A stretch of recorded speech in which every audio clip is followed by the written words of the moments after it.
What is good, everybody? It's been 2 weeks since we graced y'all screens.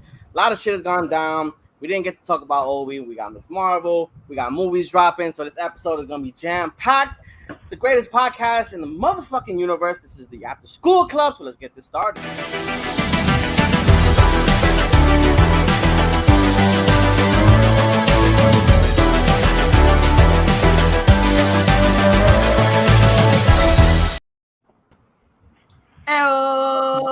Hey, our director gave himself a one shot. Everybody sign, you know what I'm saying? Everybody gotta take a look at your boy. What's good, everybody? It's been 2 weeks. How's everybody doing? All good, doing stuff, always working. Orengo pues también. Con una manguera cabrona, but he's working. That's fucking fantastic. I've been on vacation, so. Exacto. You two motherfuckers were the ones who disappeared. Yo. Yes. Whew. Sometimes that was a vacation for the ages, bro. Sometimes the force calls out from the void, and you must answer. Okay. Yo, I can't even like explain it. Like I'm just coming down now. I remember it was last week today. Me and motherfucker was driving in the streets at this time, about to go get some White Castle burgers. I hate you. I hate you so much. Bro, tell me how. This shit ain't never happened to me in my life. Tell me how we went to White Castle and they was like, y'all can only order 20 burgers. I was like, the fuck you telling me what we could order? What Nick doesn't understand is that White Castle, I wouldn't say it opened recently, but it's like one of the newer White Castles in Florida. There were no White Castles in Florida at one point. And it's a big one. It's not like a hole in the wall. It's like a fancy schmancy freaking White Castle.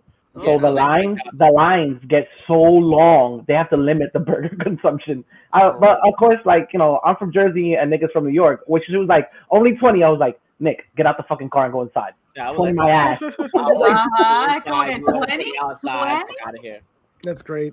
She said the fine print, like in the all you can eat. It's all you can eat here. Okay, then. All right, fine. We'll find the loophole. Get bags. And like fucking like always, there's no fucking fire. I guess it's been time that me and Miguel hasn't hang up, so the universe has just been like, you know, like putting a little side. Shit's gonna go down. Shit's gonna go down.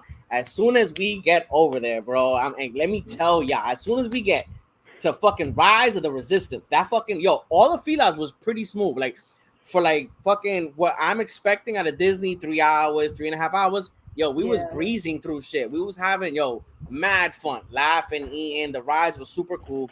We get to fucking Rise of the Resistance, and I think that was the longest line of the day. And it's like 2 hours. It was 2 hours and change, It was cool. It was smooth. Everything good. We on the fucking fila. We bullshitting. And then, there's this fucking German guy, like, maybe like two people in front of us. And no. You got to tell the story the whole way through. That's the story the whole way through. We're packed in a fucking like a queue line of like 95 people, all cramped together, talking, being very loud with each other or whatever. But out of everybody, all you hear are these children, like a group of children. Like I wouldn't even call them like toddlers. They were like 11-year-olds. Time out. You gotta take a time out because before we got to them, this family was just scooting past us. Remember, they were just like, that's right. So there was already people in line. Like, who the fuck are these people that's just like brushing past us? They were just going past us. So there was already people in line. They were like, Rodrigo's in the front, but Rodrigo wasn't answering back at them. They were like, Pedro, párate un momento, permiso. Pedro. They just kept on moving. I'm like, who the fuck is this? Everybody was getting pissed. Everybody was giving them the evil eye, like as they were passing by. And then they got to the line, and the kids were like, like I have a son, and I know that kids sometimes and you're at the theme park, like it's like it's a free for all. But these kids were like, it sounded like a battle royale. Like these kids were like literally fighting on the line, diving off of like the metal handrails, like crazy, and you'd think their mom would be like, hey kids, bring it down. No, she was screaming there with them.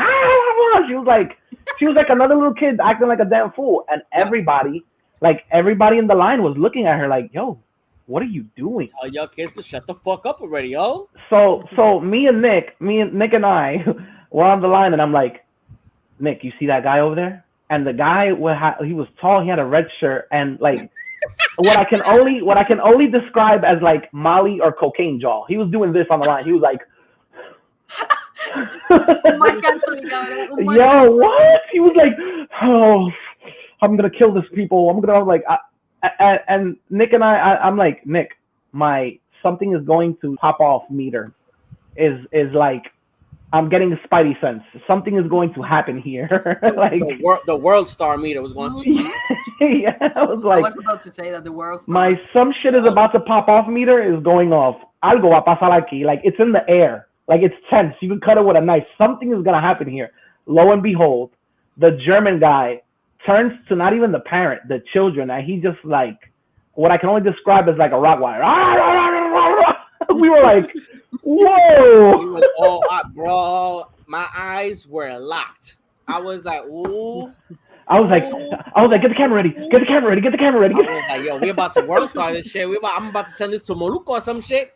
This is gonna go on Instagram in Puerto Rico. This is like one of those situations in like La High when a fight breaks out and like you don't do anything to disarm it. You're just ready to like throw bandeja del comedor. Like, why not? Like, why not? To cheer it on. Do in this chaos. So the guy like totally tore into the kids, and the mom's response was, I guess she didn't know English that well, like but she was like, she had that ill Puerto Rican English. She said,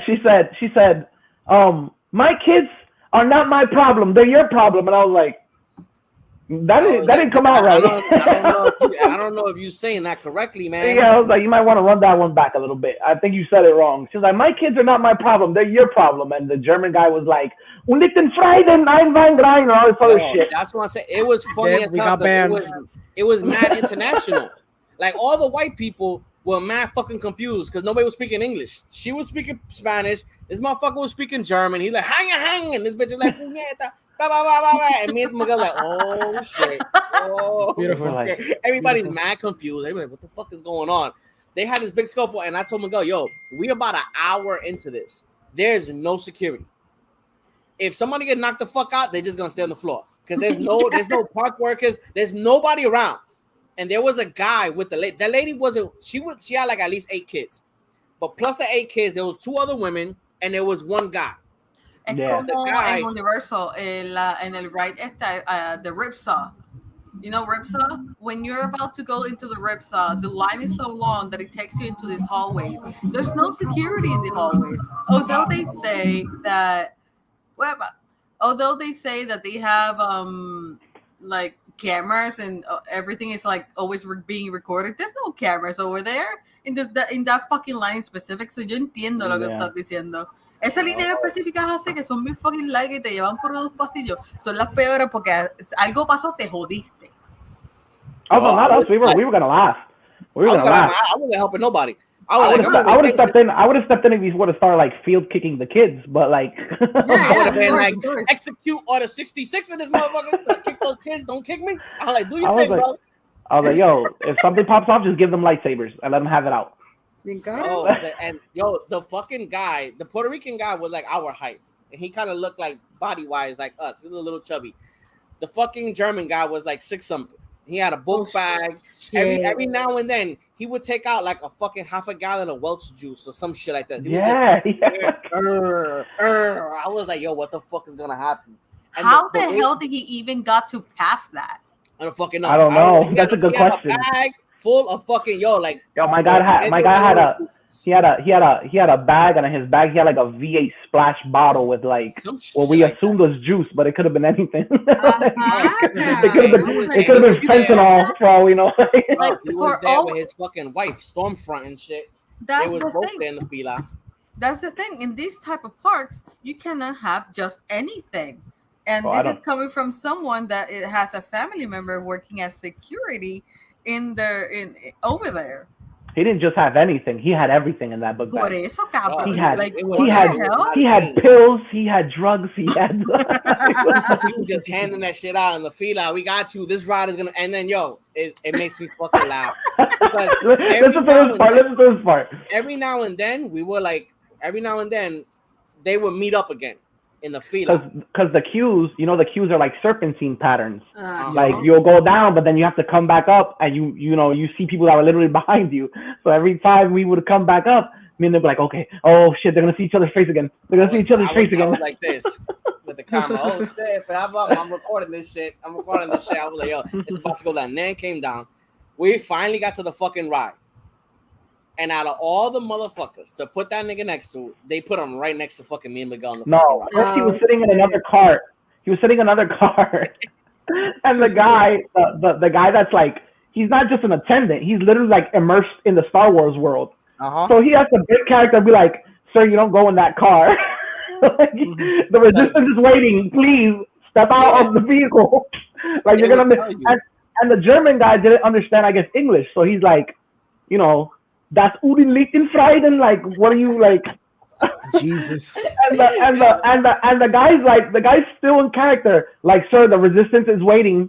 Please. Oh my God. The first order is coming. We need to transport you to safety. You're used to stormtroopers invading. Please. Like, you know what this is. Get out of here. So then I'm like, I told Nick, I'm nudging Nick, and I'm like, yep, they're probably going to sit him right next to us, aren't they? They're going to yep, that's the way karma works. Lo and behold, they take him out of his car. Boom. He has to ride next to us the whole way. I'm like, oh my God, dude, really? Like, we have to freaking experience this with my Führer over here the whole freaking way? The whole fucking Stormfruit crunch. I was like, this fucking guy is going to he's going to ball. He still has his fucking pouch, his book bag with us. I was like, I'm going to try not even to look at this motherfucker because I don't want to get crossed. I don't want to be on the ride and just, Every time he heard an Imperial March, like, he teared up. Oh my God. He's like, memories. I could have sworn when Kylo was talking, he did one of these. No, oh my God! All right, that'll get a definitely banned. Orengo's not here. I'm here. No, like you wasn't on the ride. It's okay. Orengo would have been on the ride. He would have been all. He's not getting the joke. He's what do you call that? Media trained Orengo now. So yes. We can't say that right now. I'm working. Exactly. But anyway. That fucking. Thank God we have audio listeners, I guess. They don't have to see the shenanigans. But anyway, it was super fun. It was super interesting or whatever. It was Nick half the time was making me laugh because I had been to the park before already. I took my son, and Nick was like, "You're not looking at this amaze? You're not like." I was like, "Bro, I've been here before. That's what it is." So like, seeing Nick experience it like through the eyes of a child. Bro, I took the day before that. I took my girls to Disney, and they were like flipping their fucking wig. There was like at nighttime. There was these cables that in the daytime you could see them, and at night, obviously, the sky's dark, everything is dark.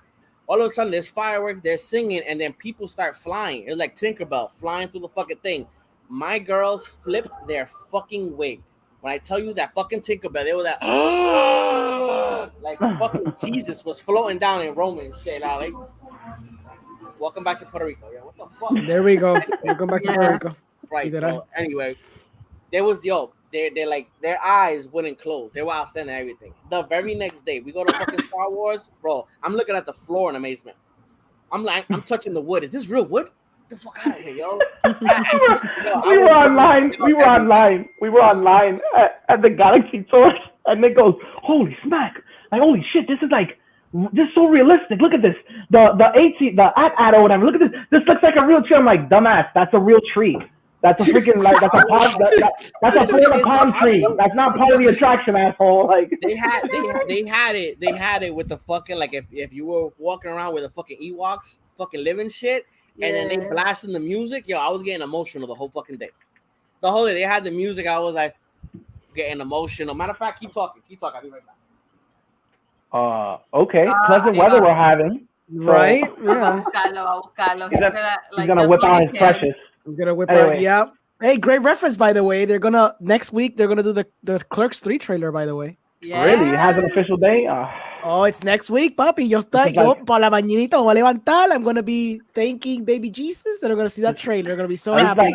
This is like Toy Story. I don't know if I want to watch this because it's gonna be like a culmination. It's gonna be a culmination of my childhood. Like exactly. That's what's gonna be beautiful. Be beautiful. And then bam, sign. Oh yeah. Look at the beauty sign. Aquí va. Gonna whip out his precious. Oh, bro, what? This shit best on everything, bro. Yes. Better. Bro, if somebody comes in, I don't even need to save. I knock a motherfucker in the head with this shit. Yeah, man. This motherfucker gave me this shit. I almost started crying. I had to go to the corner and like So, I had to talk to myself and be like, don't do just for context or whatever. I wanted to give Nick the experience of the actual, like, you know, where you build the lightsaber and you hear Yoda's voice. Yeah. Oh, fuck yeah. So we couldn't do that because the tickets were sold out all the way up to like August. Damn. Oh, yeah. Yeah, they're sold out in advance. So the next best thing, I was like, I'm not leaving my best friend go mad at there without a goddamn lightsaber. You're leaving here with a fucking lightsaber. So we walked. Tell them about the line. I know. That's the next story. So we walked around, right? And I wanted to be a surprise, but they fucked it up. So Nick doesn't know his way around the place, but I know. So I went to Savi's workshop or whatever. And I'm looking at the line from the corner of my eye. And I'm like, shit, that's the line just to order the lightsaber. And I know that they sell out quick. The actual like replicas, they sell out fast, like really, really fast. So I'm like, oh, we can't leave this for the end of the day. So I was like, Nick, I forgot what excuse I gave you. I was like, oh, I got to get something. Oh, I said, no, I told you I'm leaving here. I told you I'm not leaving here without a lightsaber. I want to get the what's his face? The one for the video game. The Keltis Kittus. Yeah, Cal Kestis. I was like, I want to get the Cal Kestis one, so I'm not leaving here until I get the Cal Kestis one. So we got online, right? Bro, the line was like coming out the store and getting into like another ride. That's how line belong. And all of a sudden, one of the people comes up to us. He's like, "Hi, how are you doing?" I'm like, "I'm doing great." And they're like, "Do you know what lightsaber you're gonna get?" And I'm like, "Yeah." He's like, "Which one is it?" And I'm like, I'm like, I can't say because I wanted to surprise this douchebag, or whatever. So I'm like, I can't tell you. And he's like, tell me in my ear. I'm like, what the fuck is like? I was like, it worked in your favor, dude. Yeah, he was like whispered in my ear. I was like, what the fuck? Am I on TV? Like, what the hell's going on here? I feel like I'm being punked. And I was like, Kylo. So I told him, he was like, come with me. And I was like, oh shit. Skip the line. And I was like, if I had never seen white privilege in my fucking life, I saw that shit in the Jedi Temple today. Tell me how I got almost fucking cavity search at fucking Disney. I didn't even have a bag on me, bro. I didn't even have a book bag or what. I didn't have nothing. We went to that line and all of a sudden, real randomly, I'm walking with the girls, sir, to the side. I was like, I know the drill. Right. I was like, I know the drill. You don't gotta touch me. Hands are up. Okay. Nick stood with Nick. After that happened the second time, we went to the park. I told Nick, I was like, stick with me, kid. I'll get you in. Let me use my privilege for something. I don't know. When they go in, they give everybody like cards. Right? They give you a card. Yeah. So he touched the microphone cable again. He touched the microphone. Again, leave the microphone cable alone. Tócate otra cosa. Eso no. Exacto. All right. There you go. They give you a fucking card so you could, go back in and out and shit. So you can scan, right? 50 years of fucking Disney. 50 years of Disney characters on this card. And who's the fucking card that they randomly gave me? They gave me black ass Samuel Jackson. The only black motherfucker in the they were like, we know you people like to stick together. Here. All Disney, they don't stop, bro. So they literally passed us, bro, like forward in the line. We like literally passed everybody to the front. And he's like, just tell the cashier which one you want. So I'm like, I don't want Nick to find out. I want it to be a surprise. So I'm like, Nick, there's a cup over there. Go check the price real quick, real subtle. Like a water bottle. So how much I was like, go check that price over there and scream the price because I might want it. Just scream the price from over there. And I'm literally telling the cashier, I'm like, listen, I need this lightsaber like right now. Get me the freaking Kylo lightsaber and get this to me like right now before he comes back here. And the lady's like, okay, I got you. Don't worry. So like. She got it or whatever, and then I gave it to this nutsack, and he almost cried. But then I laugh because he's such a Kylo Ren fan that the first picture he took of the lightsaber lighting up, he didn't put the two side pieces on the lightsaber. He didn't put until I got to Puerto Rico. He didn't put the two side pieces on, right? And he posts the picture lighting up, and he's like mad happy, proud, like displaying it. And I'm like, Nick. I saw it, and I'm like, Nick, what happened to the side pieces or whatever on the hilt? Kylo's the lightsaber is known for having like the cross or whatever, like it looks like the T. He's like, they didn't bring it. I'm like, what? Excuse me? What? Bro, I'm like, bro. I was like a stepchild. I was like a stepchild. I was just happy I got something. I was like, bro, did you break them? And you're not trying to tell me anything? You tried to put it together and you broke it? He's like, no, it just didn't bring it. I'm like, Nick, there's no way it didn't bring it. Look for it. He's like, and then he goes, maybe it's underneath. I'm like, I didn't know that you could take this shit off. So I took it off, and I was like, oh, I'll be right back. I didn't know that you could lift this shit up. I thought someone's gonna whip out their preciouses again. Yo, can you show Orengo? Can you show Orengo his precious? He didn't get it yet. What? No, you didn't do that shit. Show Orengo his precious. Nice drop. I'm already loving this. Were you able to hear it? Oh yeah, I heard it. I'm already loving it. It's heavy, bro. It's heavy. Oh, I know it's gonna be heavy. It's gonna be very heavy. Oh yeah. Fuck yeah. That's all I ever wanted. Look at that shit. That's great. We were literally leaving. I've been dying to take out this fucking little paper. No, don't do that. Playing with this shit. I gotta give it to you. I've been dying to start playing with this motherfucker, boy. That's great. I'm dying because of you guys. I'm so happy. That's so happy. Give me 1 second. That's better than look at this guy, bro. That's the one. That's the one I really want. Yeah. Y pa colmo, my power just went out, so it's it's my favorite thing ever. Lightsabers at night. Yeah, here we go. Lightsabers at night. Here we go. Fucking Puerto Rico, right? Am I right, Puerto Rico? Yeah. Yeah. There we go. Oh yeah. You mean I love it? The detail. That looks good, dude. You know you can buy take it off so I don't break it. Yes. You know you can buy two of them. My brother got the exact same one, and we combined them. Oh my god! I'm gonna have to look for my plastic one or something. Like, this is sad. I only have a plastic one, like, in a closet. Wait, Sandy, let's lightsaber fight. Dale. Fine. Mine is running out of batteries. Give me 1 second. Ahora. Orengo, how's it feel to be left out? Like, I don't have a lightsaber. Look for my stupid plastic one, okay? I'm gonna make a point now. I'm gonna go to Kmart and just buy change my one of the batteries. fucking. I've used it too much. Is that the? Yo, I've been metal alone at like 1 o'clock in the morning, just in front of the fuck. I put the mirror in the hallway. I just been blasting this motherfucker out by myself, bro. Same. Bro. I'll be right back. I gotta get all the dreams here, bro. I'll be back. So that was one of the experiences or whatever. That was pretty fun. We did everything in the park. We did everything on the Star Wars side, and then we like totally tapped out by like 5 o'clock. We were acting like old men. Like, my feet hurt. Bro, my feet hurt. We was out like at 7 something in the morning. Woke up. This nigga walked. He walked into the house when I was just finishing watching Obi, I think. Fucking went out, bounced all day. This motherfucker ordered some chicken nuggets with some macaroni and cheese. That shit was funny as fuck. All right. Negative story about Star Wars Land. The food, or at least the cantina food, sucks. The chicken nuggets. I like the ribs. They weren't nuggets. They weren't supposed to be nuggets. They were like supposed this. to be. The fucking nuggets were like little cubes. It was supposed to be fried chicken.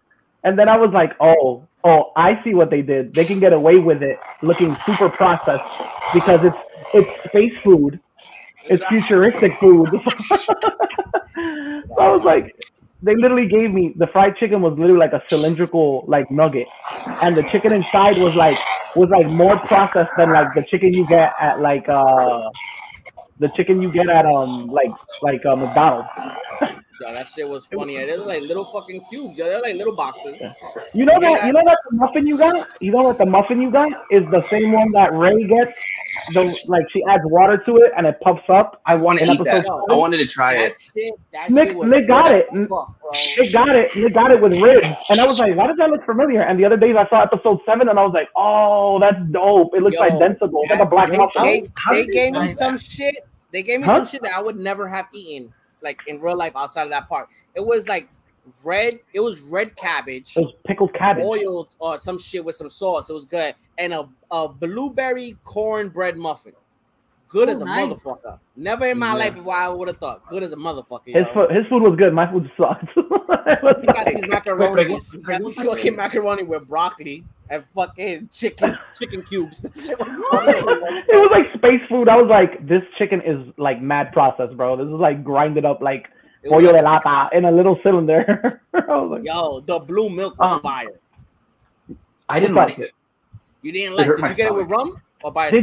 Did you have it with rum or without?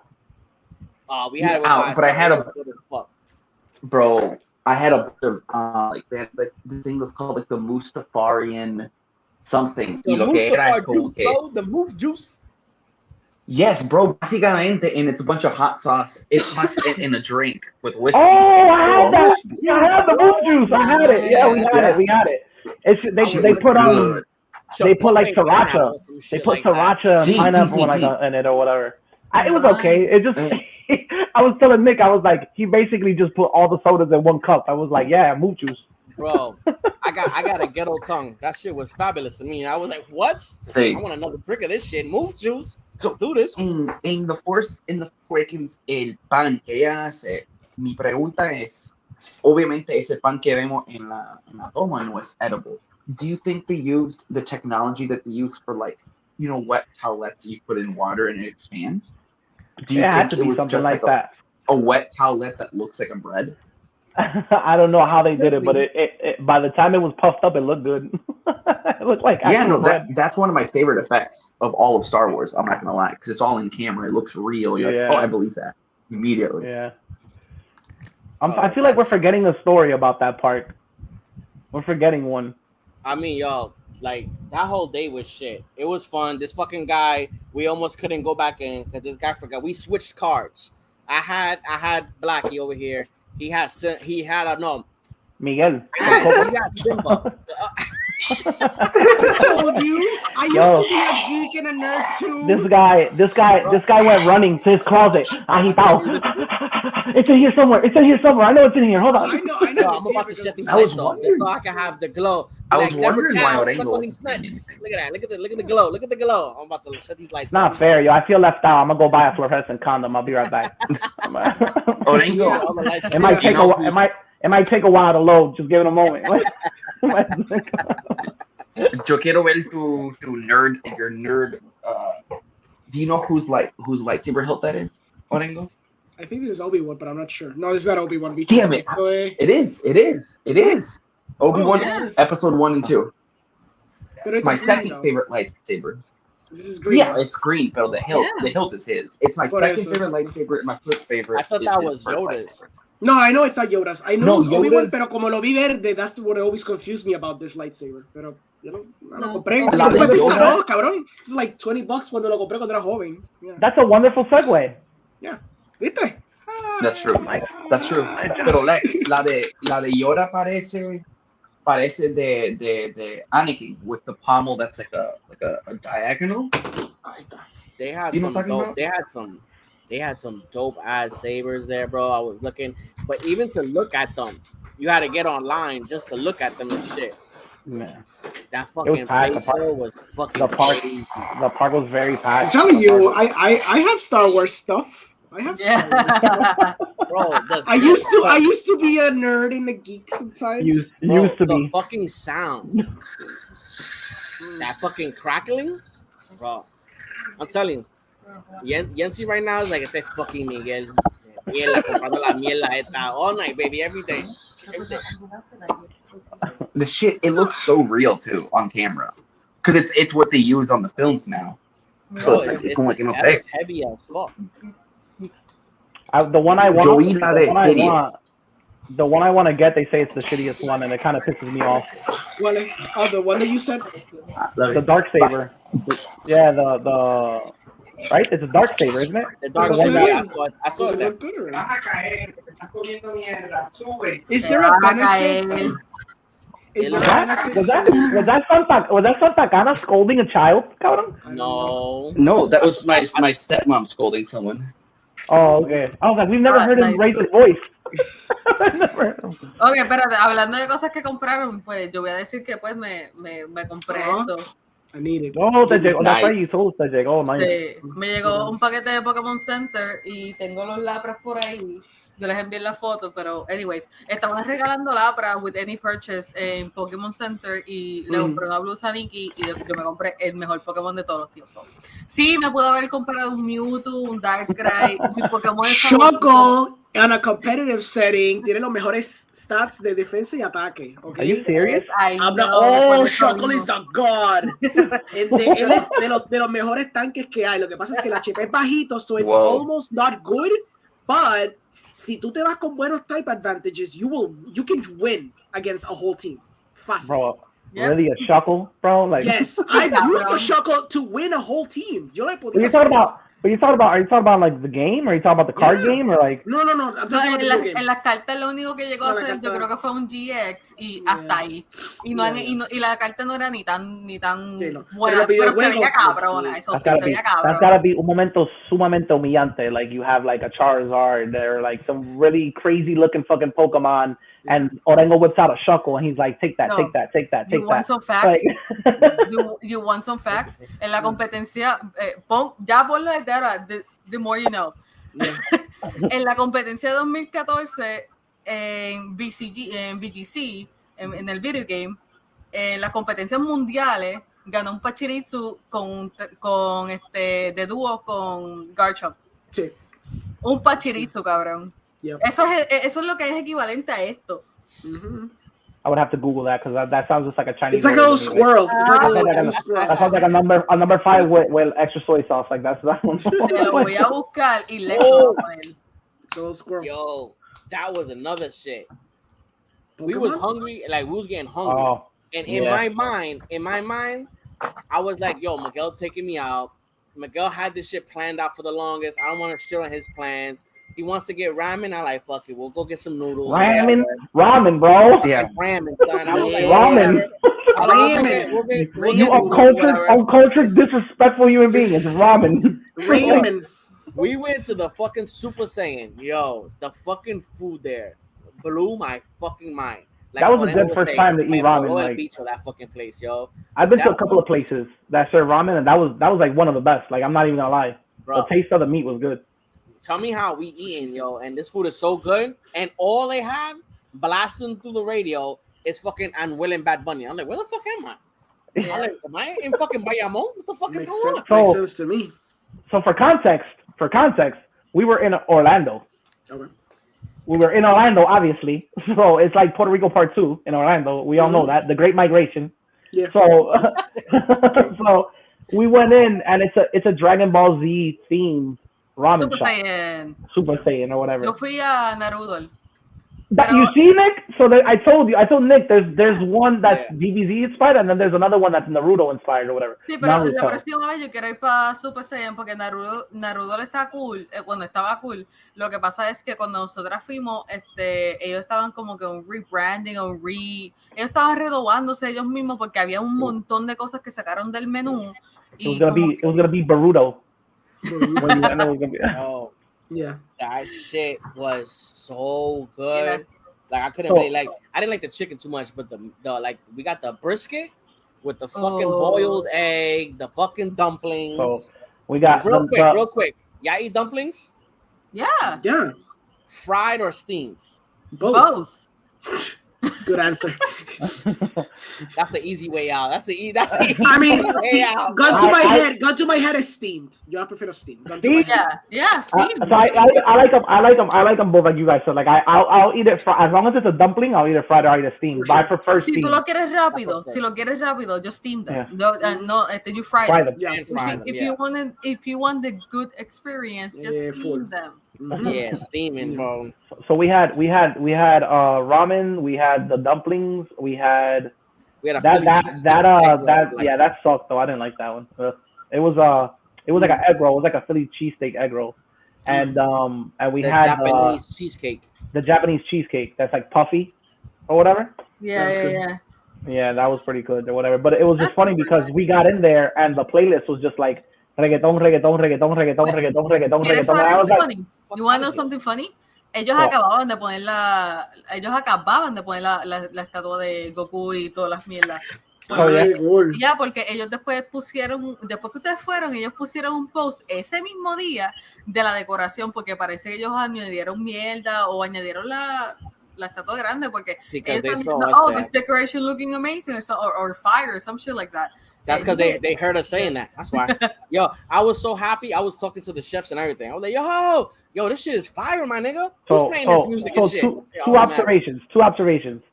Nick has the social empathy of like my grandmother. Like you take her somewhere and she just random conversations with strangers and shit. Yep. Like that's how happy he was in the park. He's like, hey, how you doing? Hey, I'm like, Nick, relax. You start conversation with like random people like my mom. Second observation. We in the Millennium Falcon, yo. This is like family right now. This is an experience. Second observation. Nick in public is the worst person to hype his own website. Nick got asked a total of 3 fucking times at the park. True. What is that? What does that shirt say? Straight out of what's XV in Richport? And Nick goes, and Nick, instead of Nick saying like, yeah, that's my website. Here, Nick goes, yeah, Puerto Rico, yeah. Bro, I was hyped for where I was at the moment. I was like, I couldn't. I was like, how the hell do you not plug? How do you not plug the site? Shit. How do you not plug the site? Everybody was interested. They literally asked you, "What's your shirt?" He goes, "Yeah, it means Puerto Rico." I was like, "You fucking you serious?" I said that, but I didn't say it like that. Bro, the ladies at the ship where Kylo walks out with the stormtroopers. Yeah. She literally says, "Hey, what's that mean? Straight out of Richport." What? He goes, "Yeah, it's an island in the Caribbean." I got that shit on video too. I was like, even sadder. She said some shit. I was like, Saxman, what the fuck are you doing? Yo, just like that. I was so happy, and the words couldn't even come out of my mouth. I'm over here like, yo, I'm telling you, I was like a fucking child. I was like a fucking child in fucking FAO Schwartz. So now that we got that out of our system, we can segue now that we don't. And we haven't even fucking started that episode. So hit us with the first topic, my man. First topic is Obi-Wan Kenobi. Since it finished last week and we took a 2-week fucking hiatus, we never got to talk about it. Yeah. A basic retrospective. What did you guys think? We already know what Arengo thought. I thought that we'll leave you for last. Yeah, fuck you. The last You're the artsy fartsy guy, so you don't need to talk right now. I thought the show was okay from like the beginning. I think it was phenomenal. I thought it was okay. I liked the 5th episode. I liked it a lot. The last episode for me was good, but it wasn't like enough of like any redeeming to be like, yo, this show was on. It was okay. It was a good show. I thought for me, what I took out of that show, at least that last episode, made me laugh because I felt like I have never seen Darth Vader catch such an ass whooping. I was like, I feel like at the end of the episode, we talked about it. Motherfucker was catching an asthma attack. Like Nick was like, "This is redemption." All the times you guys talk shit about Kylo, your guy looks like a bitch on screen. That's what he wants to say. Right. That's what he wants to come out and say. You tell me, did he not look like a bitch while he was on the floor? Yo, he caught an asthma attack mid-fight. He's on a respirator, bro. But I don't give a fuck if he has a respirator. This motherfucker caught a building. He caught a shit and was like, "Come back here, bitch." Like 2 episodes before that. Don't give me no respirator shit. He's not indestructible. I've never seen him like in Darth Vader outfit. You know what I'm saying? Not Anakin. In like the whole suit. I've never seen him like be defeated. That's the first time I've ever seen. And I didn't watch the cartoons. I don't know if it happened in Clone Wars, whatever. But I've never seen Vader be defeated to that level where he looked like. So there's a movie that came out a while ago. It's called Return of the Jedi. You should check it out. He didn't look like that, yo. He was like, yo. Look, I didn't see it. For me, he didn't catch an ass whooping like that. That was like straight up, no fucking thunder, no lightning, just straight up sword fighting with Obi. Ese es el punto. You've never seen him like that. Porque sabes que hay algo en el mundo de Star Wars que a mí me está bien gracioso. Es que tanto que alaban a fucking Darth Vader y a Anakin y ellos casi no salen. Bueno, Anakin sí, obviamente, prequels, whatever.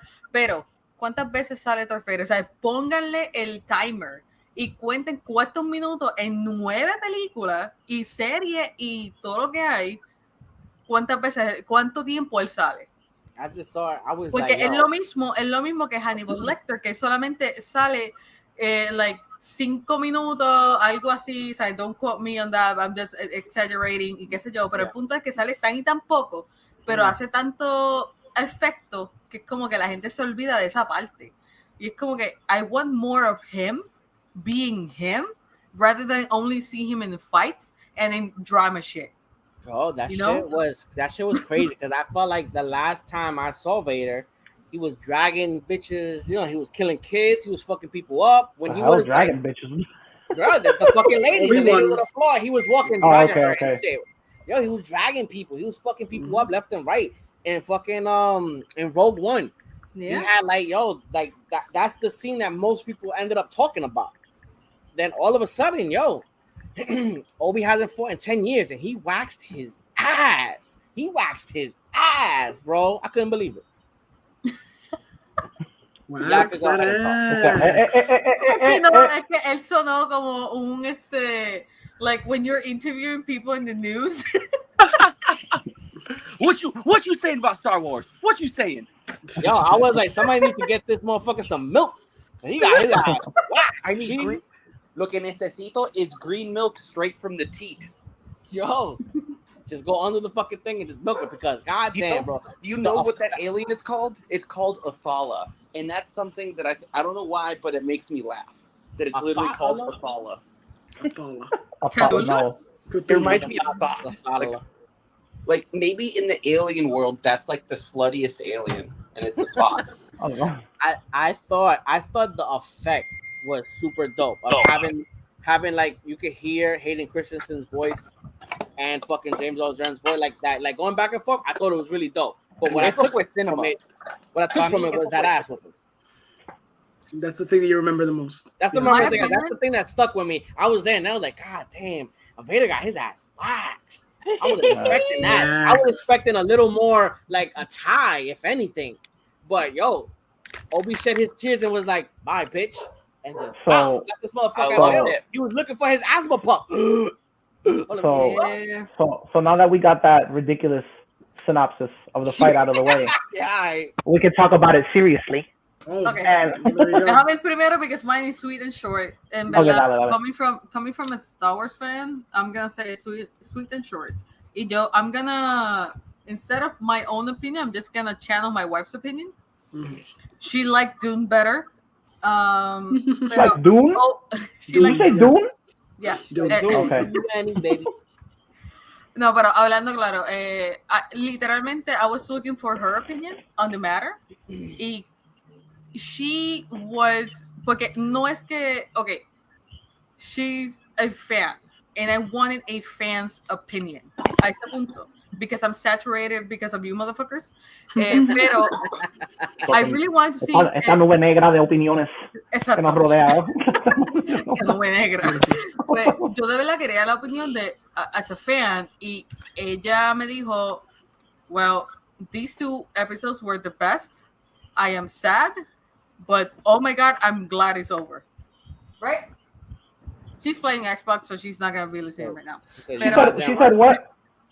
Like she said the 2 last episodes, like she was glad it was over. Like, okay, this is over, but Jesus Christ, like, como que del punto of a fan, I see that she enjoyed it and she enjoyed more the last 2 episodes than the whole series per se. Y ella de verdad quería más de Darth Vader. Like, she could justify, like, as a fan, she could justify a Darth Vader series instead of ObiWan 2.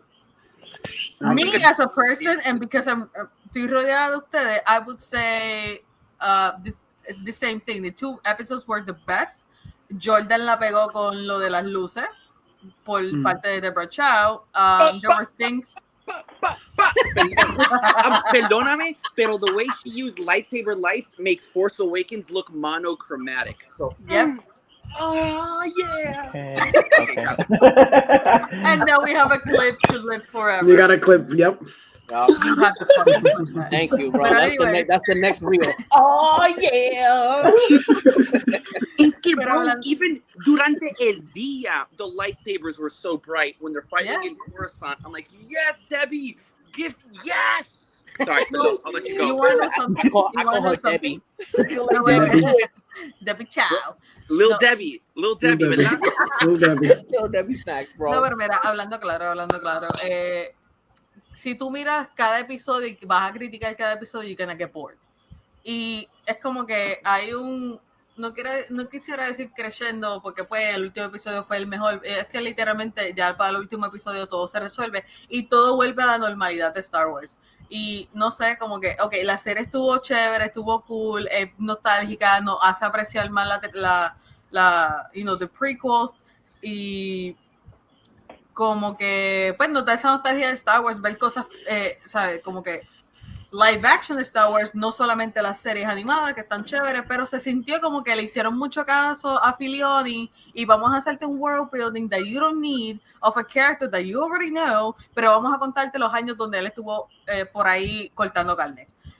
Y qué sé yo, y en el clímax de lo que le pasó con Leia. Lo cual, ok, está chévere en parte. Y Orengo, I'm channeling you. A ver, no sé cómo Orengo's just holding the barrel right there. No, I'm just hearing all the opinions. Y no sé, me gustó la serie no completa, pero me gustaron esos 2 episodios más todavía. A mí me encanta Vader, me gusta ver más a Vader que a cualquier otro cabrón en esa jodida serie. Pero es que es eso, solamente son como 5 segundos de él y todo el contexto como que no sé. Reva, I liked her por el simple sencillo hecho de que pues ella está contando la historia de un youngling que por fin sobrevivió, que sí, gracias a Dios pues sobrevivió, pero al mismo tiempo es como que, mano, tantas cosas que podías hacer con ella y tirar tanto contexto y tirar de verdad el sufrimiento de alguien que lleva la culpa de haber sobrevivido. Es como que, like, you should have done something more with that, porque ella no estaba feliz de haber sobrevivido. She is like filled with guilt, with remorse, with revenge and everything in between. So, pero obviamente ella estaba ciega a todo lo que, pues obviamente Vader, he's gonna know. Y es como que, okay, bring me context on how do you know? Why do you leave her alive? Why her in specific, or why anything? O sea, dame algo.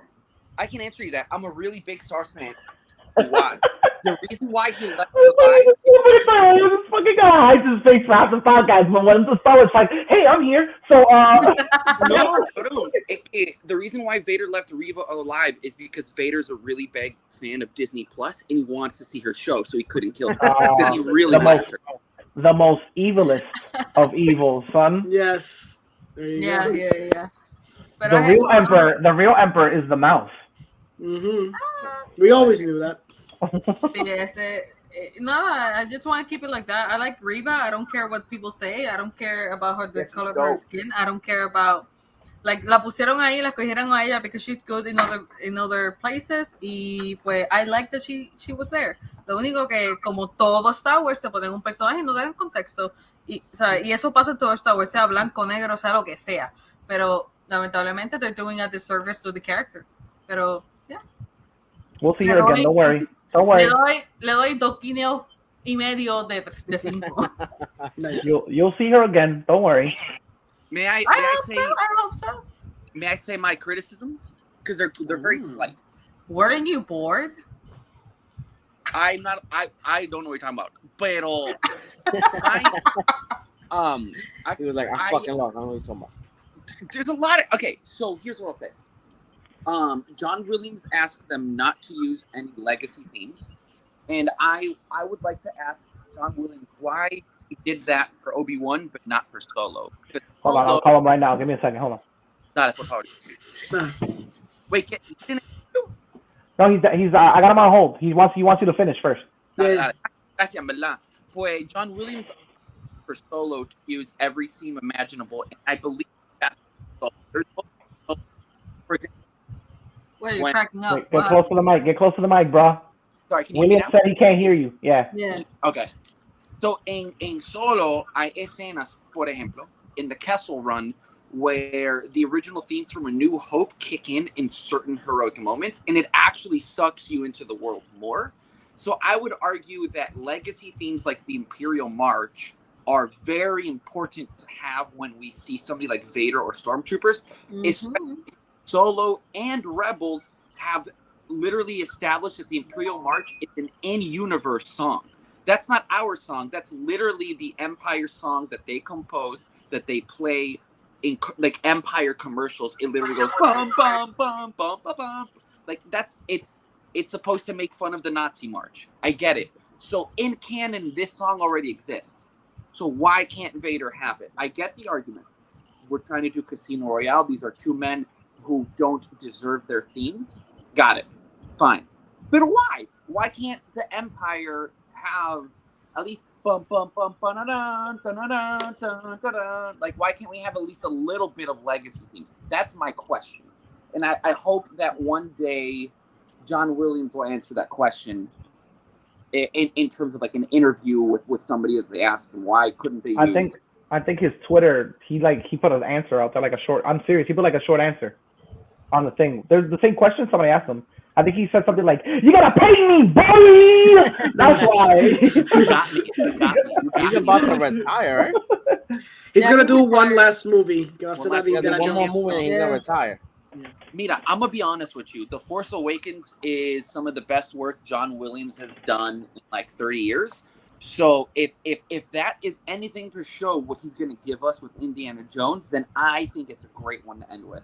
Like he could go out with one of his best ever, because Force Awakens is a score. I hold it as highly as I hold the Phantom Menace and Revenge of the Sith scores, which are for me peak Star Wars scores. Understandable, porque hablando claro, when you're saying that, I take it more as a nostalgia kind of bit, in el sentido de que it's the newest Star Wars we've seen in more than 10 years. Yeah. Y es como que te choca.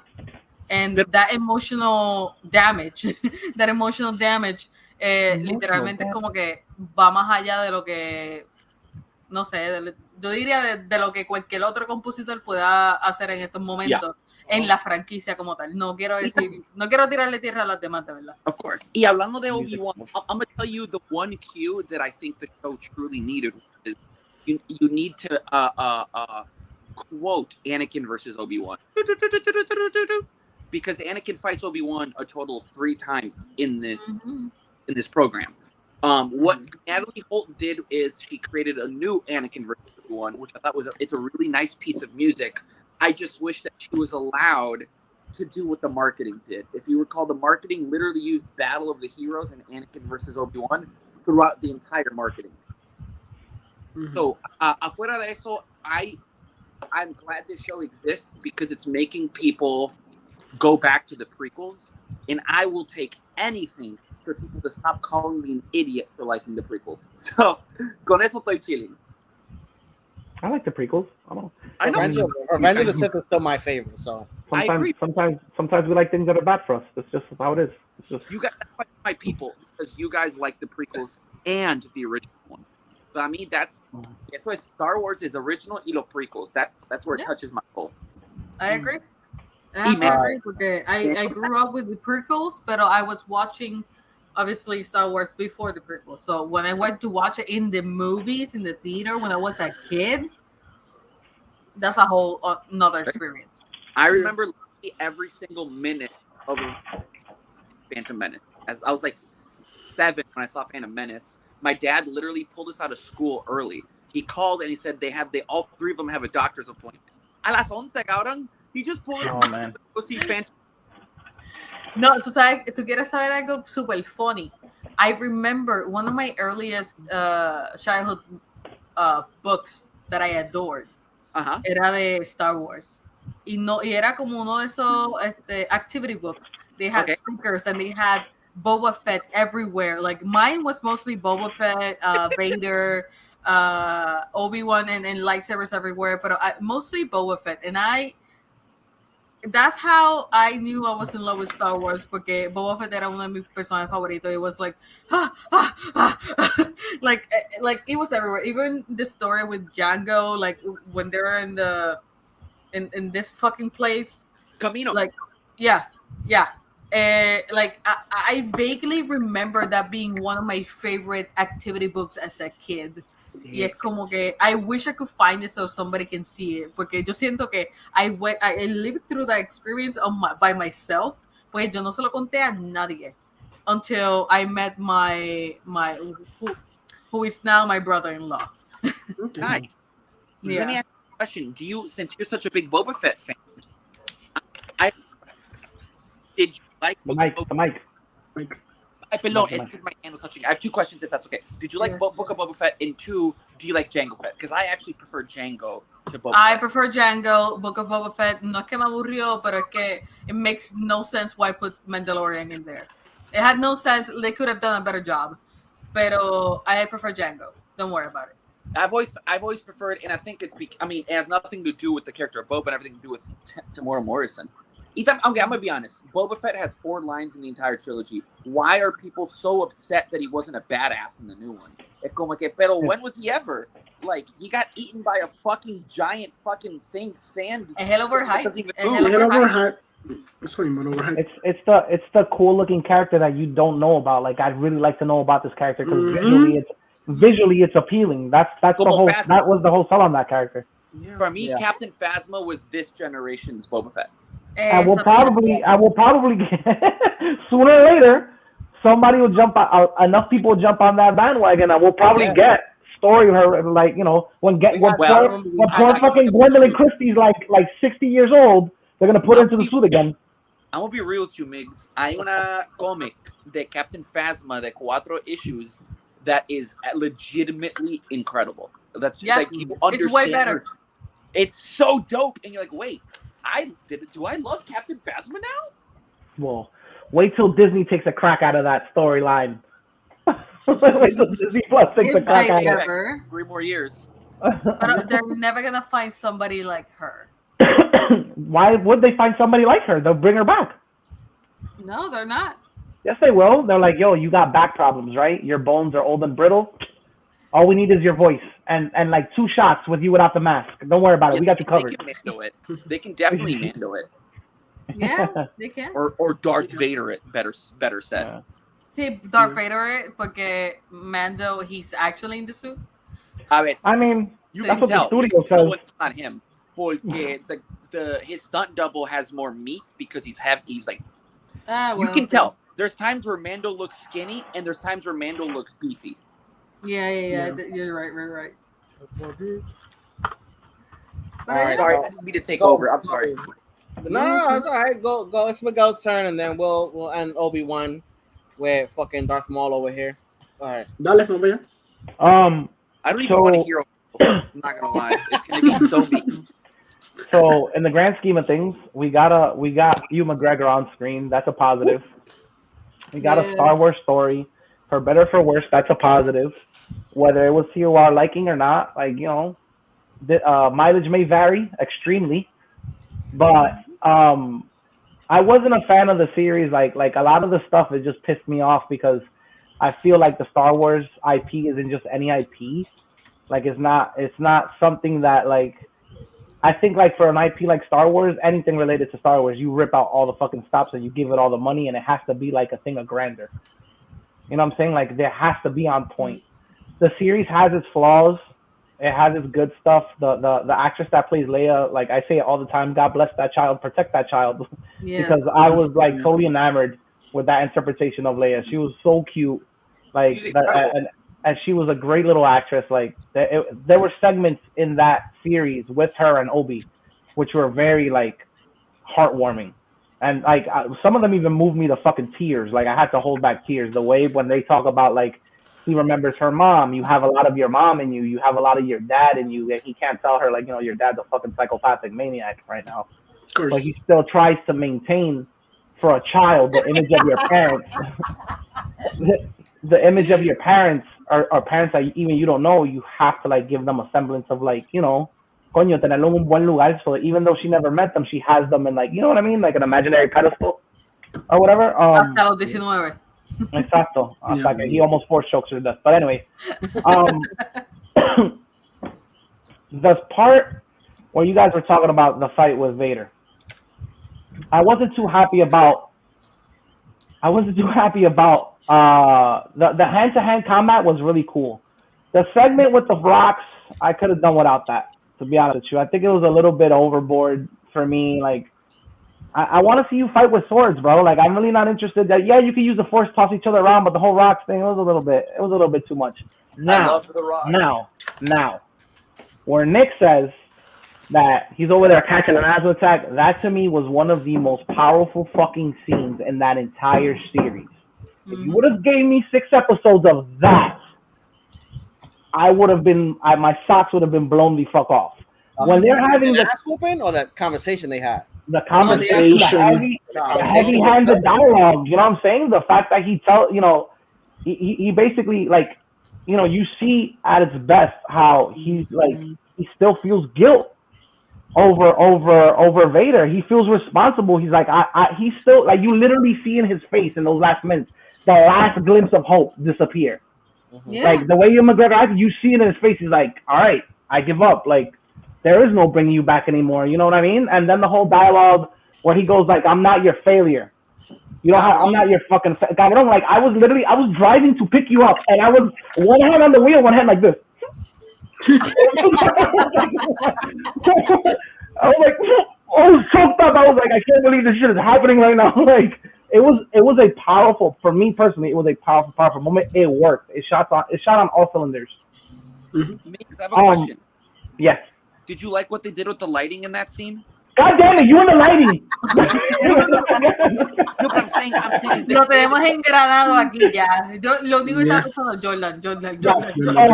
I did notice. I'll be honest with you. I did notice right off the bat that when he's Vader, like the lights flicker red or whatever, and it shines on his face. I thought that was dope. I was thinking about you when it happened. I was like, Jordan must be busting his fucking wad right now. Like, Justin. You know, that breaks my heart that you guys know me that well. He was blowing his fucking load all over the screen right now, multiple times. Basically. Every time they shifted the light between Anakin and Vader or whatever. I was literally like, give me it all. Give me it all. That scene was very powerful.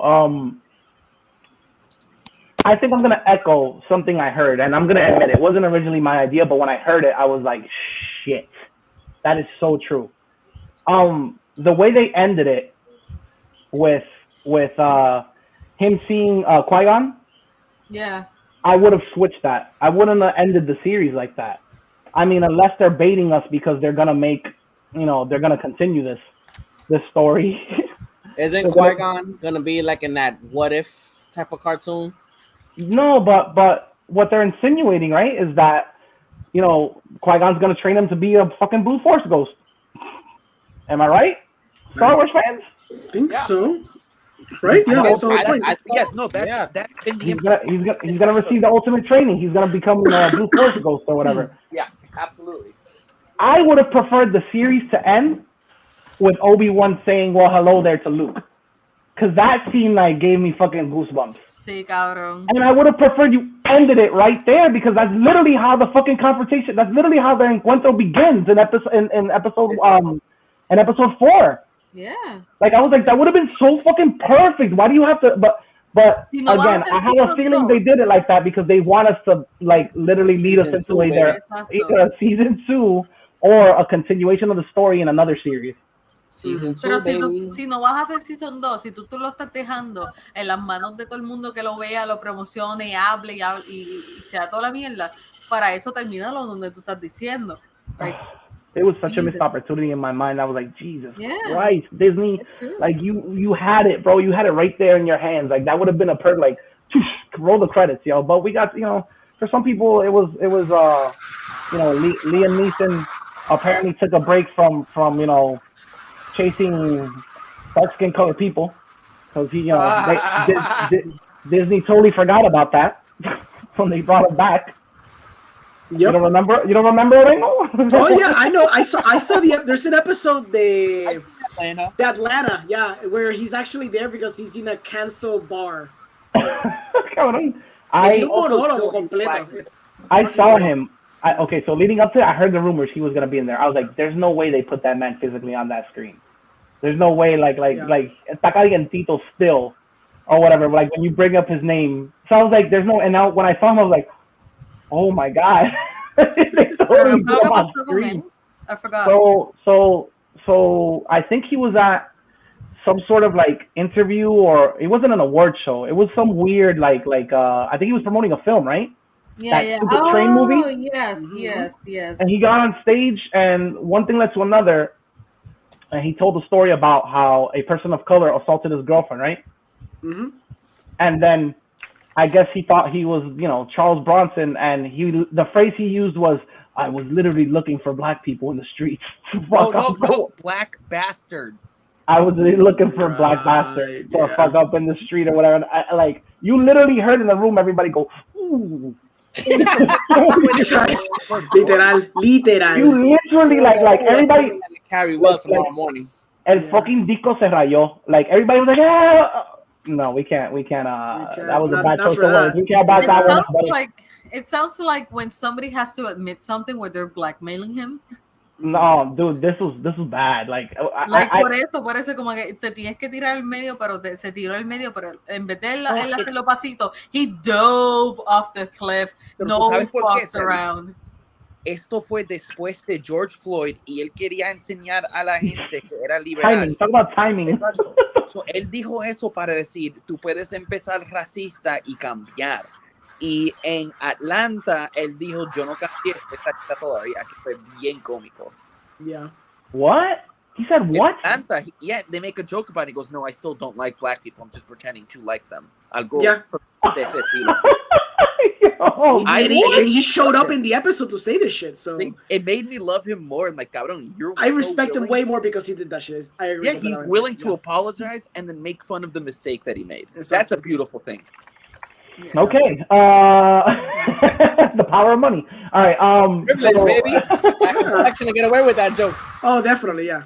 So, like I told you, he was I was dark man, bro. To sit I feel like that. All right, never mind.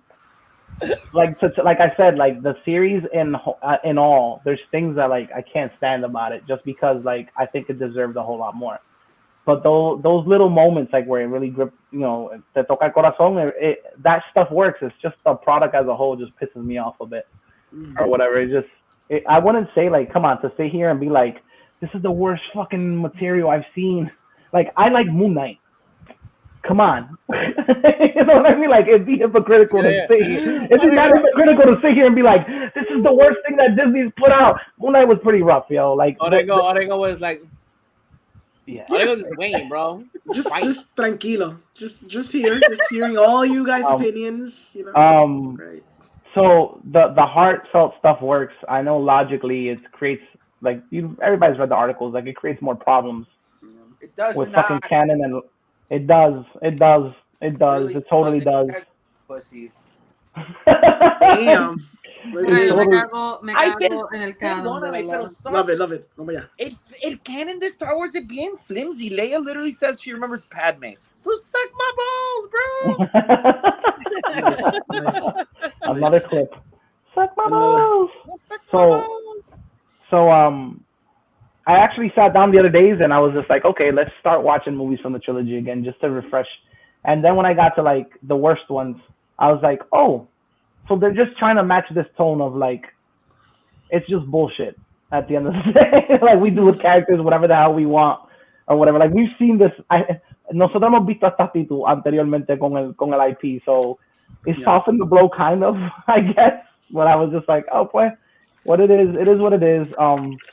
I'm hoping they don't give him a season 2. Like, really? I think we've proven already that, like, as much as I like ObiWan, like, bro, he's committed. Like, you can't possibly make that guy commit any more errors. Yeah. Am I right? Yeah. It's the truth. Like, bro, you're like the worst Jedi master or Jedi trainer you've ever seen in your goddamn life.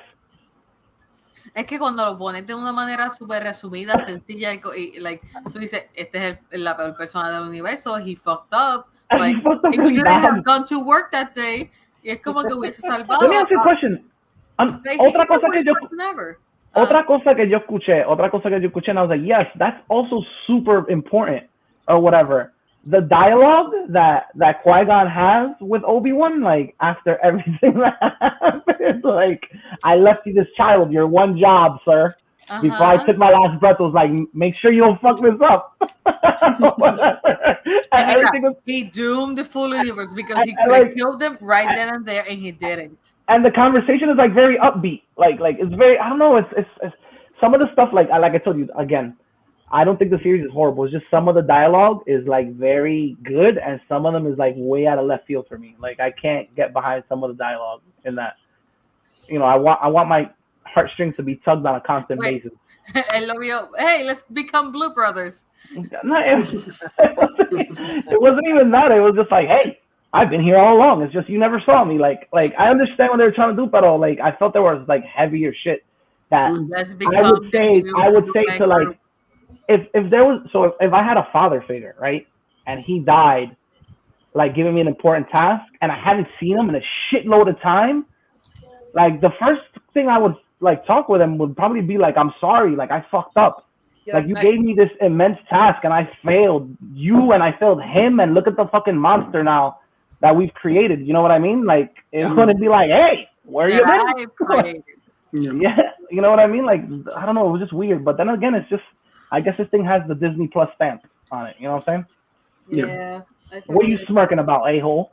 I'm smirking because I'm seeing Orengo smirk. I'm like, look at him. Look at him. Look how happy he is. He's about to go. Orengo, I haven't seen a person this like salivate this much since like the old man that handed the shotgun to the kid. So, the funny thing is, you guys been saying that y te sigo cogiendo la máquina. Like, usted lleva diciendo esa mierda de ahorita y yo estoy siguiendo la máquina para literally just been editing en Canva desde ahorita que me están hablando. Pero yeah, right. I swear, you like, want me to share my screen? he's like, let them get it out of their system. I can't wait to piss on their dreams and the nostalgia.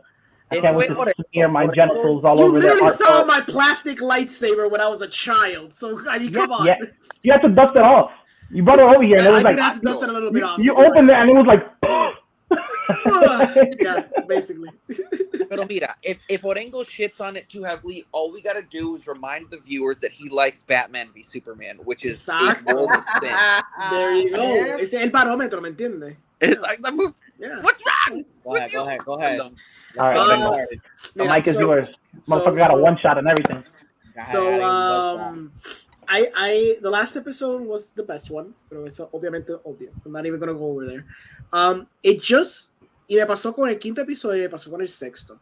All I'm seeing es que se podía haber contado una historia quizás más interesante, o porque está bien, vamos a pichar lo que los fans digan, porque whatever, maybe the idea is that you want to try something different or whatever, but in the end it's not that different because you're just rethreading un montón de lo que ya se ha hecho en Star Wars, ya sea tener el Rescue Mission o tener el Empire following the Rebels. En este caso era la comunidad pequeña, la navecita. You know, there's a lot of visual references, so you're not really doing anything new. So if you're not going to be doing anything new, just do entonces una historia que sea more compelling. I feel que hay muchos problemas aquí. Uno de ellos era que perhaps there was 2 or 3 really good stories, pero they just meshed them all together. Cuando veo todo lo que quieren hacer con Reva, conceptually, I love the idea. Aunque yo sabía de entrada lo que iba a ser la historia de ella, porque sabía los primeros 5 minutos del intro. Pero even taking that into account, just seeing everything flesh out y contar la historia que la querían contar de la forma que la contaron, I still would argue it was a great story had it been in its own separate thing. This idea of this covert Jedi, que, it's like every little friend around her died, and she has to trudge along for years trying to. That was a cool concept. Cool concept. That was a cool concept. Pero se prestaría mejor para un show aparte. Maybe it could have been amazing watching it como que ella creciendo, going up the ranks in the Empire y subiendo de rango, becoming a Grand Inquisitor, but she's dealing with these inner demons of like, diablo, I'm doing all these evil shit, pero in the end it's going to be worth it because I'm going to get my chance at revenge. Esto cabrón como una historia, pero then you mesh it together con lo de ObiWan, con lo de Leia, toda la mierda, entonces you get bogged down into like a very simplistic idea of what they wanted to bring. So Reva está cool, had it been its own thing. Lo de Little Leia, pues está fine, pero no hay mucha tela para cortar. I mean, I understand the story. It would have been far more interesting watching her grow up, estando allá en, ¿cómo es el planeta de ella que explota? Earth. Earth. It's basically Earth. She was in Missouri. Okay, she go ahead. Was in Missouri. hackeando in the space, dildos in the sky. Okay. It's a weird architecture, not gonna lie.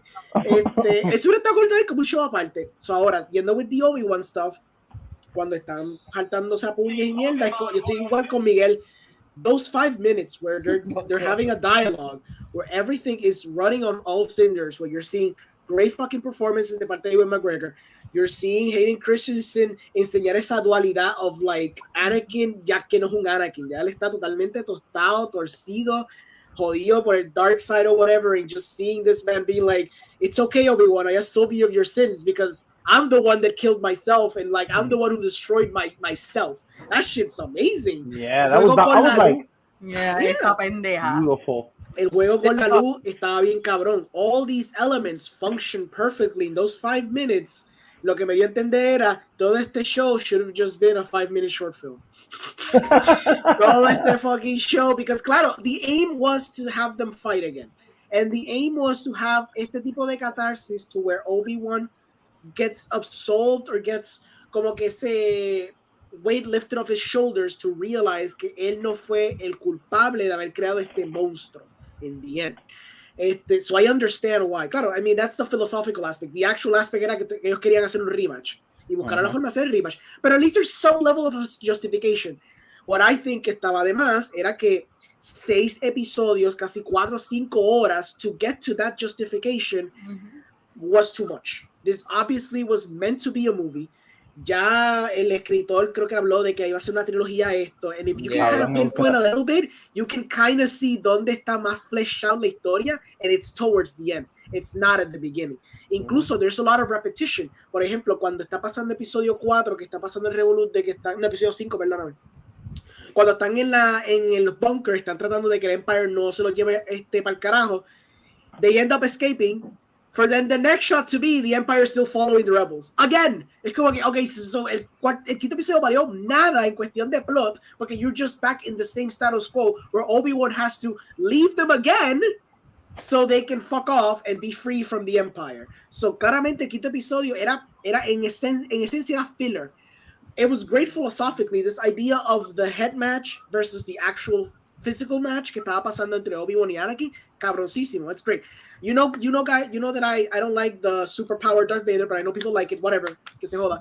Pero estaba interesante como quiera así ver el power differential, por lo menos con Riva, porque obviamente Riva no va a poder hacerle nada a él, porque you gotta kind of demonstrate que obviamente él es más fuerte que él. Claro, ya está bien cuando he's like yeeting space rocks into the sky, está un poquito fucking al garete, pero fine, I get it, people like that shit, that's cool, you know, whatever. Y ver a Obi-Wan tirando un montón de roquitas, es como que looks a little wonky, pero fine. It was weird. I was watching, I was like, it's a little wonky, no sé. I was like, where you motherfuckers had to put in the effort, the money, and the CGI. It was not the fucking space rocks. Like, there were other moments in here. Maybe, I don't know, ripping doors out of a ship. It could have deserved a little bit more time instead of the fucking rock scene. Like, why the hell would you choose to do un poquito this? Weird. Pero es que sería wonky. Pero Ale, why, like, I think that superpowered Vader works when at this point, he's about 35, 36 years old. I think that works perfectly because the Empire in the previous episode, in episode 3, the Emperor, I mean, is lifting up these heavy ass metal things and throwing them at Yoda. Oh, but those look cool. When I see them in the movie, they look cool. La Roca just look kind of weird. Cuando las levanta se ven cabrón. Cuando las tira a Darth Vader se veía raro. Esa es la parte que se veía raro. I guess what I mean is I think that Darth Vader is capable of lifting up rocks and throwing them at people and ripping doors off of spaceships. Perfectly capable, especially because of what happens in the prequels. And in episode 5, as I said in the previous episode here, he chokes a man from literally across the galaxy just because they're FaceTiming. See, I know. I think he is a superpowered, terrifying being. It's just my issue is in Rogue One, because 5 minutes later he's like out of breath and it's like I'm old. That's what didn't work for me because he's supposed to be in his late 40s at that point in time. But te la compro, pero I would argue es que the way I always see Star Wars es como yo veo Dragon Ball Z, so I see power differentials. Yo puedo entender el Emperor. He's over 9,000, bro. Exacto. So yo puedo entrar al Emperor, levantar los Senate seats y tirar, y just flinging them at Yoda por joder, because he's the fucking Emperor. Él es top of the creme, right? Like, he should be top tier. So, está bien, Anakin se chose, bueno, yo perdono entonces Giri from the sky, pero ese ObiWan levanta 800 millones de roques y se la tumba a la cara a él. ¿Me entiendes? Well, then where's the power differentials? I think Obi-Wan is as powerful as Anakin. It's just that Anakin's anger holds him back from being as powerful as he can be. That's why when he becomes the chosen one is when he lets go of his anger and accepts love into his heart and destroys the Emperor. Which is a reason why I had an issue with Book of Boba Fett that Luke learned the wrong lesson. The lesson was let love into your heart. But Luke tells Grogu, you can't accept this gift. But here's this lightsaber that I kept. What? So you can't accept this gift, but this instrument of maim and bloodshed, here, take this. But didn't we theorize que la idea de por qué Luke está haciendo eso is because it's gonna follow into The Last Jedi, and he's already like having wrong teachings being given to his apprentices? Hopefully. Maybe. Wasn't that the idea? I thought that's what I read somewhere. That would make sense. And I agree with him in Yo Last pensé que Jedi. esa era la idea. Ajá. I'm gonna So, be Kylo, real with you. so what you're telling me is Kylo's gonna kill Grogu. You dark, I bastard. I don't think he... Bueno, maybe. No, porque Grogu no está ahí ya, so it doesn't matter, pero...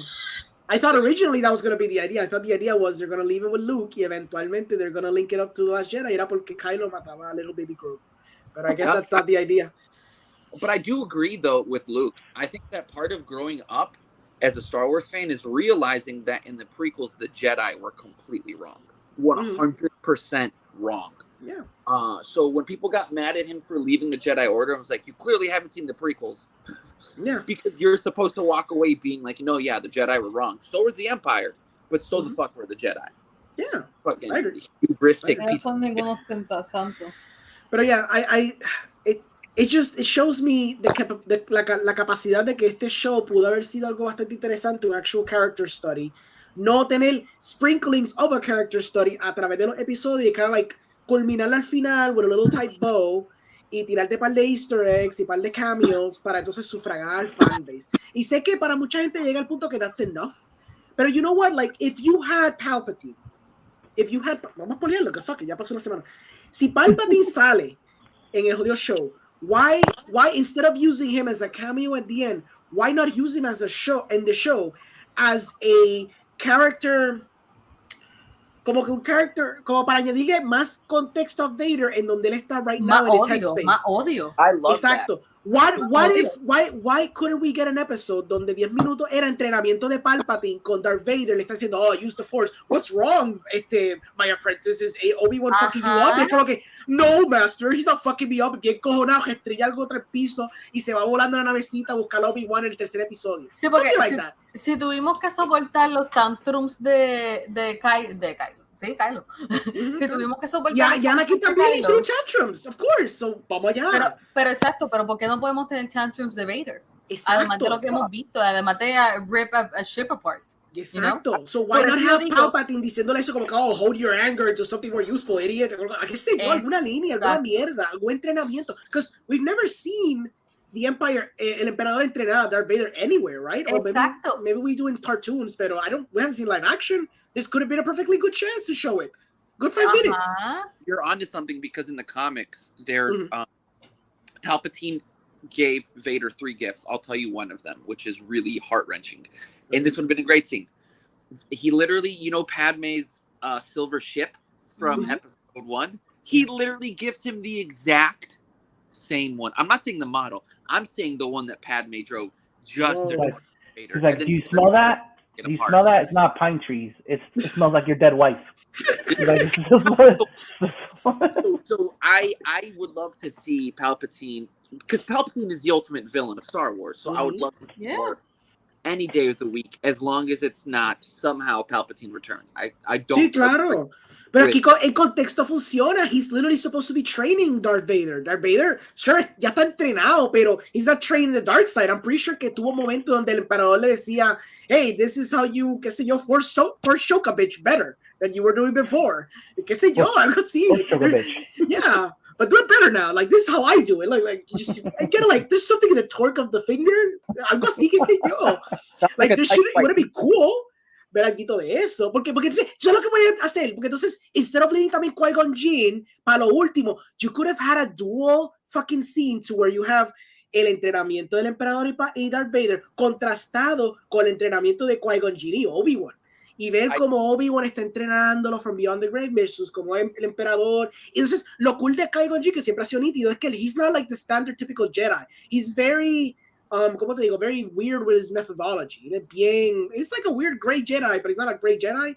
Pero estaría cool ver el contraste de los dos en like a sequence or something. Like, there's so many concepts that could have añadir más a los personajes, dónde están en su lugar y dónde van a llegar, que simplemente hacer un escort story for 4 episodes. Yeah.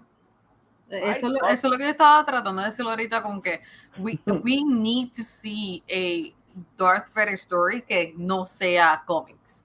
Porque está chévere. Yo tengo un par de cómics de Darth Vader y de los runs que hicieron con Marvel and whatnot. Pero, carajo, mano. Like, no es mucho pedir que tú hagas una serie o una película de lo que te dé la gana del personaje más importante de toda la puta franquicia.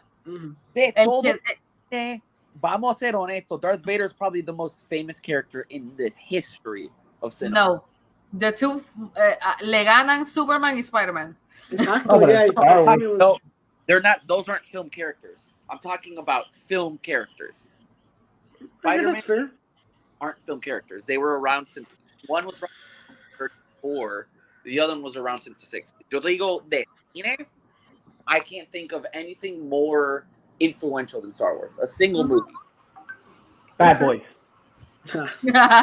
Oh, you hit him. Pero yeah. Bad Boys.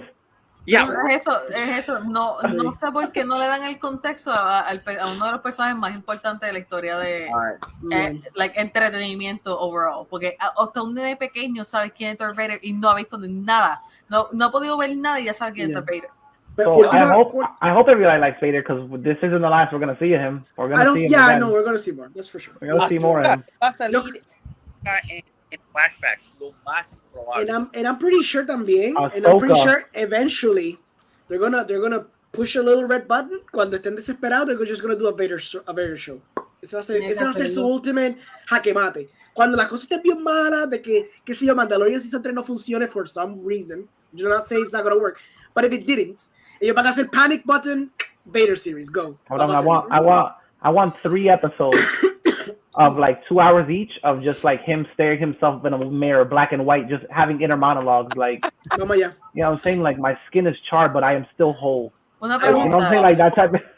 No, hablando en serio, antes de movernos antes de hacer el segue para Miss Marvel, en Star Wars no hay alguien que tenga, like, además de los Jedi, obviamente, premoniciones así, super clairvoyance. No hay nadie que como que diga, qué sé yo, like an old hag in a hut somewhere in Tatooine, I don't know.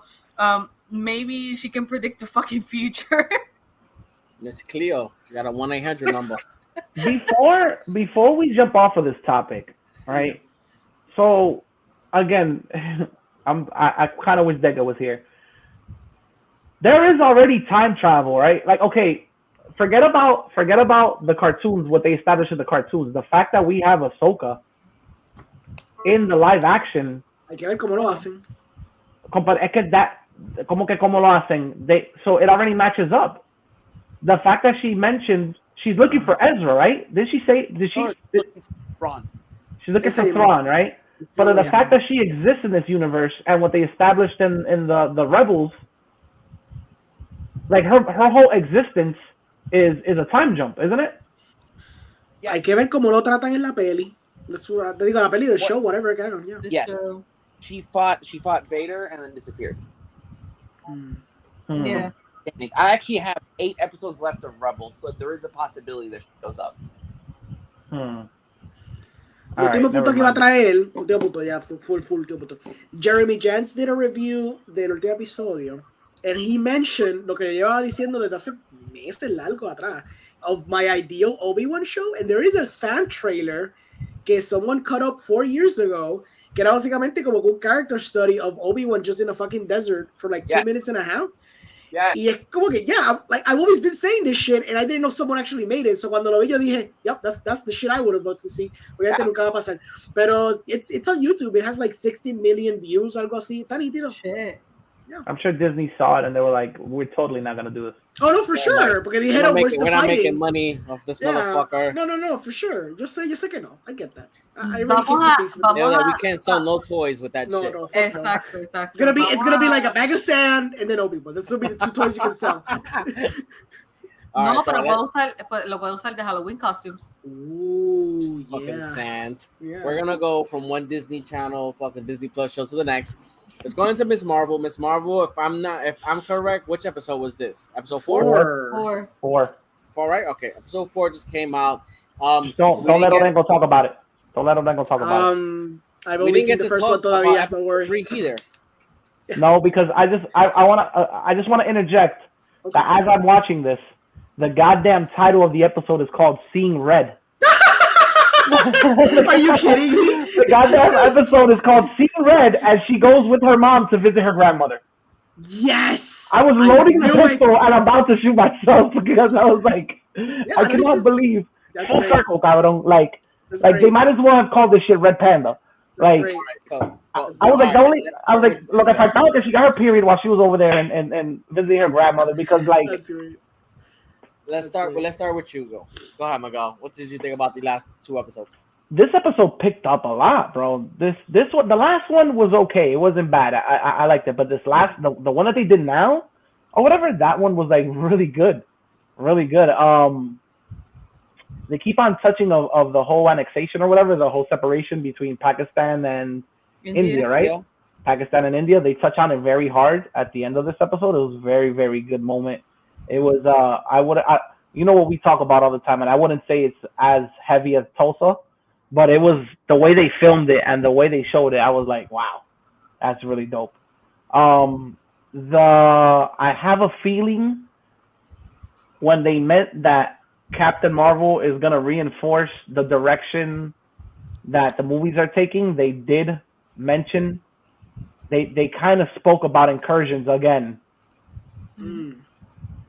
Because he mentioned the world, like he said this is there's many, again, they reinforce what they've been preaching at us, like there's many planes, there's many planes of existence, or there's many universes.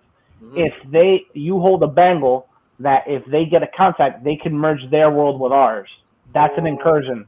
But entonces it erases the world for theirs. An incursion. Yeah. It's an incursion. Por si acaso nadie sabe lo que significa incursion. This dude said, like, he said the plan for what's gonna be the next saga is gonna become a lot more clear, and I'm guessing, you know what I'm saying, that's where they're going, Secret Wars. Absolutely. It was cool or whatever. This nigga got his camera off, so that shit absolutely fuck just said that. Kevin Feige's here in the room. But anyway. Cabrón. Le digo a Bota por cordialidad. Mira, las llaves de Guillotti, ¿la encontraste? No.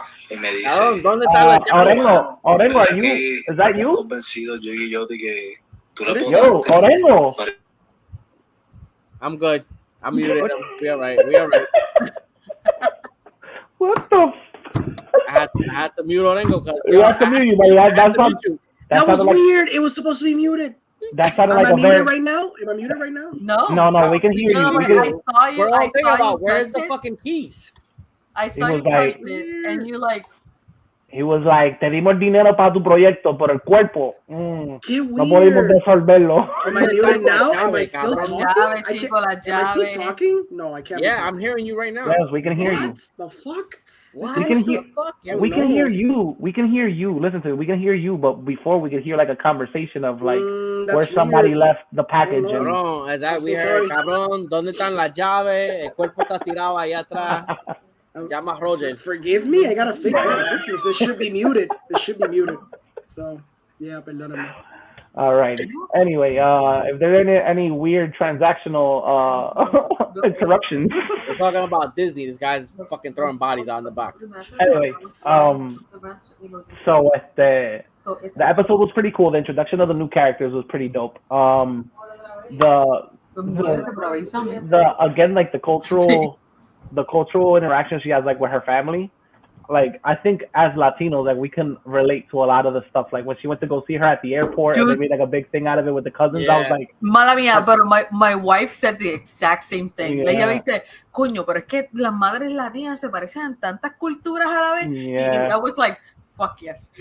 Yeah, that part tugged on my heartstrings or whatever. The whole thing with the grandmother, the whole dynamic with the mom ripping on the daughter and the grandmother ripping on the mom, like it's literally the same. They're the same person in 3 different bodies. I was like, that's literally my sister, my mother, and my grandmother. Like, like it's that dynamic or whatever. She's como te digo, like la actriz que cogieron, she's very. Like there's something about her. She's very like charismatic when she plays this character.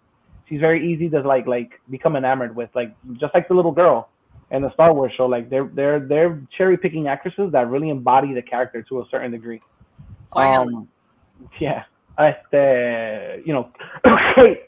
So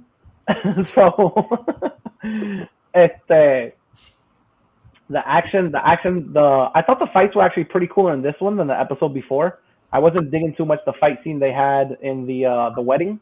Like the choreography was a little weird, but in this one it looked a whole lot better. The kid with the daggers was pretty cool. Yeah, that guy's from Into the Badlands, that kid. Really? I didn't recognize him, but I was just like, Nick is at his house. He's like, ooh, a character with a bandana over his mouth. Bro, I love this guy. I'm not gonna lie to you. I love this guy. The first time I saw, like when he took his mask, I was like, is that fucking Beans? Because he played a fucking character in this. Yeah, he played this character that I forget the name of the movie, but it's this movie where they take like kids and they play war games with them or whatever. Something Ender's Game or some shit like that. Oh, about with Tom Holland. Yeah. Tom Holland is in that? No, that's not Tom. It's another white boy. It's not Tom Holland. It's isn't it the kid from Sex Education? I think so, yes. I think it's the kid from Sex Education, and that kid, the one that's in fucking Red Daggers or whatever the fuck his name is, his name was Beans. And all this time, I thought that kid was fucking Hispanic. And I was like, look, I got this fucking Hispanic over here, and fucking Pakistani. And nah, this fucking kid is actually fucking Pakistani. Is it that the one with like Pakistani? Is it that the movie with Harrison Ford? Yeah. I thought Tom Holland was in that movie. Nah, no. That kid that was in that movie, he auditioned for Spider-Man. Ah, okay, that makes sense. Yes. Yeah, he auditioned for Spider-Man, but I don't know. This is other guy. Yeah. Anyway, I thought that kid was fucking Hispanic, and no, he's actually fucking Pakistani. Panini, whatever the fuck. Go ahead. Disrespectful. Anyway,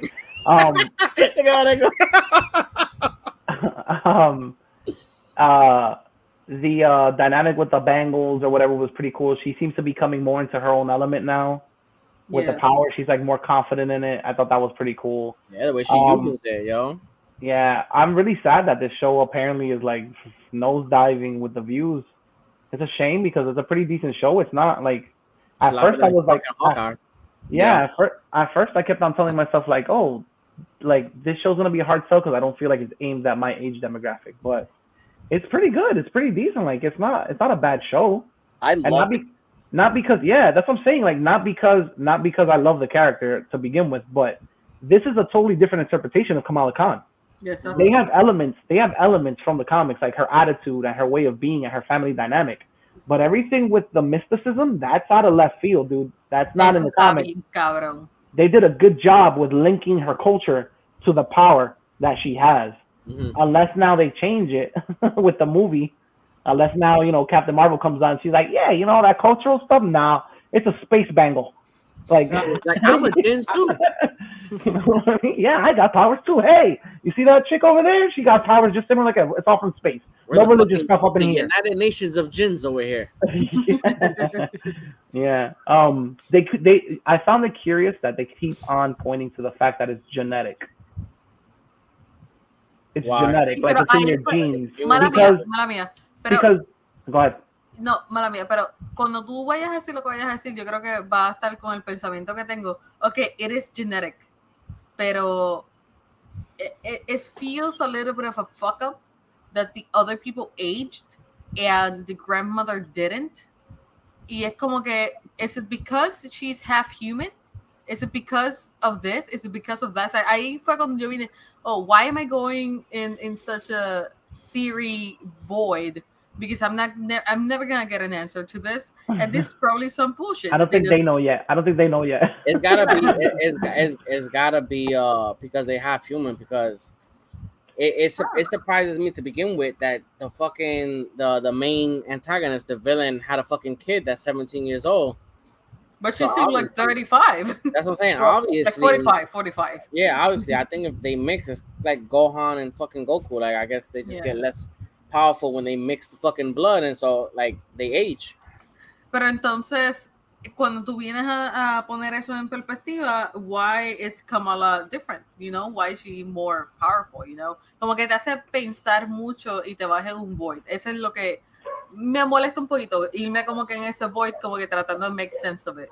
Por lo menos de esa parte genética y whatever. Pero eso soy yo acá. Eso no tiene nada que ver si me gustó o no. Pero,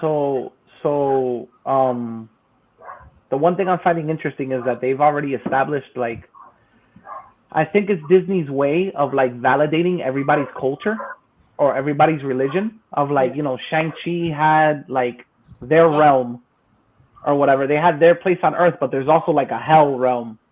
Mm-hmm. You know what I mean? And like these people have their version of like, you know, their mysticism, and they have like another universe. Like I mean, it's very interesting for the sake of inclusion, but I'm wondering how that factors into the story with having so many like parallel, you know, I know we're talking about the incursions, but it's just like you're establishing so many of them already that I'm like, how I don't know how that all, like when you start mixing stuff, like how they start affecting each other. You know what I mean? Yeah. Does that make sense? No, it makes sense. There's like so many worlds you establish. It's not that I'm starting to lose track, but it's just like I wonder how that affects the story when it comes to the incursion stuff. I mean, there has to be a fucking plan laid out. Fucking Kevin Feige guy be like, look, all this and this and this is gonna lead up to this. It's just we're at the beginning of the saga. Obviously, we can't see where they're going, but I mean, they have to obligado. They have to have the fucking idea of where they're taking this. Yeah, well, we'll see because Comic-Con is like right around the corner. Huh? What happened? No, go ahead. I'm sorry. I'm interrupting. Okay, no, it's fine. Como que, yeah, because at the end of the day, at some point, they would have to retcon it again.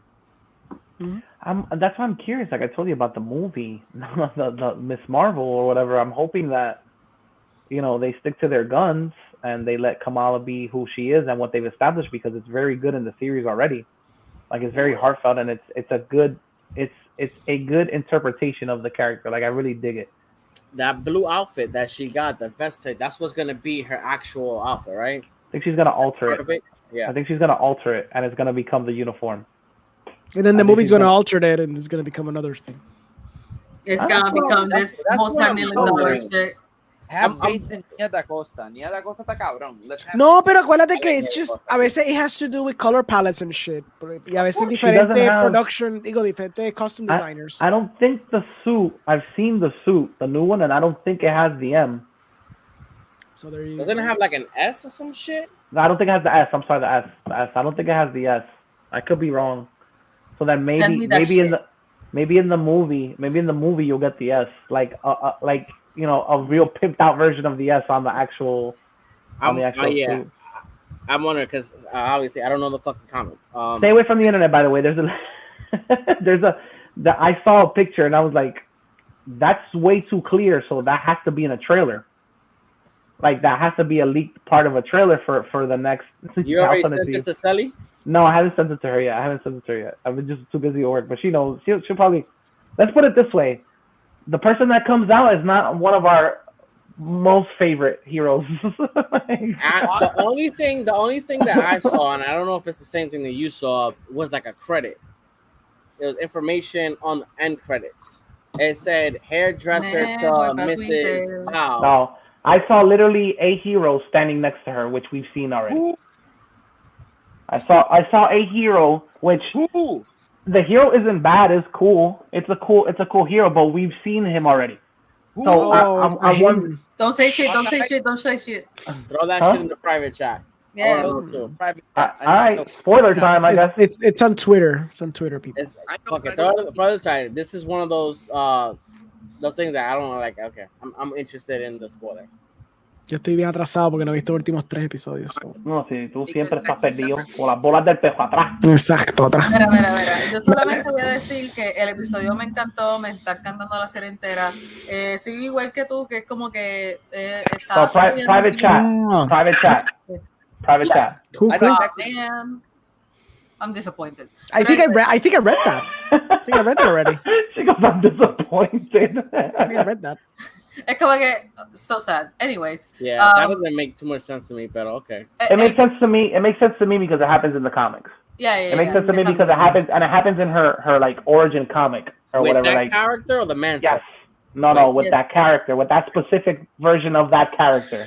Oh, so it's like they had to do it. Yeah. They were staying faithful. They're staying faithful to elements from the original comic. Si no if you would have seen the other person though that she runs into, you would have flipped your lid. In the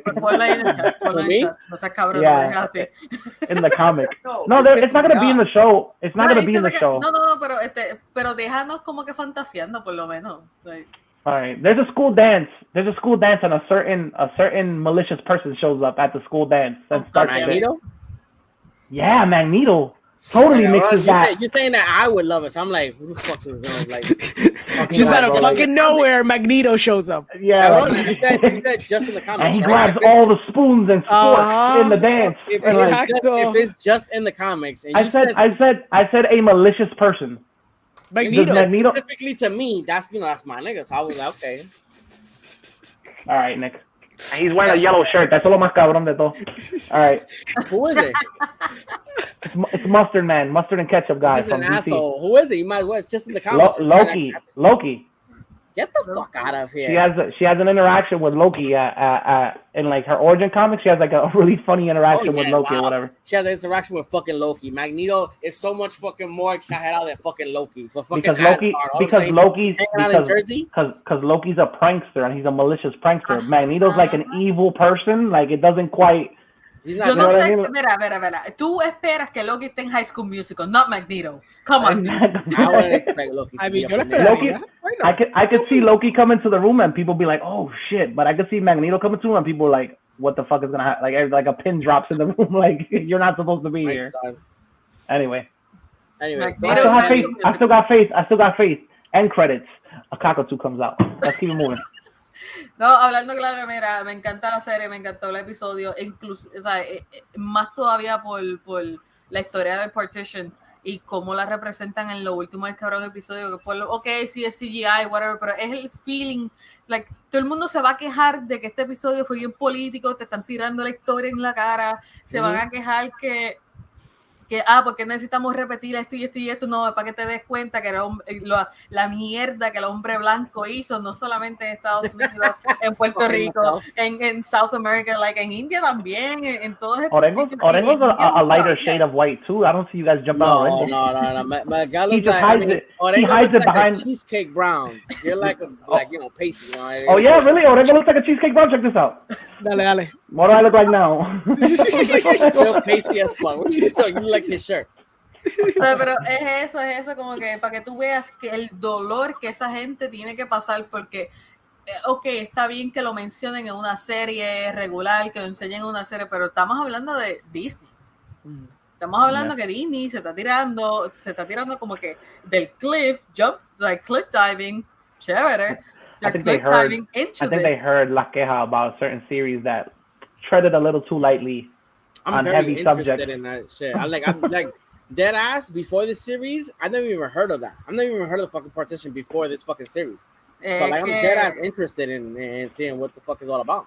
It treats their culture. It treats their culture with a lot of respect, bro. Like it really does put their culture like on a very like, how can I tell you, like a level playing field. It makes their culture important and it's straight up representation, and it doesn't feel, in the grand scheme of things, we all know companies just do it for the money. Yeah. But at least the show doesn't feel forced. No. No, The no, show doesn't feel Esa es la forged. jodida, que aunque lo repitieron como 3 veces la historia, y cada vez que lo repetían te daban un poquito más de contexto, y eso como que yo me lo como porque I love history, pero o sea, no sé, a mí me causó un feel como que I got super immersed in the story in this episode. Sí, hay corte en el editaje que it got my brain fried for a second. ¿Sabes la parte cuando when she's eating for the first time and it's spicy?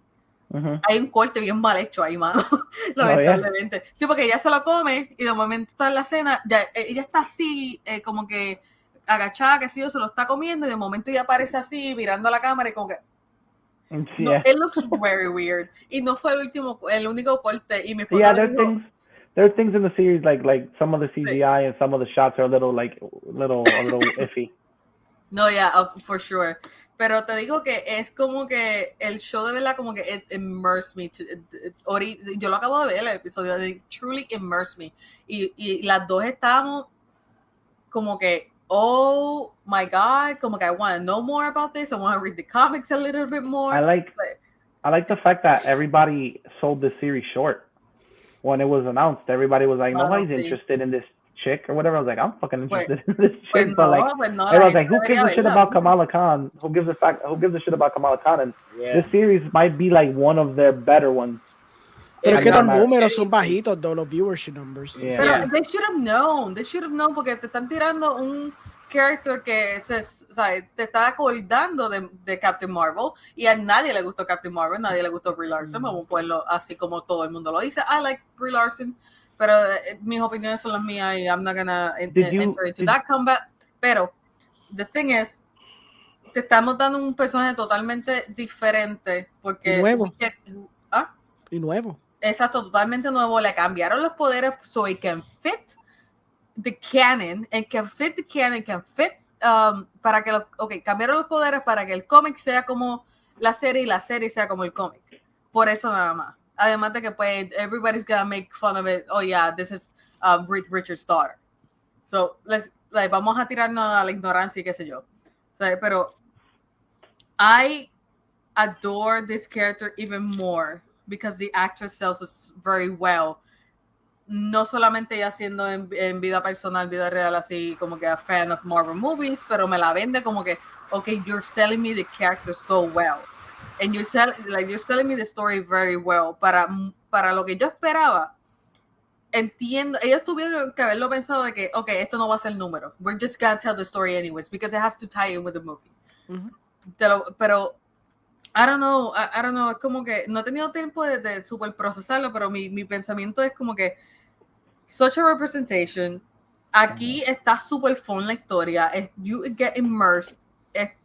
No es lo mejor que se ha tirado Disney, obviamente, y porque pues también está Loki. Pero yo estoy con Miguel en muchas cosas de las que él dice, y yo también estoy esperando el jodido cocotille ese. Mano, es algo que yo les envié al chat. Espérate, lo que les envié al chat. Literalmente, not even 5 minutes into the episode, and I sent a voice clip screaming, saying, finally somebody said something. Como que la abuela es mi fucking ídolo, esa cabrona habló al pan vino y por fin dijo algo. No es como que, oh, I'm gonna tell you the whole story, cut to black. Or cut to the next scene. I fucking hate that. I was waiting for it. Y yo le dije a Nikki, mi amor, I feel like I have closure. I feel like I have como que somebody hurt me and they did it. They finally fucking did it. No, like, estoy aguantando bajo de China. No puedo entender cómo es que algo tan sencillo nadie lo haga. Como que dame la información. Give me the info. I don't need to cut to the next scene and then kept wondering. Lo hicieron con ¿cómo que se llama? The guy from the Red Daggers. Joaquin. Shit, I forget his name. Yeah. Joaquin. Him. Bandana boy. Yeah. No, but the guy. The. Oh, I think his name was Joaquin. Yeah, I could be wrong, Joaquin. But I think you know. So, the kid was Chemo. Was Chemo. And like a él se lo hicieron como que yeah, I'm gonna tell you your whole family story, I'm gonna tell this story, but no se tardaron tanto como hasta los últimos 5 del episodio para decirte la historia. Like, I knew that guy was gonna anyways, so I like the show. I want more. This is it was more fun than ObiWan, sadly. But yeah, Forbes wrote an interesting article. I don't know if I gave it to you guys, but they basically said that the reason why they think the show isn't doing well is like a couple of factors. One is like she's to be honest with you, it's hard to sell a Muslim superhero to an American crowd. That's the way that's what they I got derailed, but yeah, that's what they're saying. Another factor is that they aired it at the same time as ObiWan.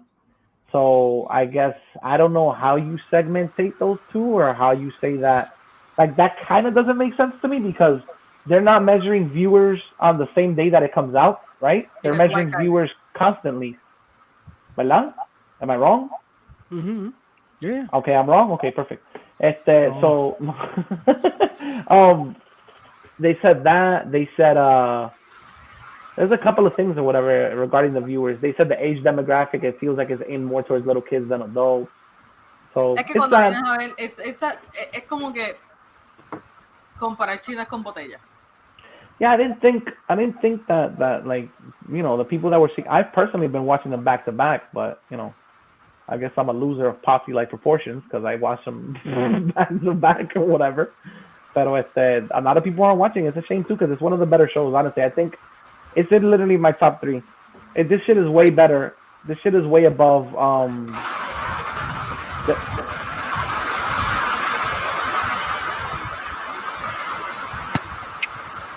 Nick, I think I can hear a hurricane in your background. Okay. I don't know why. Like I told you, I don't know why people are watching it, but it's a shame. It's a great show. I think it's in my top 3. I have probably this right below WandaVision and Loki. Yeah. So. Para mí sería Loki, this one, and then Wanda. What's the middle one? Oh, okay, Loki. Miss Marvel will be the middle one, and then Wanda. Por el simple hecho de que Wanda fue tedioso para ver. What? En el sentido de que it kept me waiting to tell me nothing.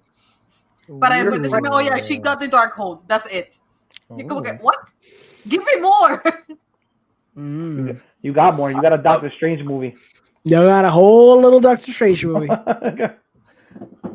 Yeah, that's true. All right. Anybody else want to gush about this before we switch over to the? Sí, pero de ella, no es que me venda la película because I was gonna watch it regardless. I love Doctor Strange either way, pero looking back on that movie,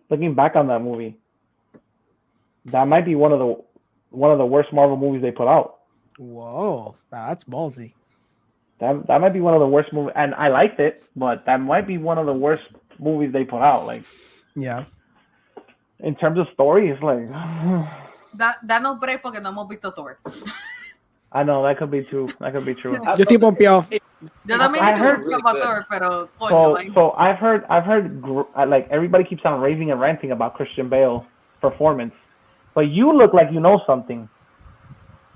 You look like you heard something.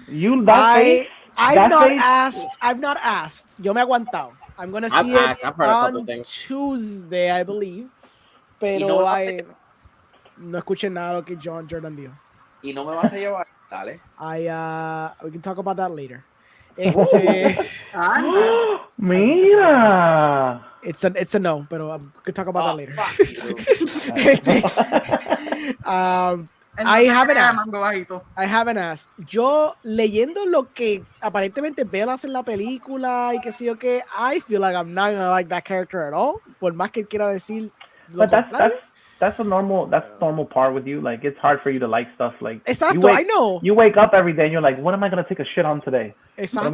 I heard a couple of things about it too, though. Sí, ya escuchaste cosita.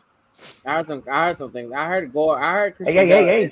Oh, whoa! What are you doing? But just vague. I heard that he's good. I'm not gonna say no spoiler. I heard that he's an okay villain. That's what I heard. Exacto. That he's an okay villain. That he's not amongst the top of the MCU. Wow, I heard the complete opposite. I heard his performance is like heavy in this movie. He might be one of the best. I heard from most of the people that I've talked with. For me, they said that highlight is Tessa Thompson and Natalie Portman. They're the best part of the movie, and that Christian Bale's character gore is good, but compared to other people in the MCU, they wanted him to be better. Like, I guess he's not as menacing. I don't know.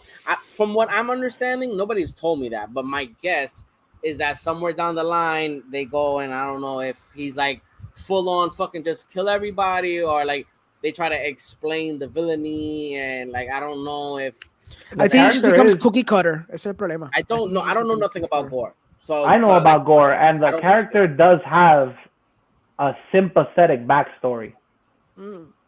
It does have a sympathetic backstory. Like, you know what I'm saying? If they do it in the movie, it'd be like. But considering the fact que querían hacer even a dance sequence con Gore, yo estoy pensando como que, okay, they're not taking this character seriously at all. Which is fine. Can you expand, mala mía, pero can you both expand on what you know and to spoiler, obviamente, like what you know from the comics, what you know. So in the comics. Porque eso es pendeja de. I knew about this dance scene that you're talking about, Orengo, but can you expand on it? Because okay. There's a dance scene with Gore. So originally, porque parece que este personaje está based on un músico, no me acuerdo, un artista, no me acuerdo quién carajo era. Christian Bale talked about it in an article. Punto es que parte de las inspiraciones, parte de las ideas que tenían era hacer un dance sequence completo. Pero creo que fue que either the studio o no pudieron filmarlo, no cabía en la película. One of those reasons, I don't remember, it's not in the movie. Pero me da a entender que if there was a dance sequence in this movie with Gore, that should give you a hint of the level of where the character's at, you know, and how menacing or not menacing could this character be. Maybe yeah, that would have felt real out of left field. See, I mean, they do it in Guardians 1, so I mean, the Guardians are the Guardians. The villain wasn't like fuck yeah, you know what I'm saying? Like the villain didn't break it down. True. Character. I think you're true. Homer. I don't know, dude. I feel like you're showing your lack of Bollywood movie watching by saying that. Oh, I don't need a freaking no desensitized. You don't need to like a Hollywood version of a Bollywood movie. Para eso veo RRR. Ya tengo freaking Bollywood. Cabrón, déjame joderte. Tú nunca me dejas. Yo puedo joder a Alejandro en una manera que él me deja. En verdad, you can definitely have dance sequences and still be menacing, pero true. I wanted to say that. I'm not talking about Gore, I'm just saying in general. So I'm on the beach. Bye. That's it. I don't know why. I don't know why at this point I was surprised at all. But I did see like the first 3 episodes of Umbrella Academy, and when they broke down the dance battle, I was like, what the fuck? You obviously haven't seen the first 2 seasons. That's what I'm saying. I don't know why I was surprised by that, but I thought that scene slapped. I thought it was good as fuck too. I was like, oh, he was like, we're gonna solve this the way we always solve this. I was like, yo, somebody's gonna get shanked. Let's do this. And then out of all the music, he's over here with fucking flash dance. I'm like, what the fuck is going on? Footloose and shit. Yeah. Before we get to the boys, I've been watching Umbrella Academy, and I've been analyzing my hypocrisy. About like, I don't know if it's the tone of the series that you can't judge it the same way we would judge like an ObiWan, because it has all of the same. It has some of the like, it has like the stories kind of all over the place. The CGI at times is fucking rough, and like, you know, it has flaws, but I can't help but love the series for like how fucking funny and stupid it is sometimes. Even one of the characters, which I can't stand in the first 2 seasons, I gained sympathy for him in this season. Who? Which one? Luther. Oh yeah. I'll tell you who I saw. I was like, Ashtray looks so. I mean, because it's like I've only seen Ashtray one way. So like Ashtray being sympathetic, I got goo coming out of my. I've only seen the first like 3 episodes. I don't know. So let me tell you how I feel. How I feel that he saw Euphoria and was like, no, we're gonna keep you we're not gonna keep you as bad as that guy, but we're gonna make you problematic as hell, but we're gonna make it funny. Yeah, because I was like, wow, this fucking kid like looks different in this series, yo. Because in the series he's in, they paint him. That goes to show you, like, to me personally, like what camera work does to a character. Like every way they shoot him and all the dialogue they give him and every way they present him in Euphoria. Euphoria has goofy shit as well. Let's not kid ourselves. It has heavy shit, but Euphoria has funny shit. Yeah. His character is so serious, and he looks so adultish because they portray him as it's such an adultish figure, such a wild child or whatever. Like, but not wild child like doing zany shit. He's doing heavy-handed shit. Heavy shit, yeah. Heavy shit. You know what I'm saying? You kind of forget that he's a fucking kid. Exactly. The way they paint him, you forget that he's a kid. Here, he does some heavy stuff. So, Sully, you've seen it. He does some heavy stuff by mistake and on purpose. But it's so comical that the two characters look nothing alike, even though physically they look almost identical. That's like the other kid. The other guy from fucking Euphoria was the same thing. Sorry. No. He dropped the last blunt. He dropped the last piece of the blunt. Bro, I'm looking at Sally and Sally looks like she's rolling a blunt. I'm like, is Sally rolling? Anyway. It's like the other kid from Euphoria. The fucking, I forgot his name now. But the fucking guy who's the villain, the asshole. Nate? Nate. I forgot his name. Nate. Before I seen him in that series, all I've seen him was like the same fucking high school sweetheart, Netflix goodie, like fucking guy. And then all of a sudden, I seen Euphoria. I'm like, holy shit. The one person who what you get on camera is what you Fesco. I remember Nate now. I was like, holy shit, this kid fucking looks different than what he looks on Netflix. Fesco has one form of being, and that's what you get on the shows and what you get in real life. For real, yo. I saw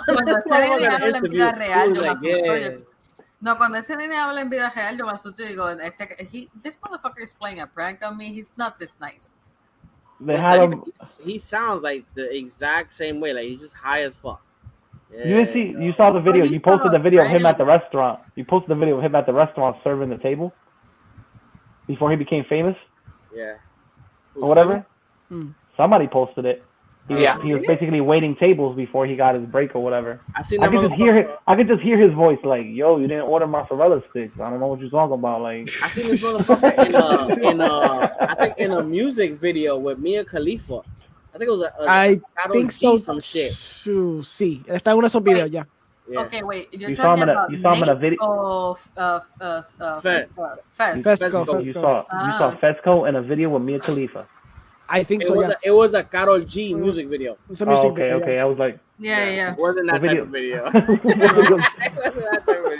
We're about to boost the adult level up on this podcast. Look a little bit. All right, so everybody good with Miss Marvel? We ready to go to the boys? Oh, I didn't say nothing. Go ahead. Did you see it? I thought you said you didn't see it. I didn't see episode 4, but 1 through 3 I absolutely love.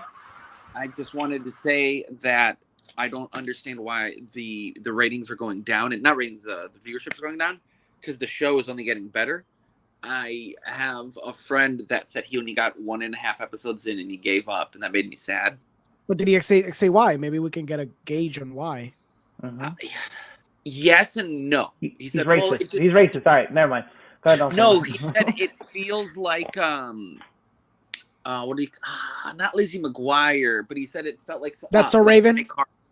And I'm like, I don't know if you've ever seen iCarly, because it doesn't feel like iCarly, but iCarly, yeah. Oh yeah, the text bubbles. Totally. Yeah, that's very true. Yeah. Pero there's nothing wrong with iCarly, and there's nothing wrong with Lizzie McGuire. So I told him. The sad shit is that they're actually watching iCarly nowadays more than Miss Marvel. That's the sad part. Like, es que mano, iCarly, come on. I have friends que si tú los ves, tú dices, este es un cabrón de la vida, este odia, este la apesta hasta respirar. Like people who portray themselves as tough, and those motherfuckers watch iCarly. iCarly está cabrón. So, yo no veo nada malo con decir que el show parece a Lizzie McGuire. No, sinceramente, I think Lizzie McGuire is incredible. I thought it was great. Growing up with it was so much fun. So I'm just happy that kids have a show to grow up with that is also seeming to make all of the adults in this group enjoy it. So como que I feel like they may have matched or hit that line that Pixar hits, which is for kids, but also really entertaining for adults. Yeah. So I'm really happy with the show. I think it's top 5 MCU ever so far. I think that if the MCU looked like this and had this kind of freedom, their movies, people wouldn't be complaining about them nearly as much. I agree. So I want more of this. I want more of Loki. Loki had like I think Kate Herron Sayama. I think is that her name, the director? Who? I don't remember. But anyway, she had such a clear visual palette that you could tell that they allowed her to play with. Same with Matt Shackman on WandaVision, and Malcolm something for ¿cómo se llama? Civil War. They all had their very unique palettes, and I hope that going forward, Phase 5 de Marvel eso que cada película is its own beast. It's its own project. Yeah, they're going to lead into other stuff, but let's focus on this and make this the best thing instead of, let's just shoot it in a green screen studio y ya para carajo. So I love it. Y el score está cabrón. El score está bien cabrón. This is the second show where I've been exposed to music from another culture, like overseas, never heard before, and I love the jams.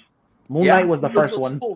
Moonlight was the first one. Like this one is another thing, bro. Like Bollywood tunes all over the place, and I'm loving it. Bueno. Cabrón, sí.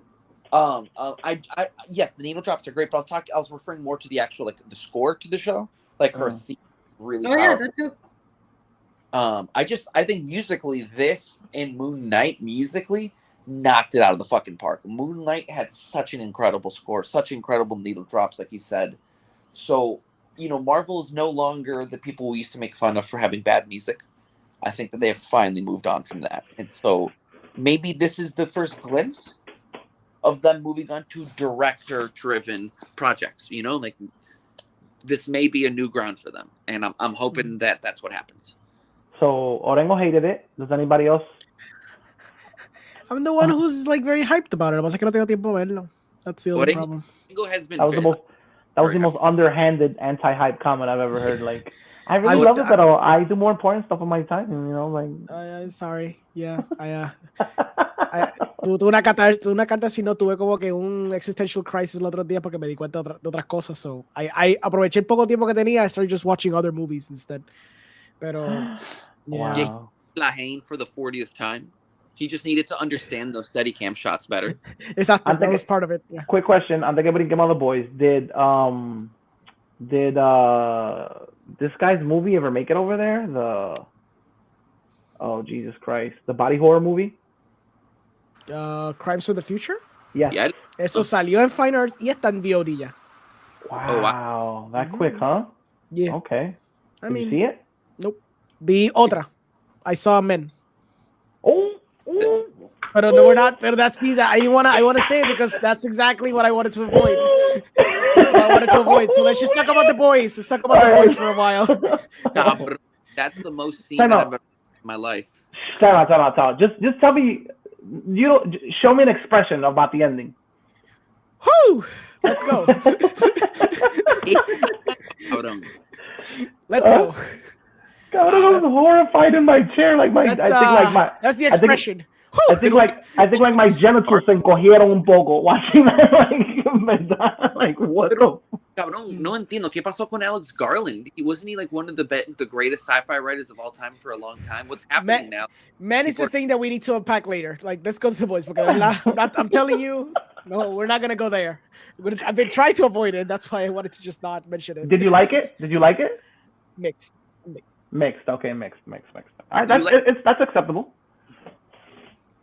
Movies are hard sometimes. Look at that. This movie was hard, very hard. What I could say that like watching it at the end, I was intrigued by the like. It takes a little bit of while to ramp up. I was intrigued. What I came out unsatisfied with was that we never really got an explanation on, like an explanation on like the monster. Even though I think I know what it beats you over the head with what the monster is. Yeah. But they never really tell you if it's like a manifestation up here or if she's actually seeing, or maybe I was just too stupid to grasp it. But okay. Anyway, the boys. Yes. All right, so boys. the boys. I'll start off saying that I think, and Miguel has said this numerous times. I'm gonna start off saying I like the episode, but I really do think that I am desensitized by a lot of shit because I didn't like this. The episode was outlandish, but I felt like the guy blowing out of a guy's dick hole for me was like it kind of set the bar. Like holy shit.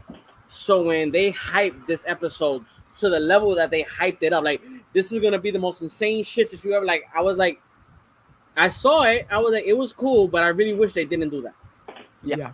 I really wish they didn't hype it up because I was like expecting some wild shit, and it made me laugh because the guy with the extra long meat sausage, the love sausage shit, was funny as fuck. It was funny as fuck, but it wasn't that's a recurring character, by the way. Yeah, eso salió en season 2. He can say season 2. He reminded me of that character from the comic book. Remember Wanted, the fucking Santa Claus with the huge dick. Remember me that that's guy not from Wanted. I don't think that's Wanted. I think that's the boys. Santa. He's a Santa. Yeah, he's like a Santa in the comics. That's why in the series he has like a beard like Orengo. Like I thought that he was from Wanted. I could be mistaken. I thought that was anyway. I'm watching the episode and I like the episode. I thought it was dope. I like everything that happened in the episode. I just really wish they didn't hype it to the level that they did because I'm sitting there the whole time expecting, okay, when is it gonna happen? When's the moment that happened? I'm gonna be like, get the fuck out! How the fuck? And it just never happened. Never came. Yeah. Have you seen True Blood? Mm-hmm. See, True Blood had way more gnarly shit in their second. So I'm literally imagining like, oh my god, there's gonna be like a dude floating in the air getting fucked by another dude while somebody like comes on his face or something. Like there's like nothing ridiculous. Bro, we got that. Technically, we saw that in spades, but it wasn't. But like for me, that like. Isn't it worse? It still stays with me, that dick hole scene. The guy blowing out of the fucking guy's dick hole is like something so like outrageous that I've never ever thought in my life I would see that. Like anywhere. A fucking guy shrinking, going into somebody's dick, massaging the dick from the inside and blowing up. Like no, I believe his words were, make your way to the prostate. Make your way to the prostate. I was like, it was shit that was gross as fuck. Like when fucking MM got the fucking Uber fucking Hawaiian Cooler 5000 blown up all over his fucking face. Yeah. That shit was funny. That shit was fucking disgusting. The funniest thing to me was the dialogue of the girl of what's her face? Forget her name. Starlight. Oh yeah. He's like, I brought him with me. He gives really good fellatio. Oh yeah. Yum. I was dead when you said that shit. I was like on the couch dying. Yeah. I don't know how they kept a straight face for the scene. Like I see. Oh yeah. It was cool. I like the whole shit with Homelander, with his little Green Goblin moment, talking into the fucking mirror. Oh yeah. Fucking A-Train catching a heart attack, dragging fucking the fuck his name, Blue Falcon or whatever the fuck his name is. Policeman. We didn't talk about that character because we were on vacation, right? Yes. About Blue. That character, like, it was like, I don't know how to explain. Like, it was. I was texting freaking Santagana while I was watching. I was like, this is so cringeworthy, but it's not like cringeworthy bad. Like it's so like on the spot, like on the head, good, or whatever. That like I'm dying inside, but it's of embarrassment because. Yeah, me fucking laugh. Like fuck y'all ain't getting checked. Fuck y'all. He's like, blue lives matter too, motherfucker. No, he said all lives matter. All lives matter too. So the way, like it's such a it's creative writing, but I love it. It's just like Jesus Christ, it's so spot on that it's good. Yeah. I was watching it and I was dying inside a little bit. And I was like, oh my god, like to have the testicles to put that out there and not be worried about any repercussions. You know what I mean? I was like, holy smokes. Yo, that is the rain louder than my voice? Oh, it's the rain. That's what's happening. That's rain, yo. It's like a fucking storm. I can't even hear y'all.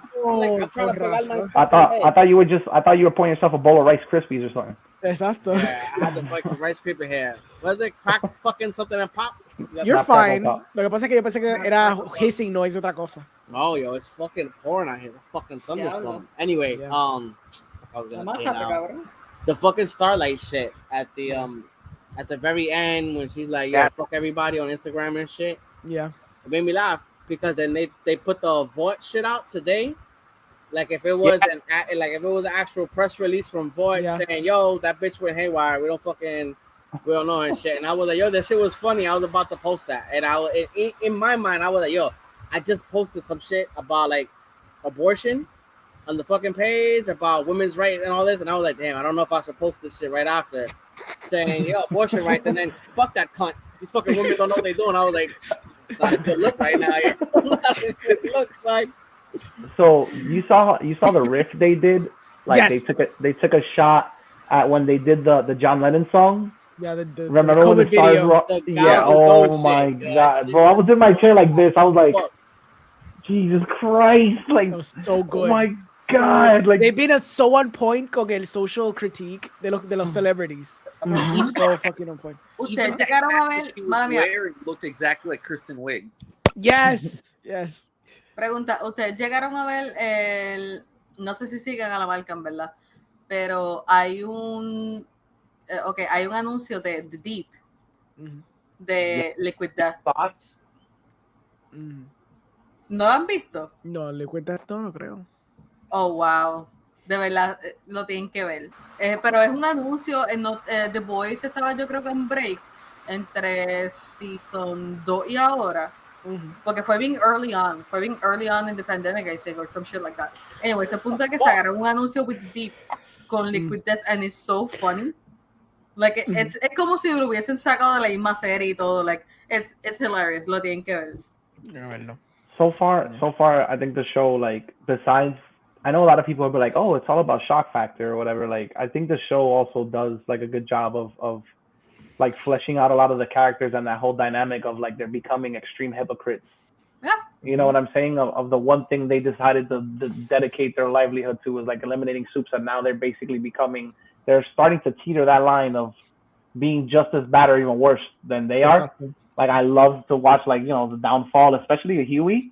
Like, you know, Mr. I walk the line, I'm uncorruptible. Now he's basically like a fucking crackhead. Yeah. Like it's very good. It's very, very, very, very good. What I am wondering is how many episodes is this season? 8. So we're 5 6. in? So there's only 2 left? Yes. 2 more. Damn. Oh shit. That hurts. That hurts a lot of people. I'm wondering. Yeah, that character is probably gonna be around then. Maybe. Dependiendo de lo que hagan con él. Okay.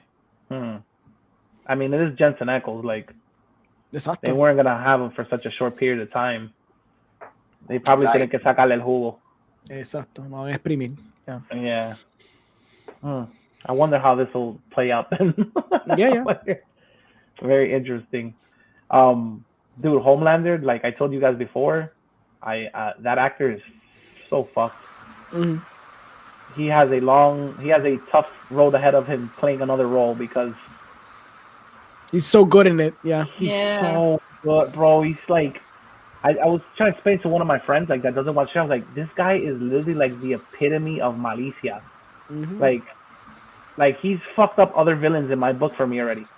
Absolutely. Like, with this interpretation, like to be so like petty to the things that he wants to do to people, the way he wants to see people suffer, and like hits them in their sweet spots. I was like, dude, the Joker looks like a little kid now to me. Like, he looks like fun and playtime.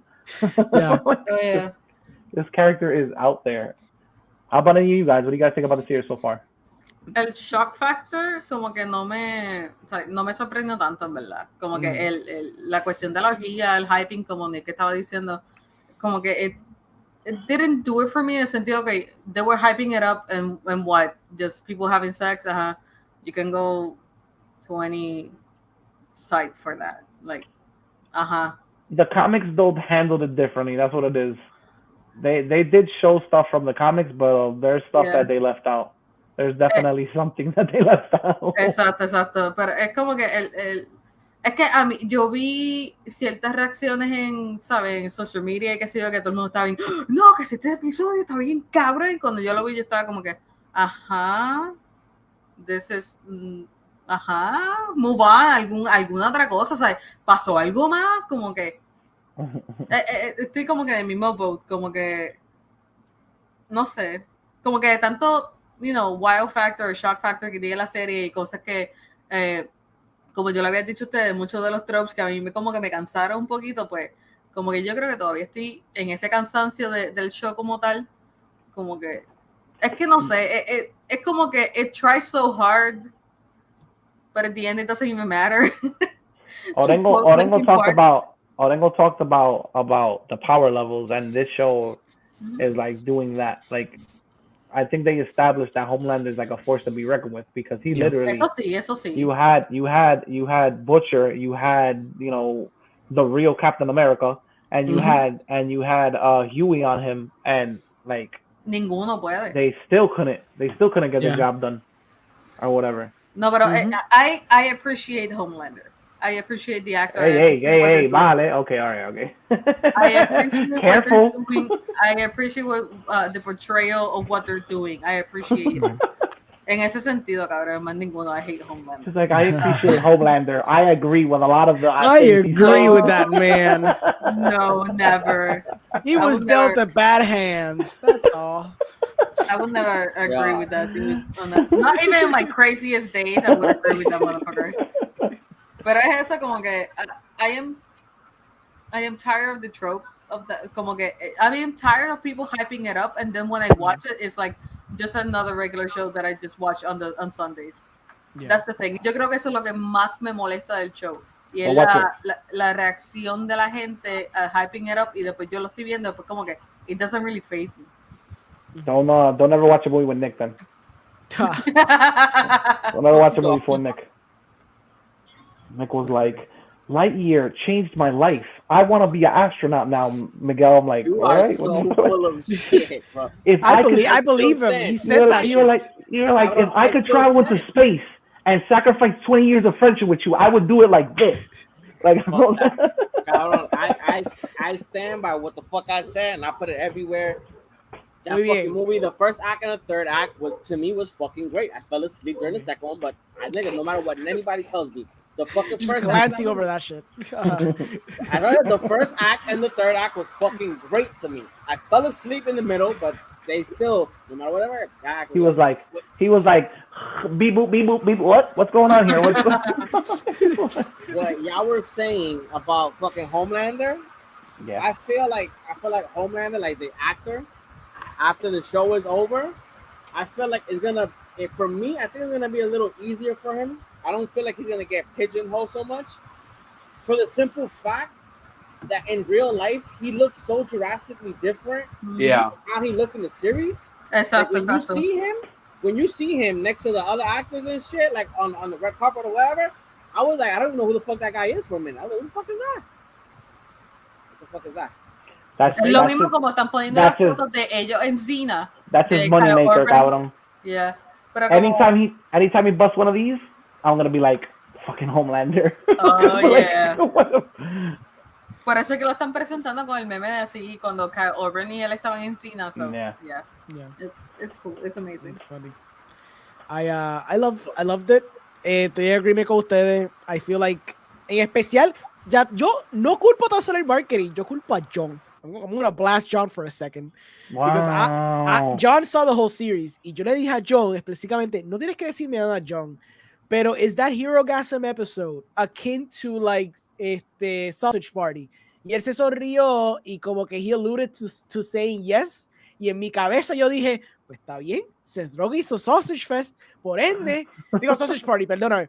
So, por ende, esto va a ser así de bonkers. Cuando yo estoy viendo esa mierda, yo como que, está cool, pero... Está cool eso. That shit was funny, okay.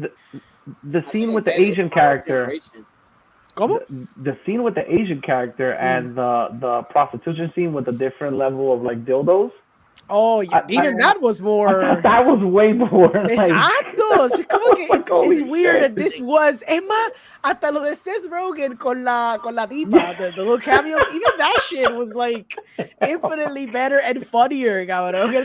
Oh, God, no. That shit was fucking hilarious. Okay. Literal. So, I mean, that cool. I mean, I will say this.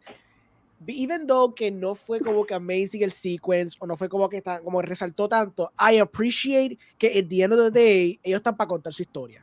And not even this deterred them, because this could have easily been a way for them to spend half the episode in Herogasm comiendo mierda and literally pulling a full stop to the story for the sake of gags. Yeah. And they were like, no, we gotta like keep trotting con esta historia because we have a story to tell. We have limited amount of fucking time and we have to use it very efficiently. So I appreciate que at the end of the day como quiera contar la historia.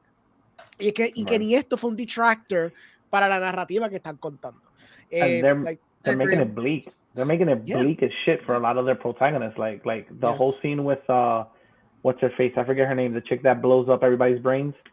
AOC. Yeah, when they AOC. That's AOC. when they had her with Starlight. Like that moment worked for me. I was like, holy shit. Yeah, because she started bleeding in the nose a little bit. Yeah, I was like, oh shit. Yeah. Not cool. I love it. The tension and everything. Yeah. I'm looking forward to this. Sorry. Malami, I'm sorry. Go ahead. No. I mean, I'm loving it. Es que no hay mucho que decir con la historia porque la historia quedó cabrón. Eso sí, there's two little things. The first one is I wish. Because they already do this shit all the time. They allude to other like franchises. Yo pensé que cuando empezó Butcher y Soldier Boy jaltar la puña Homelander, I really thought they were going to do the whole Bucky Captain America. Exacto, I thought it was. It's like a less well choreographed sequence de lo mismo. Yo entendí que la idea era esa, pero yo dije, coño, they could have pushed la coreografía un poquito mejor. And you can tell que estaba no lazy, maybe a falta de pan, whatever. Pero the choreography was a little off, porque I do remember que mientras estaba Huey hablando con alguien, I believe, en el background, estaban ellos dos saltándose a puño y se veía bien fucking awkward en el backdrop, ellos saltándose a puño, because it was like, da un puño, no, que le toca a ti, ok, estoy, da un puño para atrás, ok, no. Entonces después cuando la cámara iba para ellos, then they will have the actual choreography. El segundo nitpick, que no ni siquiera mío, pero es culpa de Fabiola, because she saw it and she noticed it, ella estaba diciendo, el show está bien cabrón, y este sitio está bien cabrón, pero me encojona que este show, y no es culpa de este show porque muchos shows lo hacen, they go back to the same interpersonal problems. Siempre está el mismo fucking problema de que everyone hates Butcher. And there's always something in the season, in cada season, where everyone is always fucking fighting con Butcher over somebody, over something or someone or some event or something. Ahora MM, que está encojonado con Butcher, pero I believe que en season 1 más o menos pasó el mismo crical. So they're kind of rethreading the same crical de que siempre Butcher's being a fucking dick to someone and then someone's fucking upset. And for a lot of the season, they're fucking upset at Butcher por aquello y razón. So they're kind of rethreading the same thing. Yo me quedé como que, you're right. Es un cop-out porque es una forma cheap de darle riff amongst the boys, porque siempre te cae un crical en los boys. Y dice, yeah, but at this point they should just be together fucking solving the issue. No deberían ya estar peleando por mierda. Y yo, I know. And you're right. Yo solo lo acepto un poco porque como MM tiene some stake in this, I can see the justification of him being upset in this season, pero de que es un trope y que se está un poquito overused, de que siempre todo el mundo está cojonado con Butcher, siempre hay un crical con fucking Butcher, ya está un poquito trillado in the grand scheme de 3 seasons completamente. So I can give her that point, porque es verdad. Pero dicho eso, yo está cabrón.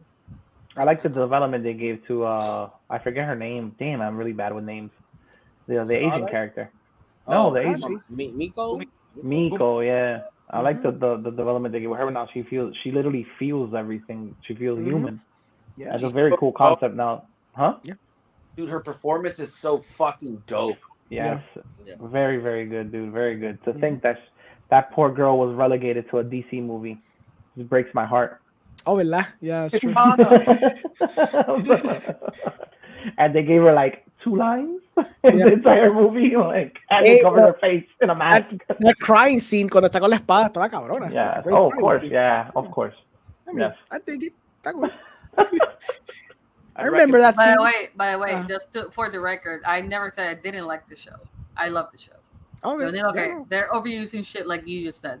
So. Sí. No, es verdad. And I get it, pero in the grand scheme of things, como que está contando una historia que está bien contada, está moviéndose o sea, everything's being efficient. O sea, cuando tú comparas esto con todos los Disney shows, que todos los Disney shows se sienten como película, this one feels like a show, because every episode is devoted to doing character build-up y progresando la historia, y nada seems wasted. En muchos shows de Marvel, todos parece que son películas de 2 horas, they stretch for 6 hours, y los están rellenando. You late, bro. You gotta get.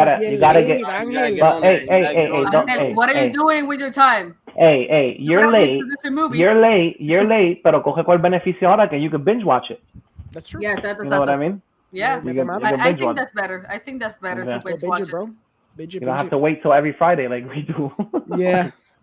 I think I'm gonna. Isn't it every Thursday? With Westworld. Every Friday. But it's Thursday at night. Exacto.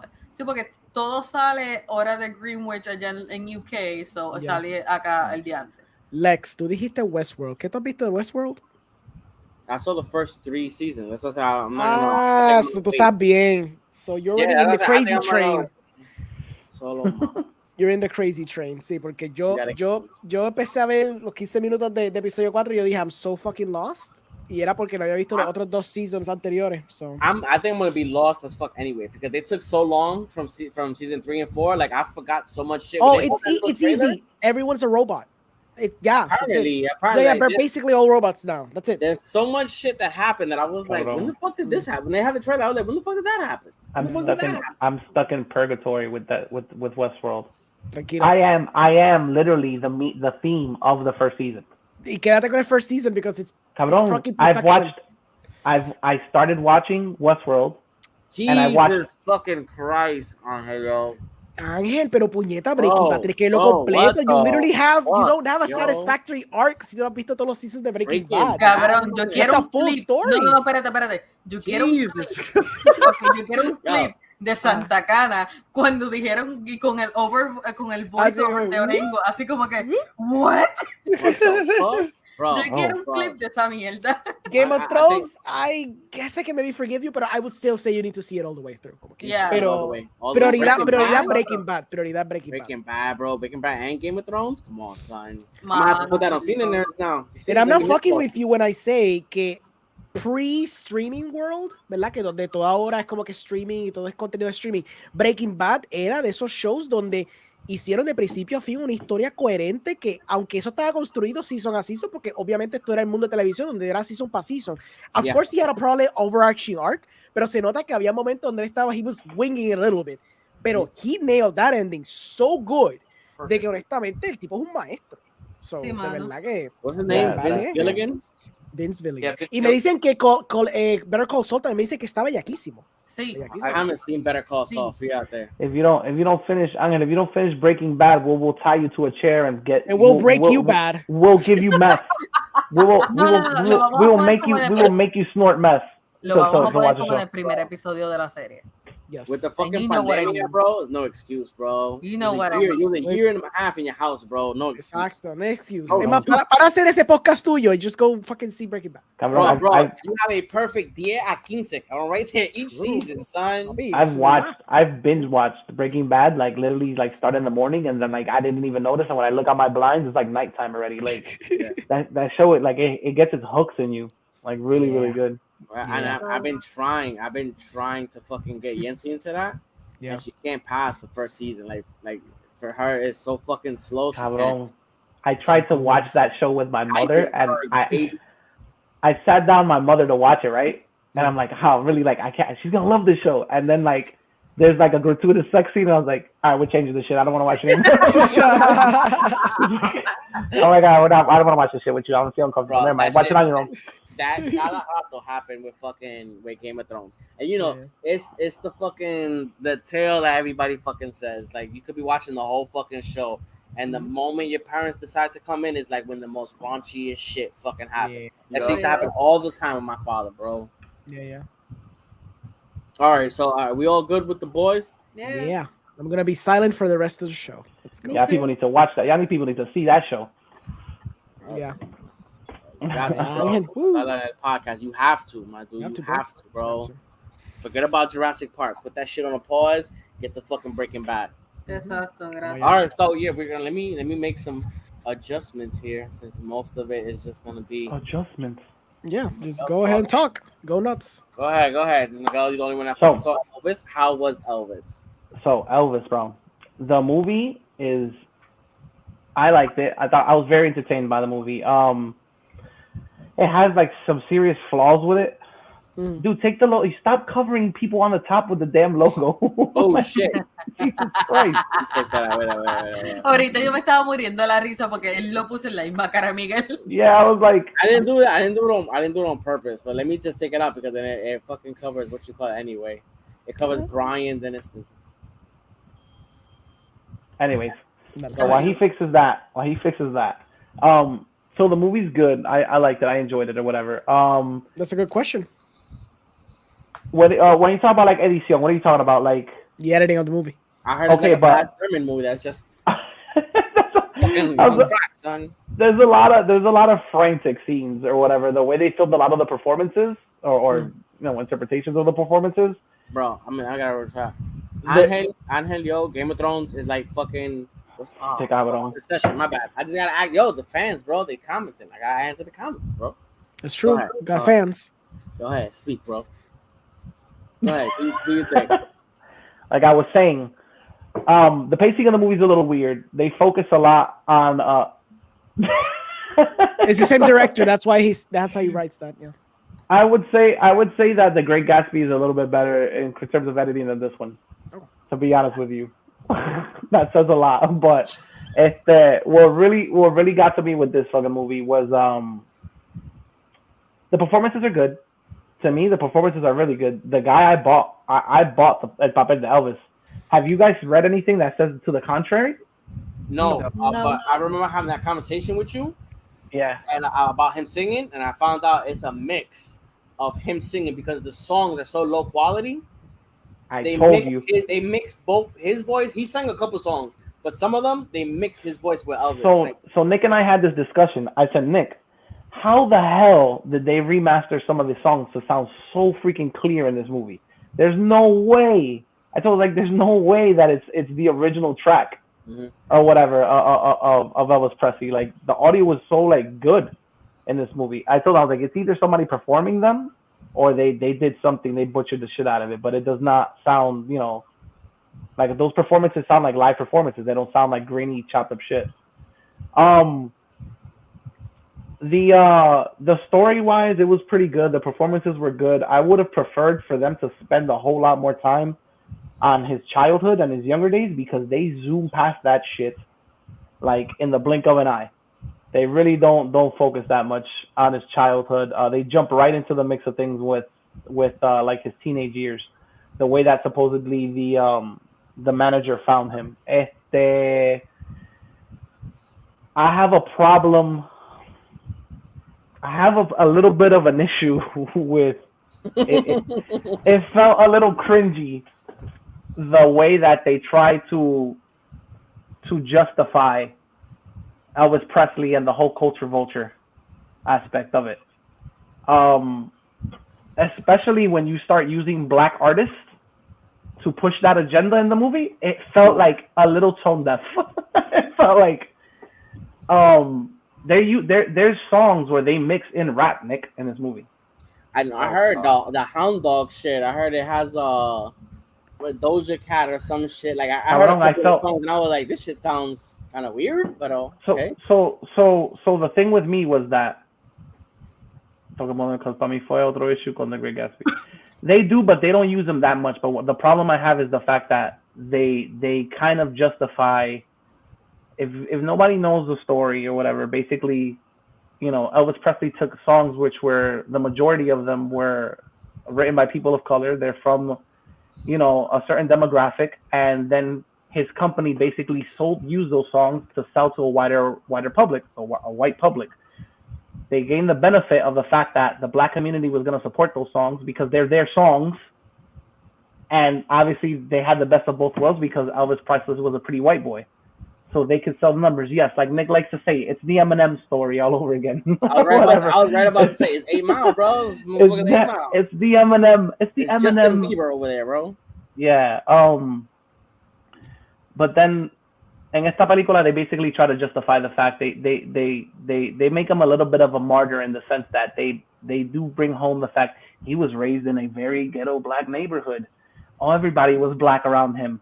They show him walking through a black neighborhood, and he's like in Disneyland. He's like, oh, whoa, people of color. Like he looks at them like majestic creatures. And then they give you another scene where he walks into his area of the woods, and it's nothing but white people practically almost spitting on him. And I said to myself, something tells me that's a hard sell. I was like, you might have received 1 or 2 comments, but civil rights activists, I don't know. I don't know if I can buy that story at face value. I know from what I understand. I know at the beginning. I don't know in those years. I know at the beginning when he got famous, a lot of white guys was like, "Man, fuck that dude." Yeah, but they go out of their way. They go out of their way to visually show you that he's like a person, like walking by himself, shunned by a white neighborhood. Like, I don't know. Like it was. I don't know, but something in me, I was like, I don't know if I can buy this story. Like this seems like some things in movies you can tell are artistic liberties. This seemed like one of them. This seemed like a massive embellishment. Like I was like, it could be. I know at the beginning, like it's funny now because so many years passed. So when we look at it, it doesn't look like any different from a lot of other Caucasians or whatever. But at that time, the way he dressed, the way he walked, the way he danced, the way he moved, and all that shit was like so outlandish to white people. Like that little movement of the hips, they were like, whoa, he has rhythm. Yeah. I thought normally white people don't have rhythm. Oh, he can't hear you, by the way. I thought Forrest Gump came up with that move. Bro, I told Nick when I saw the movie, before I saw the movie, I was like, Nick, if there isn't a Forrest Gump reference in this movie, I'm gonna be a little pissed off because Tom Hanks is in this, so I feel like they're gonna sneak in a little homage or whatever. Did they? No, they did not.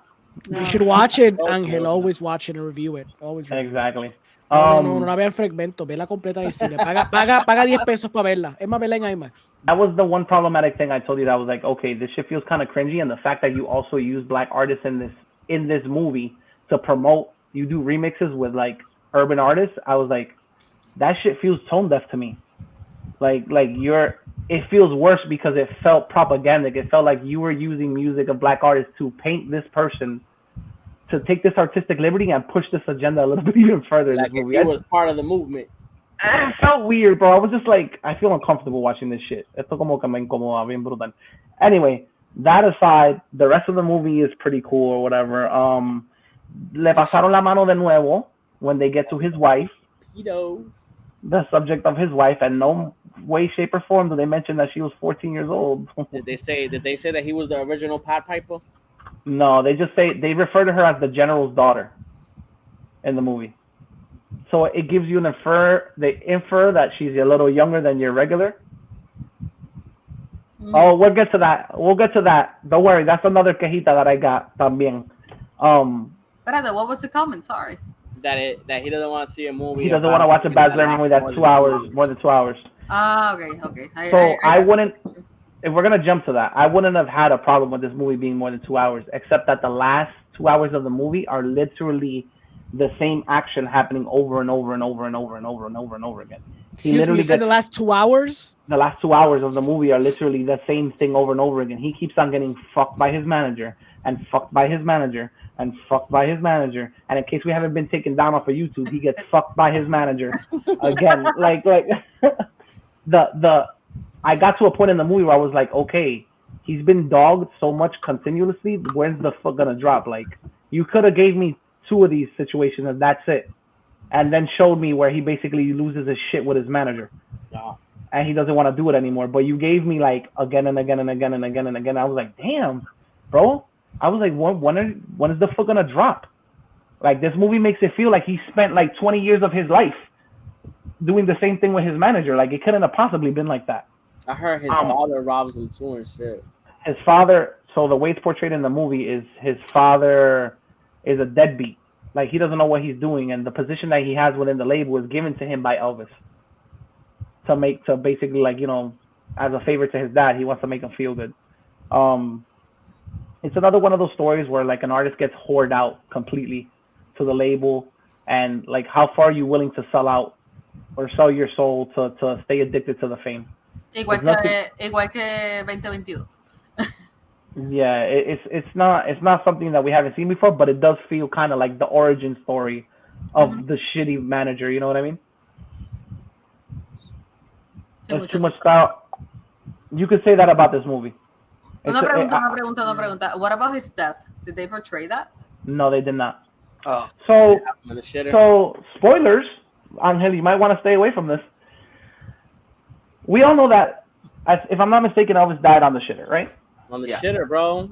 So Elvis has a conversation where he's strung out with his wife. He's basically been performing way too much. He's locked into this contract where basically his manager is locked in with the mafia. And shit. I didn't know that. Are the mafia there? I don't know. I might have spoken too long. So he's locked into his manager is locked into like a contract with the mafia because he owes gambling debt. So the way that he makes up for it is he locks Elvis into performing at a casino to wipe out the debt, basically, or whatever. So he gets into drugs. He does all this bullshit that we know about. That's the one problem I also have with this movie. This movie didn't tell me anything we don't already know about Elvis. If anything, it hided a lot of stuff that we know about Elvis. You know what I mean? Like, le pasaron la manita bien chévere. No fue como Rocketman, porque Rocketman exposed every single cocaine line that Elton John did. I haven't seen Rocketman. I've heard. I haven't seen Rocketman though. I have seen the Queen one, and I felt the same way, that que le pasaron la manita a Queen bien brutal. Sí, porque he did way more lines of cocaine than that. So pero mala mía, pero Rocketman se va un chimpitito más deep. No es como que full blown, pero le enseñan todos los issues y todos los problemas, como que it became a center of the story at some point. Yeah, I like Rocketman more than the Queen movie. So the way they handle his death is very corny. He has a conversation with his wife, and he goes, "I always love you." He gets in the plane flies away, and then you get a headline: "Death of a star," blah blah blah blah blah. He died at age whatever. Not even. Another quejita I have with the movie is that I wanted to see Fat Elvis throughout a lot of the movie, and this motherfucker looked like, I was like, Elvis was not that fit at that point in his life. I'm sorry, I'm pudgy. I know what a fat dude looks like. Every day I wake up and I see a pudgy dude in the mirror, yo. Elvis did not look that way when he was that age. They give you Fat Elvis in the last 15 minutes of the movie. It's one scene. And that's it. Tom Hanks gives a great performance in the sense that you despise him? Yes. He totally convinced me of hating that guy. I from minute number, I'd say 52 in the movie, I already despised Tom Hanks's character. Do you think that? Do you think? I mean, it's really early in the year, but you think there's any legitimate Oscar nominations waiting for these people? Yeah, Tom Hanks, and I would say, man, maybe the Elvis character for embodiment, yes. For acting, pretty good, but I wouldn't say not on the level of Tom Hanks. I say Tom Hanks. Austin Butler. Yeah, I never knew about this kid until I saw this movie. ¿En serio? Yeah, I never heard of. I seen him. That's a fantasy series on MTV. I think he had. He did a what? Él estaba en the Shannara Chronicles or some shit like that. The Shambhala Chronicles. I never seen that shit. I've never seen that shit, but I've seen the Shannara Chronicles. They're not the Shannara Chronicles. I just said Shannara. I haven't seen that shit either. The Shambhala. No, yo vi Shannara Chronicles and he's pretty decent. Lo que pasa es que como la serie eventualmente se la dieron a MTV, it became a love triangle kind of bullshit and it ruined the series like total porque tenían una buena trilogía, bueno, no solamente trilogía, tenían una buena serie de libros de la cual podían sacar mucha tela para cortar, hubiese fit into the whole fantasy realm, porque es Estados Unidos, pero into the future, when everything is fucked up, but there's magical creatures now. O sea, y el concepto está cool, pero la serie no te lo vende para nada. Like, don't watch it. I suffered enough watching both seasons, y me prefiero quedarme con los libros, which I do have. Y uno de los libros tiene la carátula de él porque it was like the newer versions of the book. I don't know why I thought that fucking guy was like Australian or some shit. Quick question. Quick side note. When they do the performances of the songs, very cool. And I'm not even an Elvis fan. I thought the performances every time the camera gets a little shaky, but the performances are pretty cool. They honestly are pretty dope. And the way they explain the way he wooed women with his gyration, like I was like, okay, that's pretty funny. Like it's pretty cool. I enjoy. Yeah. For all its faults, I'm not gonna say that I was bored watching the movie. Honestly, I'm not gonna say I was bored watching the movie. It was pretty cool. It's just some of the stuff is like, it's very propaganda-ish, and I don't buy that bullshit. Artistic liberties are one thing, but canonizing somebody, that's a little bit heavy. Whatever. You wanna move into Black Phone? Yes. Yeah, we can talk about Black Phone. Did anybody else see it? Nope. I just want to know about it. I've been dying to do so. It's a good movie. The beginning is a slow burn a little bit. How much of the beginning? Like an hour, 30 minutes, like. Hey, like maybe like the whole movie. No. I don't think the whole movie's a slow burn or whatever. I don't want to talk too much because I specifically recalled Engel telling me like, don't ruin it. I don't want to watch a trailer and ruin it. So I think I know what happens in the movie porque alguien, no sé si fuimos Ángel o fue alguien, Héctor, I think it was Héctor. Héctor told me, if you saw the trailer, you know what the movie's about. Y yo, okay, I saw the trailer, so that's all the movie is? Okay, yeah, okay. Cool. But to what degree? To the degree where the kid escapes. Okay, but that's not my. Oh, okay. Well, that's what the trailer shows you. All right, throw the spoiler warning up there because I'm not gonna beat around the bush with this shit. I mean, you don't need to spoil it. I'm just saying. The paranormal aspect of the movie. Oh, sí, el trailer te lo chotea because the phone, when you grab the phone and you talks to other kids. Sorry, don't talk down to me. I'm just saying, but the trailer never shows the kids. Yes, depende cuál trailer hayas visto. Depende cuál trailer, and I think I saw both. Oh, I didn't see that. So I didn't see that. I didn't see that. I literally saw the very first trailer, and they didn't show none of that. Perfecto. Me too. I only saw the first trailer. I didn't know there was anything paranormal about it. So this movie, gracias por decir lo de Sinister. Es tan parecido a la temática de Sinister un poco que I started thinking that this was a prequel. Oh, okay. Like a lot of the stuff feels like it has shades of Sinister, like literally down to a character that makes a cameo. It's not the same character, but it is the same actor and the same papel, más o menos. And I was like, and then I started looking at the mask, and I was like, wait a second, the monster in Sinister kind of has like a deformed face. You could say the bottom from here down. I was like, is this a fucking prequel to Sinister? I do think Sinister, particularly 1 and 2, they're better than this movie, but it did have me on the edge of my seat with certain things. I saw criticism about one character that felt like it was added near the end of the movie. O sea que like the movie might have been finished and then they felt like they needed to add a character in. I do also feel like that about that particular character. I will agree with them. Like it felt like if you didn't have him in there, the movie could have still kept on doing what it was doing. Is it best horror movie of 2022? Well, mucha gente la tiene en This isn't horror. This isn't horror. Mucha gente lo está hypeando porque llegó a ser, like, debutó en Rotten Tomatoes con 100%. It's suspense. I'd say it's suspense, but the best horror... Okay, best suspense of the year. I would call it What's the other horror movies of this year? Like, I don't even remember. Está Scream, está X, está... Scream came out? Oh, shit, yeah. Yeah. Está Scream, está X, está... There's some Shudder ones que yo no soy verso en eso, so I don't know them. Pero there's some Shudder ones que han tenido mucho hype también. Huge shout out to a certain actor that does not show his face in this movie. Mm-hmm. And he had me on the edge of my seat. Cheap.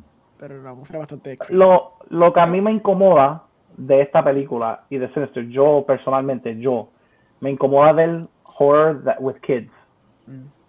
To me personally, it makes me extremely fucking uncomfortable to see anything that has to do with murdering kids or the kids are like it really unsettles the shit out of me. Sinister pushed the envelope for me because at least Sinister 2, like the stuff that the kids are doing, yeah, like exactly.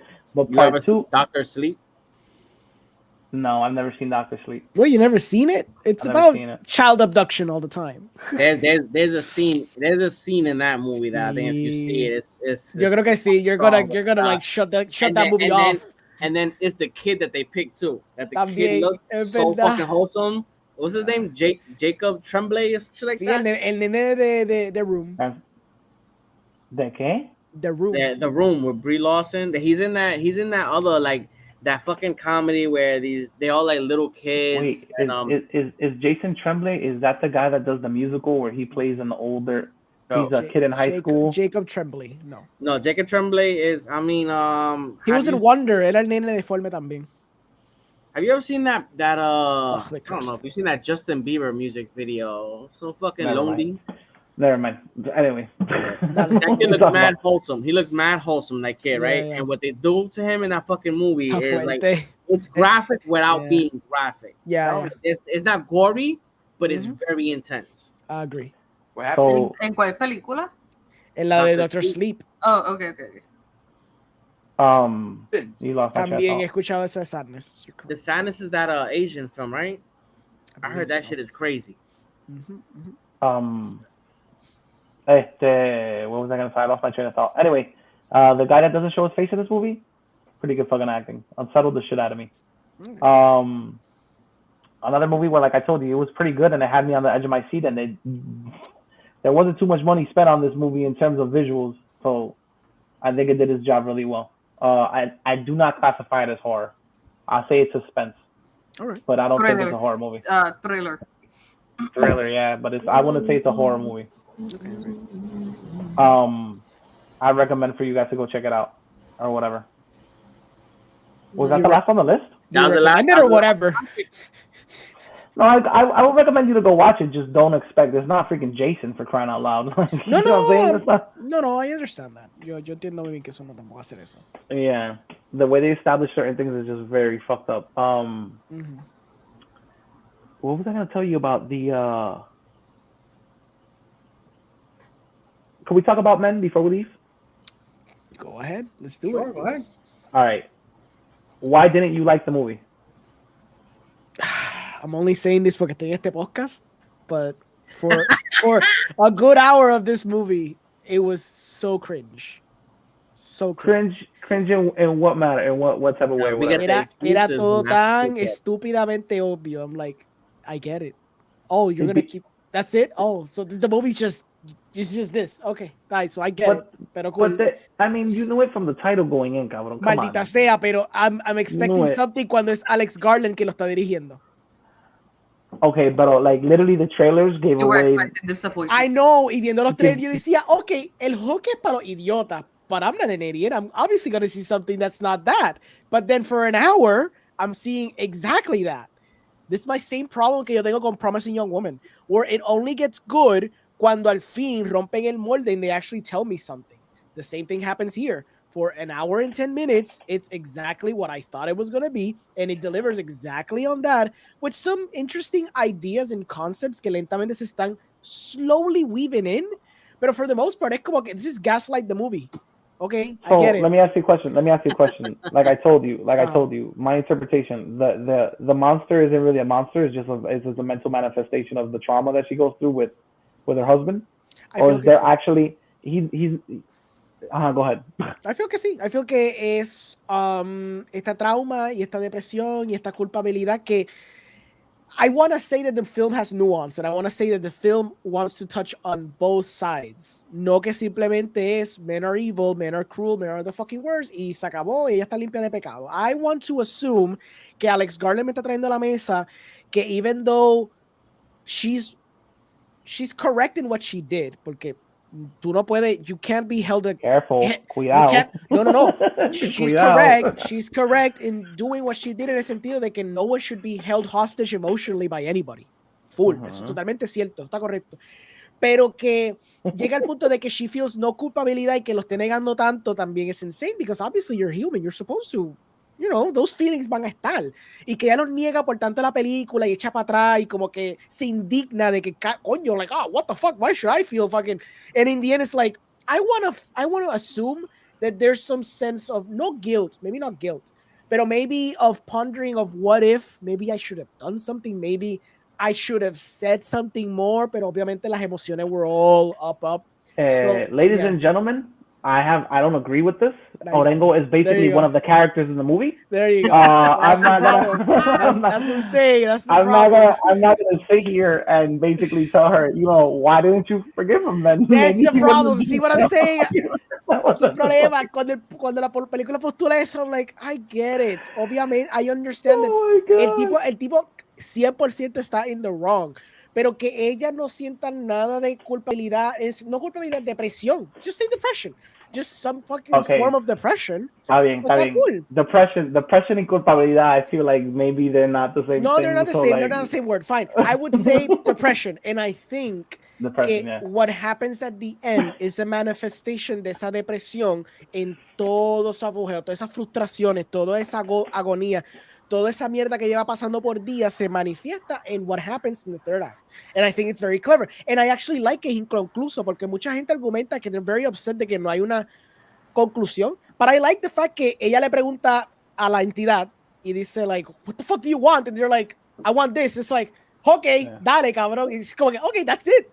That's fucking perfect. Porque it's like such a dismissal de todo lo que ella está sintiendo para simplemente acknowledge los otros sentimientos. Again, que en ese momento I bought la tesis, pero en todos los momentos anteriores yo estaba como que, oh my god, this is fucking cringe constante. But if this, so again, coming from a fucking layman's term, a layman point of view, if this is all mental manifestation or whatever, what's the deal with the fucking car? What's the deal with the damage to everything that's around her? Is the trip even to the lodge house real?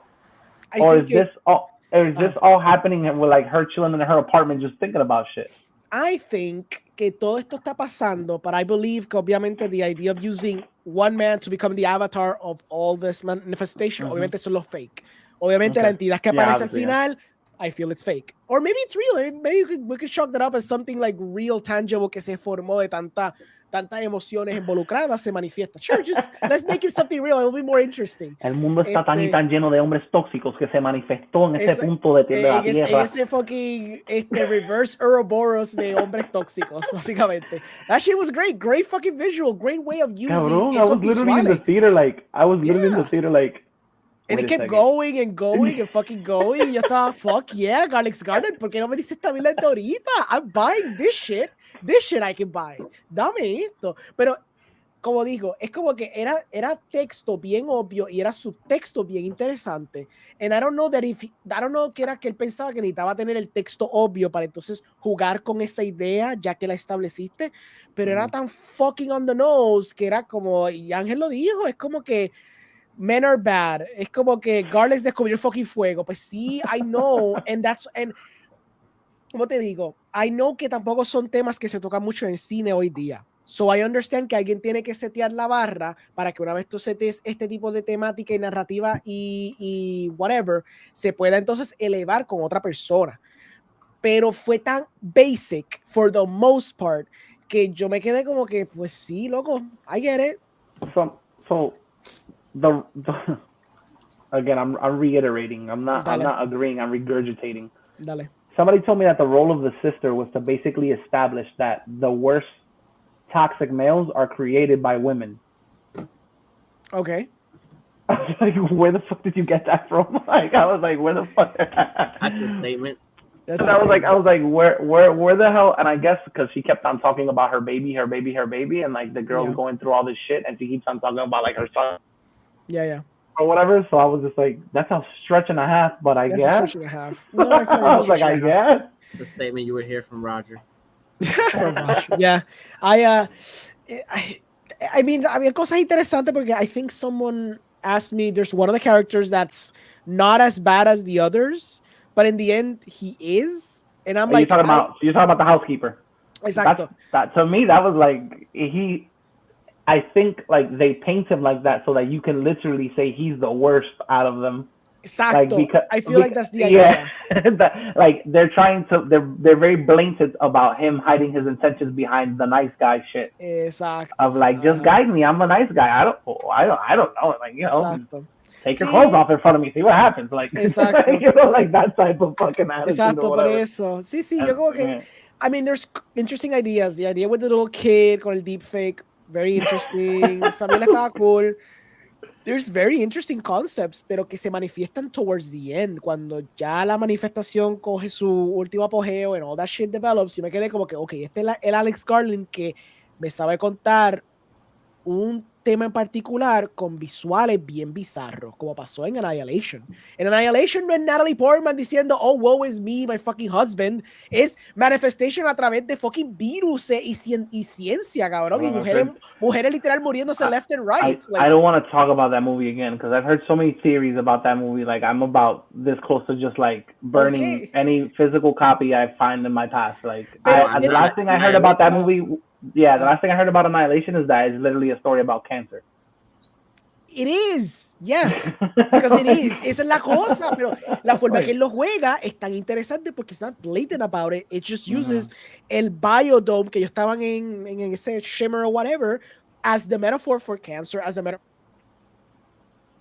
I can't hear you anymore. You mute it. En cuestión de la depresión y la cuestión de todo eso está manifestándose con el biome alrededor de ellos, which is fucking clever. It's never like, entonces incluso porque la película for the most part is just like a weird actiony science movie donde toca esos temas esporádicamente, pero en Men la película no sé si porque es más simple, menos presupuesto, crea algo más conceptualmente más sencillo. Orengo, bro, bájale. But I'm just saying. But why would you infer that they had to make it more simple for a feminine crowd? That's like very disrespectful, dude. That's very like.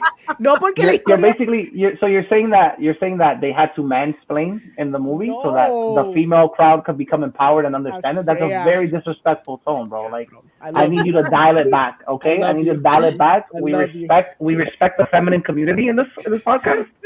So I'm gonna need you to just rewind it a bit, okay? Okay, I'll rewind it a little bit. This movie's for fucking idiots. Okay. No, pero la historia era como que pues, era simple. Es más, mira, did you guys ever see The Lost Daughter? No sé si ustedes vieron Lost Daughter. Lost Daughter es la de Olivia Colman, se ve en Netflix el año pasado. Y toca... ¿Cómo? That movie. No escuché. You're still here? He's still there. I didn't hear him. ¿Qué dijiste? I love that movie. Right, y cómo toca el aspecto de motherhood. ¿Verdad que lo toca de una forma bien interesante, even though it's weaved in a very simple story? With the liquid coming out of the doll, like formalizing that her guilt is eating her from the inside out, and it's spilling out in disgusting ways. Like, oh, that's fantastic. You. Entonces, las dos tienen la misma premisa. Es de esta mujer que a través de un sufrimiento y un dolor bien grande, she takes a trip. Pasa lo mismo en Men. Pero en Men, it's just pues regurgitating the same fucking bullshit over and over again. Con Los Daughter es una exploración de la culpabilidad que ella tiene como madre que se está manifestando en A Little Stupid Doll, en Dakota Johnson que tiene una nena y no sabe cómo actuar como una madre, en este tipo que es como que el landlord, en los flashbacks que ella tiene cuando se recuerda de su pasado. Muchas facetas donde están tocando ese tema de una forma interesante y variada. Same actress, right? Same actress too. La que hace de los flashbacks de Olivia Colman, la misma actriz de Men, pa' colmo.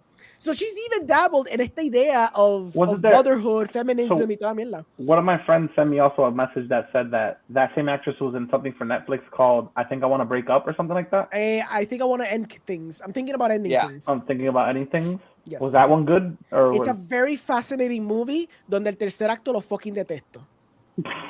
Okay. The first two acts so it's the inverse. So it's the inverse of this one. Okay, all right. Yes. Los primeros dos actos están fucking arte, chef's kiss. Cuando salen cuando literalmente van a salir de un sitio que entonces empieza el tercer acto goes into places that I'm like, where are you going with this? I'm gonna follow you porque te tengo confianza, Charlie Kaufman, y después he doesn't deliver. It's fucking dog shit. So Pero yeah.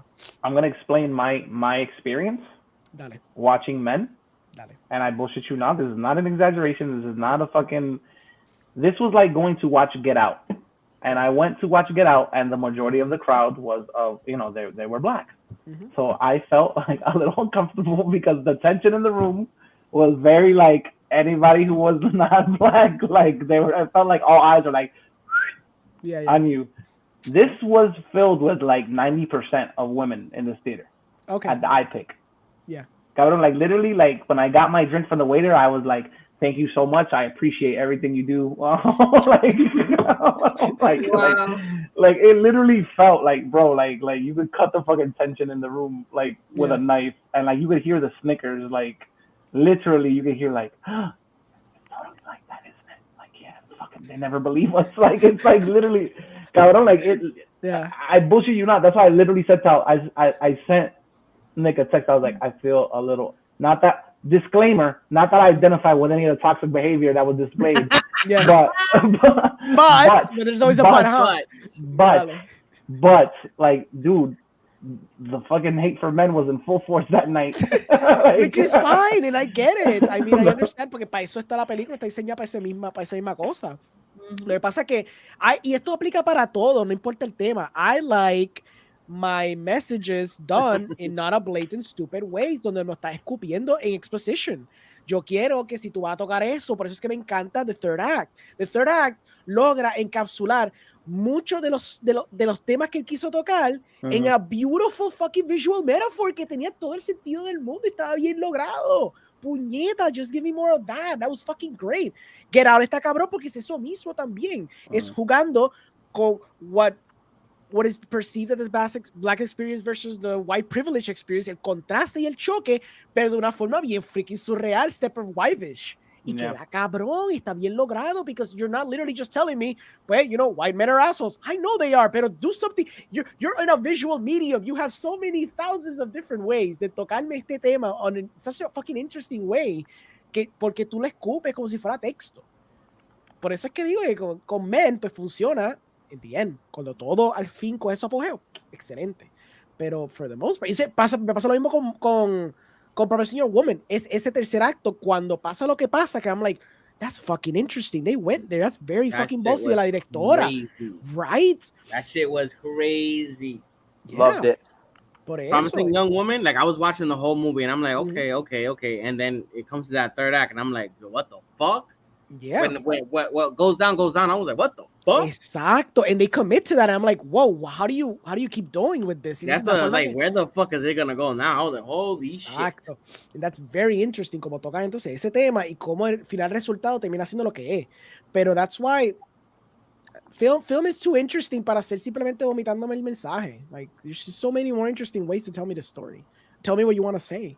Y especialmente de Alex Garland. Por eso es que si tú hubieras sido otro director, maybe yo perdonaba mucho, pero Alex Garland, he's already proven to me twice over que he's capable of doing this thing better. So, estás muted.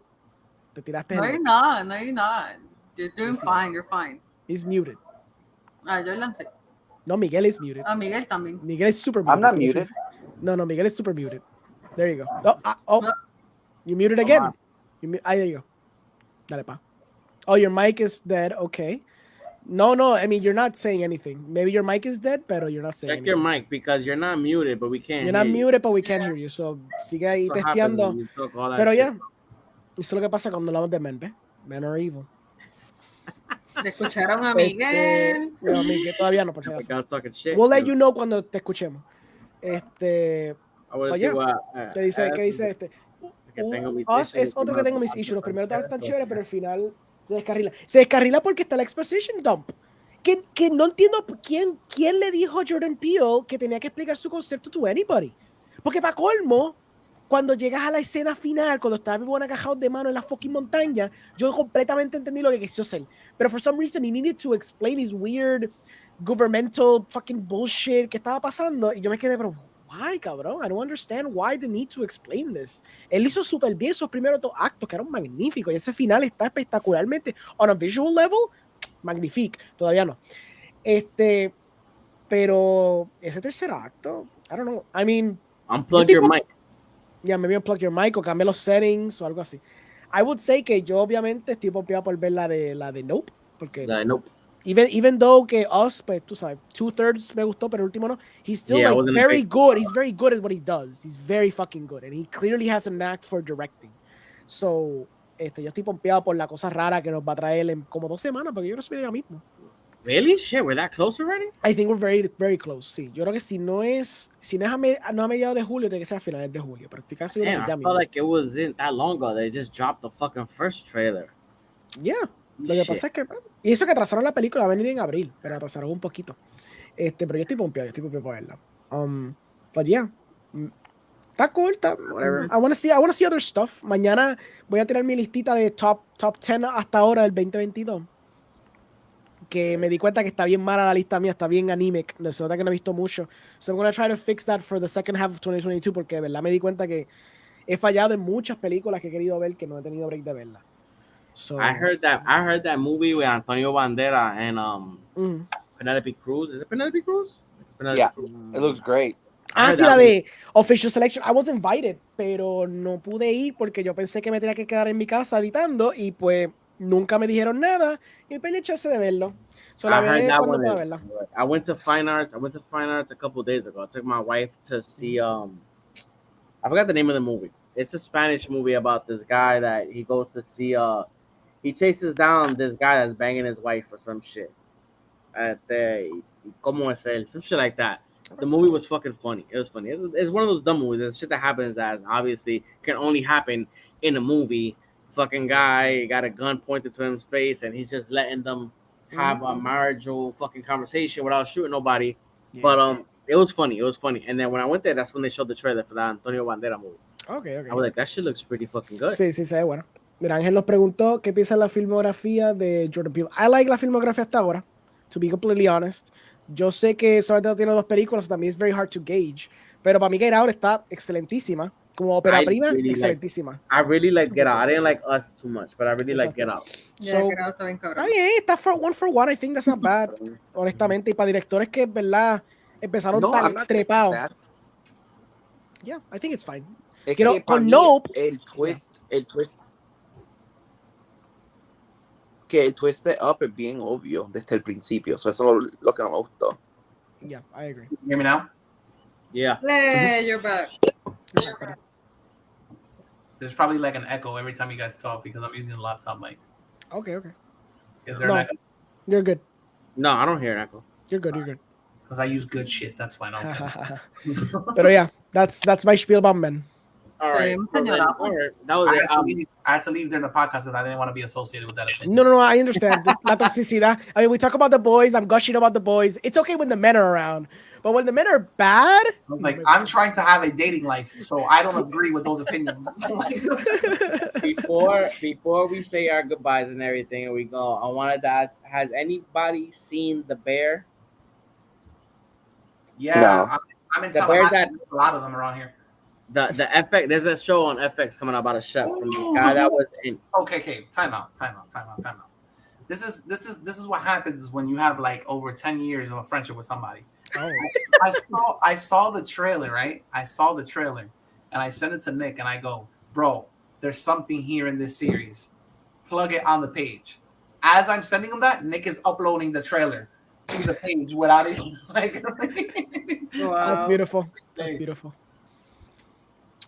Ayer vi el documental de Machine Gun Kelly y el documental de este año. That's cuadra porque es el peor ser humano del año. Espérate. Ese cabrón hizo un documental. I can see I like Machine Gun Kelly. The shit with his documentary. I like his music. I like how I really liked him when he was rapping. When he went to punk rock, it was a time where there wasn't a lot of punk rock out at this moment, and it has fucking Travis. So I'm a fan of his music. The issue that I have with the documentary is that it feels at times where I can understand how somebody that's super famous and then you would think is like empecé a ver The Bear. I gotta see that shit. I'm dying to see The Bear. You would think like a person that's that famous has that much bravado, right? Especially if you come from hip hop. He has a bravado. their how you call it self-esteem would be at a certain level, and then it shows you the classic tale of, yes, I'm this big guy, but I'm also like, I doubt myself a lot, this, that, and the other. And for me, it's something that could be totally honest, totally truthful, but at times it kind of feels fake. It feels fake a little bit, like, you know what I'm saying, like, I don't want to say that it's a cry for sympathy because I don't know the guy. You know what I'm saying? I don't know him. I don't know what he left. You can't agree with this.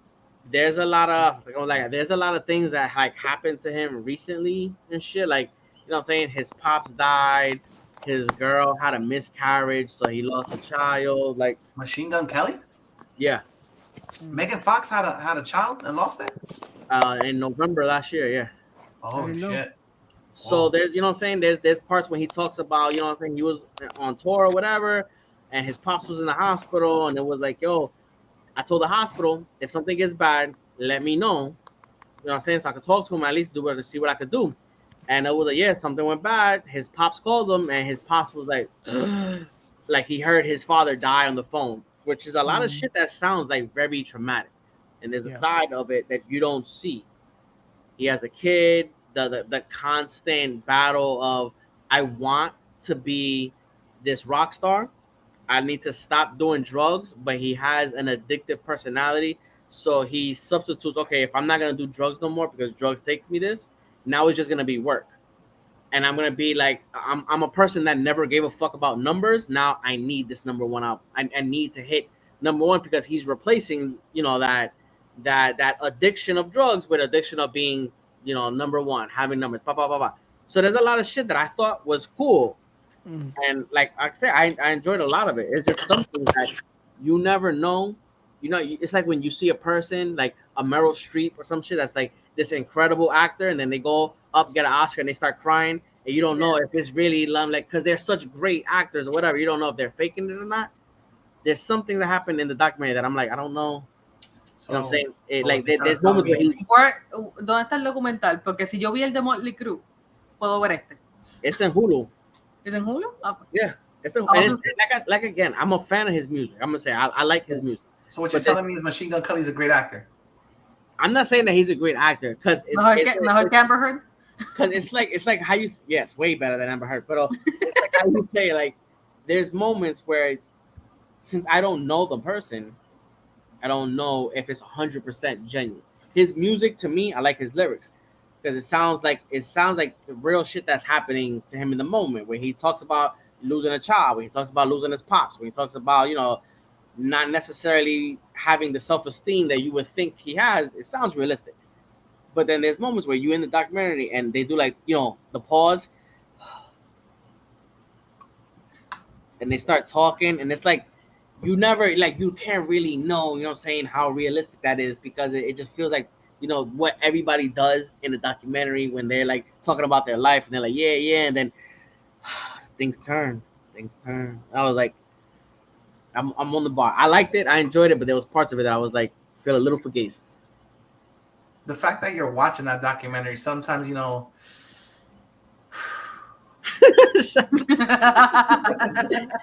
I like Machine Gun Kelly from the beginning when that motherfucker was just rapping.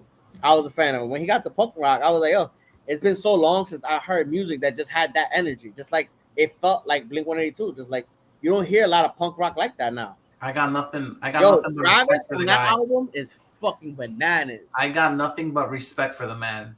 You know why? Because he let out maybe 6 albums of rap, and his 7th album of rock has an English accent. You have to have testicles the size of, you know, the Empire State Building to make me believe that you have an English accent when you're singing, when we know that's bullshit. Like, he has a person from England on the album. You sure it's him? No, I've heard songs of his. He has songs with a guy named Youngblood. That's fantastic. I've heard songs of, they're on the Tony Hawk Pro Skater game. I don't fucking and know. It's him. It's him singing. I don't know. So I want to take you out tonight. Like, I've heard him sing. Like, that shit didn't sound English. What the fuck is that? Because, you know why? Because I'm not trying to fake the fun, because I'm not from England. So that's why it didn't sound. I don't know. It didn't sound like this. No, but I know what you're talking about. I know what you're talking about. Yeah, like bro. I don't know. It didn't sound Miguel is not that off porque él intenta cantar como Tom, el lead singer de Blink-182, porque si lo comparas con la canción de I Miss You, hay una parte donde Tom, instead of saying head, he said Ed. No, I think he tries to sound like the guy from Green Day. No. Kill Me, no te metas con Green Day. Tries to sound like him a lot. Pero sí, está en ese momento de que sí, es Green Day-ish cuando Green Day como que... There's moments American like Idiot era. Yeah. There's moments like that. I've never heard him and say, why is this motherfucker trying to act British? But there's moments where he just says a couple of words weird to my ears. I don't know how the fuck he talks regularly and who he hangs out with, because when you hang out with people, you tend to speak them like sometimes. I've called you English slurs all the time. I'm just not trying to make money off of it. Shut the fuck up. I call you a Tulsa every time. I call you a wanker, a ninny. Well, I don't know. Like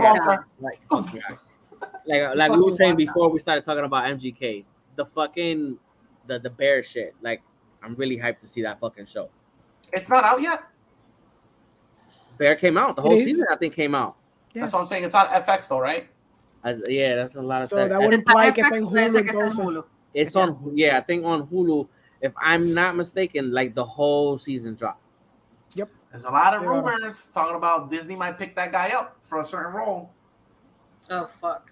Who are you talking about? The protagonist, the main character in that series. From Bear.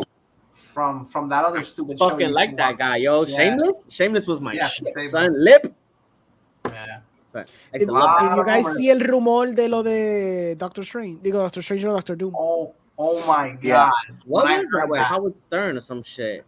When I heard that, I was like, that shit is so outlandish. I heard it. At the rate we're going, it could possibly be true.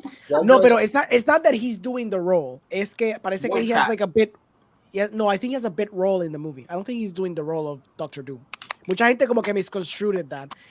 That's what I originally thought. Yeah, I was like, but I saw a transcript of the conversation, and as he says like, I'm gonna be the show could be called Doom. No. He said they asked him what are you doing this summer? I'm doing Doctor Doom. Digo, that's to Doctor Doom. Y yo digo, ok, está bien. Hablaste con Kevin Feige, empezaron la mierda. Y le digo, no, qué sé yo qué. Yo hablé con Robert Downey Jr. about like acting tips and shit. Y qué sé yo qué carajo. But I'm like dreading this so much. Y qué sé yo. So the assumption is that the Robert Downey Jr. thing es como que le está hablando mierda. He's just fucking around. Pero que he's doing probably like a bit role in Doctor Doom, como que he's probably going to interview Victor Von Doom o algo así en una escena or something, and that's why they need him. That would make sense, yeah. Exacto. So that's what the people really like. Some people gravitated cuando yo tiré la noticia rápido, they gravitated towards like, oh, he's doing it. It's like, no. He didn't imply that at all. And I'm pretty sure que Kevin Feige is not going to do that stupid move de ponerlo a él. Pero de que él salga for the sake of doing something realistic in our world or something, I can see that shit happening. Lo curioso is this a movie? Is this a show? Is he showing up as a cameo? Like, what the fuck's going on? Because that's kind of like out of left field. He's a Doctor Doom variant in Loki season 2. I can see that porque están a filmar Loki ya mismo, ¿verdad? I wouldn't put that past, yeah. I wouldn't put that past. That's no. I don't think que él va a ser el Doctor Doom. I don't think so. Pero tú sabes que maybe if he's a variant, I don't think so. Quizás te la puedo comprar.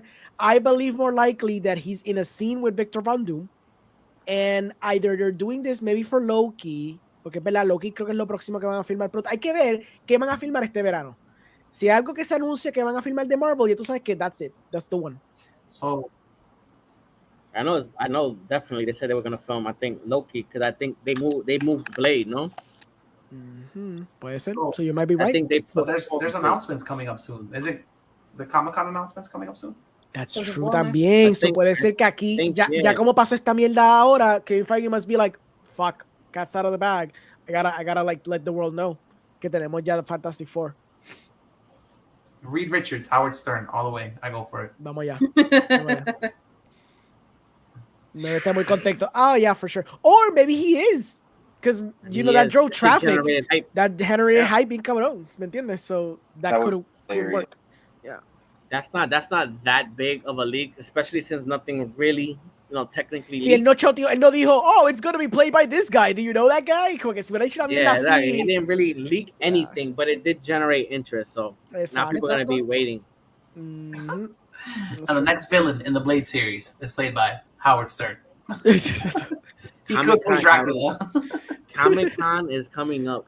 Can you imagine how pissed off right now WB is? They said they're not gonna put the panel there, Flash. They were like, we're not doing shit now for Flash. Fuck it. No, they're not doing a panel. Y la excusa es because it's too far away.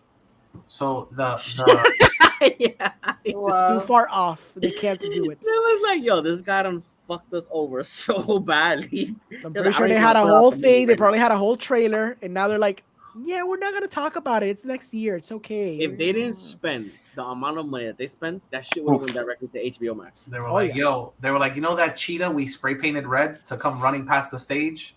We're gonna have to send that back. Take that back. So it's July 21st is the yes, sir. Comic-Con. Ya me invito. Si van a streamearlo live o algo, we could do an episode on that. Ángel, bájalo.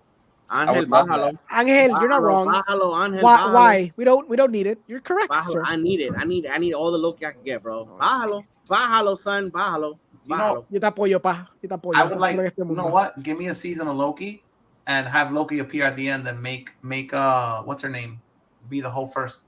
Sylvie? Be Sylvie the whole first half of that series. I'd fucking eat that. Cabrón, todo Twitter is gonna burst in flames. I would eat that shit up. She's Loki. I would eat that shit up. I love her character too. Yep. Okay. Está bien. You might want to choose your words a little bit more wisely with the whole eat 'em up thing, though. Like, there's canceled people of cannibalists that like what I mean is Twitter's gonna burn a gasket. Why? Okay. Because Orengo was like, what? A female protagonist the whole show? Jesus fucking Christ. How many times are they gonna do this shit? There you go. Didn't you beat us the whole equality thing in the first season of the show? Exactly. Like, you really need that again? Do you need to do this again? We just spoke about men. That was just the theme we just spoke about. Enough of this shit already. Pero mira, fun story. I want to be sleepy. Fuck out of here. Fun story. One of my best friends has a husky. His name is Loki. Y yo estoy jodiendo para ver si consigo un husky también, pero nena, para ponerle Sylvie. Nice.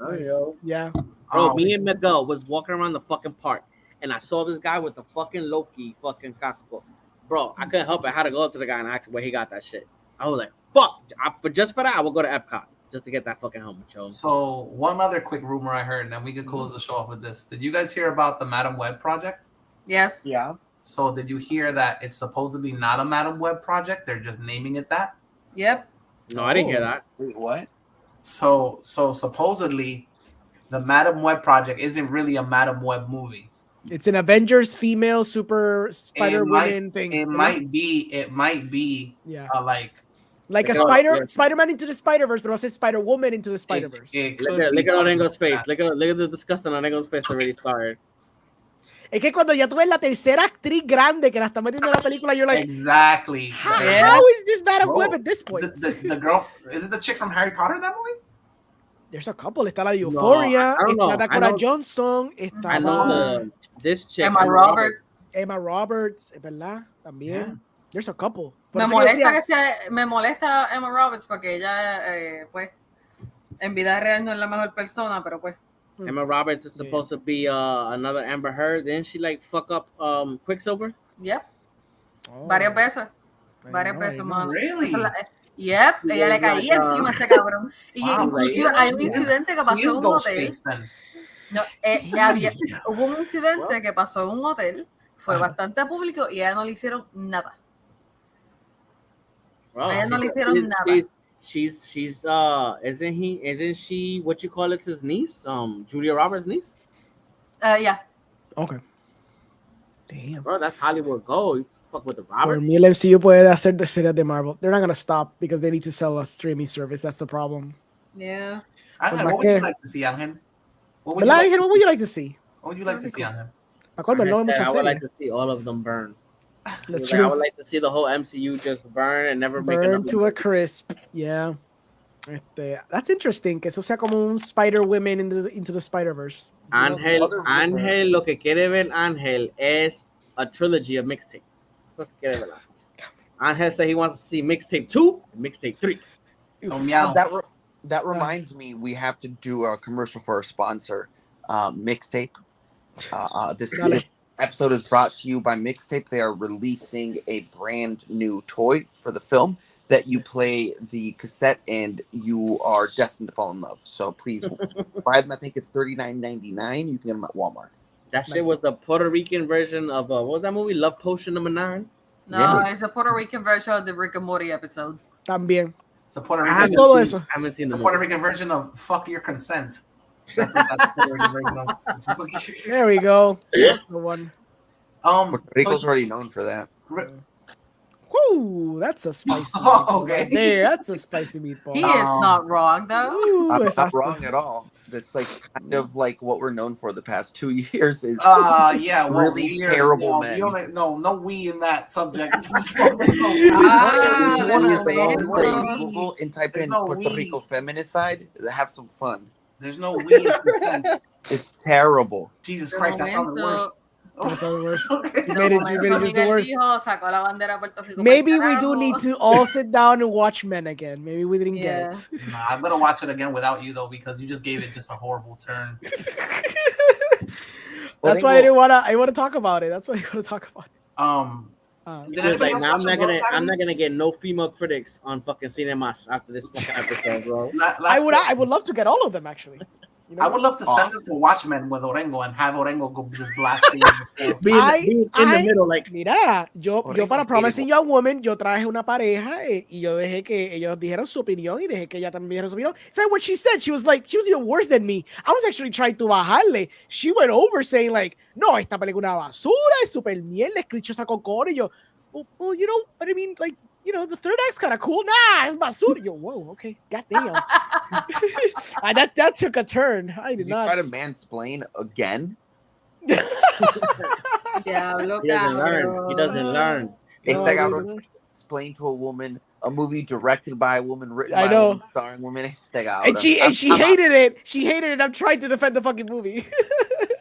Mixtape cinema. I'm telling you, son. Vamos allá, let's go. Let's do the this. fucking luchador, the other one that says bebecita. Maybe there's several janitors with wrestling masks. Oh, that'd be cool. And all over the schools. Each school has one. Yeah. And that's gonna lead into the fucking Bad Bunny luchador movie, bro. All around, son. Son familia de él. Luchadores, baby. What's next on the plate for releases before we hung up? What do you guys Thor.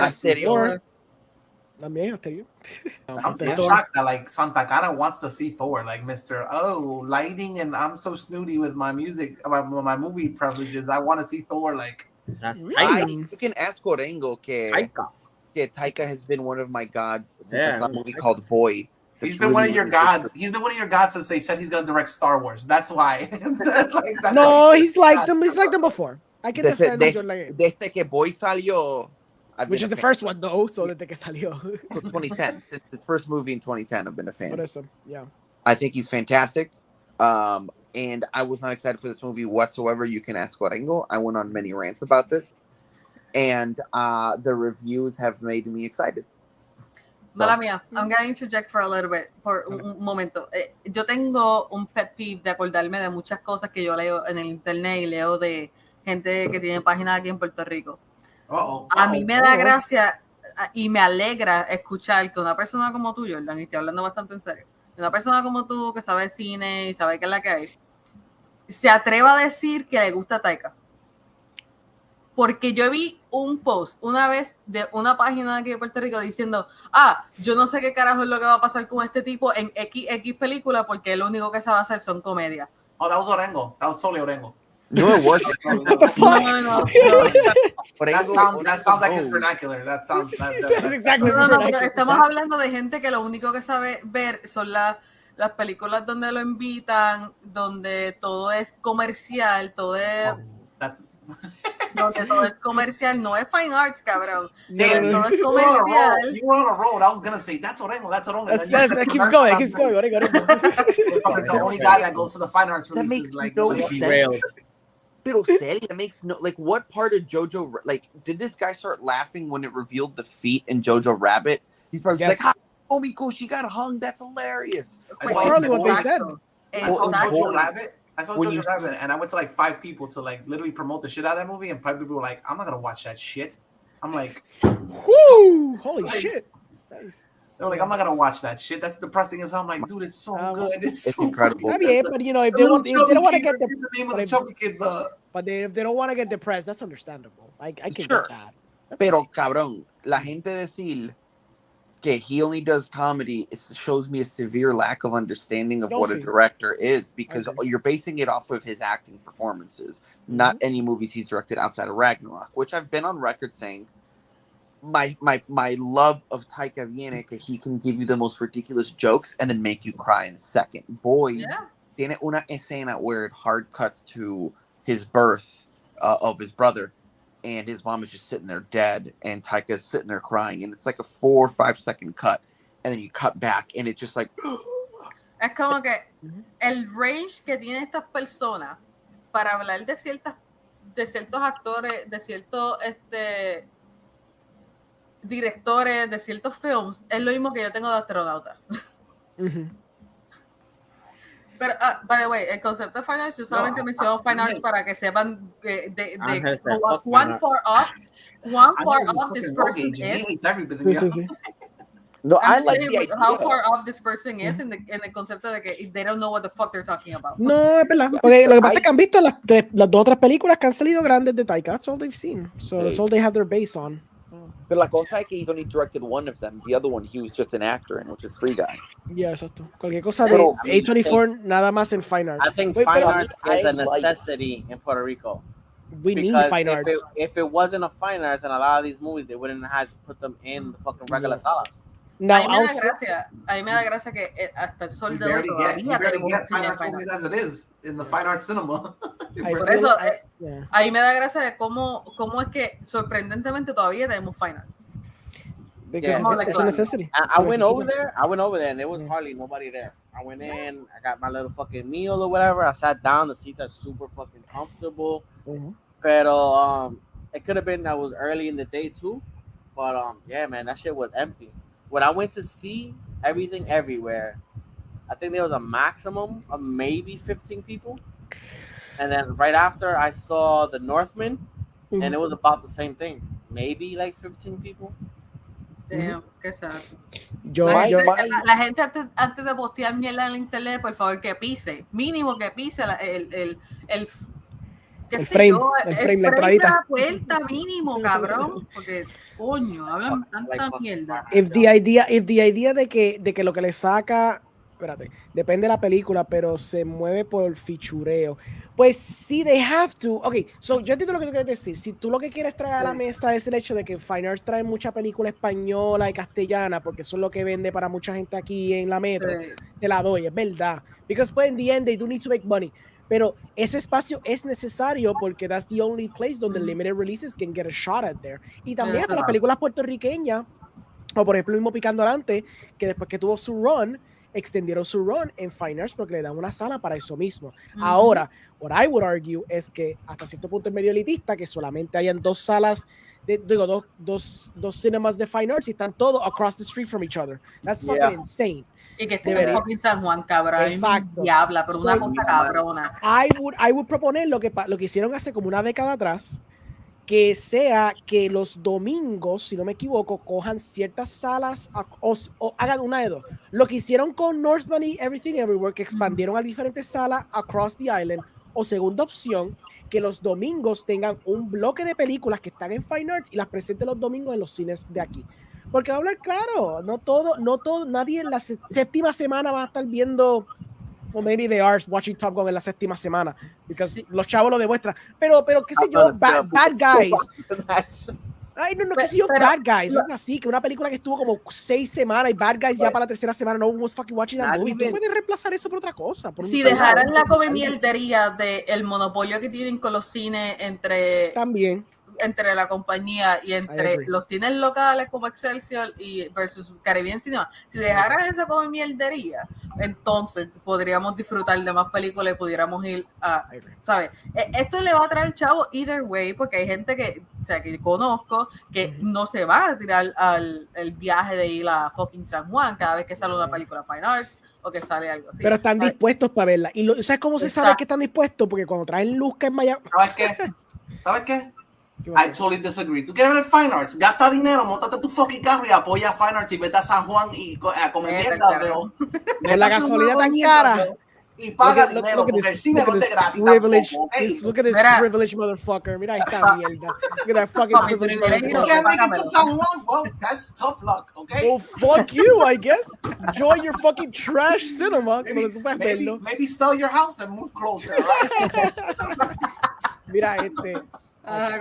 Se me pasa el fucking hilo, puñeta. Sorpelino y caro. Sorpelino. No, que Luzca, que siempre se que cuando traen Luzca en Mayagüez, que traen su componente en la metro y traen su versión de Luzca en Mayagüez, eso se llena. Sí. Y granted, son a lot of like anime films, pero también when they bring the sci-fi and the horror stuff, también se llena estas salas. Hay una hambre por querer ver este contenido. Quizás, tú sabes, no es tan grande como en la metro, fine, pero hay un espacio y hay gente que quiere ver esto en el otro lado de la isla. No estoy hablando de Mayagüez solamente porque yo vivo en Mayagüez. I'm talking about norte, sur, estoy hablando de lo que sea, ¿me entiendes? Hay salas que se pueden reestructurar para no tener que hacer salas nuevas, ¿me entiendes? Whatever. Exacto. Reestructurar ciertas salas que llevan 8 semanas con fucking Sonic 2. You can fucking afford 2 tandas de Sonic 2 en la 8ª semana de estreno para presentar una fucking película de Fine Arts. Keep it at Fine Arts. Keep it at Fine Arts. I don't want to go to Fine Arts and I don't want to have to watch my movies with a bunch of screaming ass people that don't appreciate it on the screen or I don't want to hear no cackles. Okay. I want to go somewhere where I can have a glass of wine and watch a fucking movie. And the people that can't afford it and talk too loud in the movie theater, que no vayan. Esa te la puedo dar because I've had bad experiences with art house movies and idiots that don't understand they're watching art house movies, so te la puedo dar, but I would still appreciate que como quiera le hicieran. And I run to people like Nick that throw their feet up on the chair in front of them while they watch a movie. I pay my fucking money. I put my feet wherever the fuck I want to. You see? That's why we have places like Fine Arts. No, es verdad. That's why. Fine Arts. What? That's why we have a pay disparity in ticket para que Nick no pueda ir a Fine Arts. Exacto. No, I pay my money for the ticket. You fucking let me in that fucking I hope that they take the funds that I pay towards Fine Arts and put a cop in the front and they literally break his feet when he goes into the theater. I go in there with my book bag, my Subway sandwich in the back, my fucking Walgreens. Fine, look at that. He won't even support the theater. He takes freaking Kentucky Fried Chicken into the fucking theater. My mother did that shit in Plaza, bro. She had her cartera. We went to the food court. She got a 2-piece and fucking Church's chicken. Put it in the cartera. We went to see The Godfather, cabrón. She was eating Church's chicken, cabrón. Rosa, si tú estás viendo eso, tu hijo es un malagradecido. Te la está montando a frente de todo el mundo. Tu propio hijo, Rosa. En ese momento hubieras dicho que había los pies de la silla. I would have fucking shunned you, bien cabrón. Cabrón, you know what I heard is going to Fine Arts? El karaoke. That's true. I did read that. No joke. No joke. It's actually going to Fine Arts. Yo no sé si fue que Transfer habló para que le dieran unas semanas o algo, pero it's going to be Fine Arts. ¿Eso sí o no?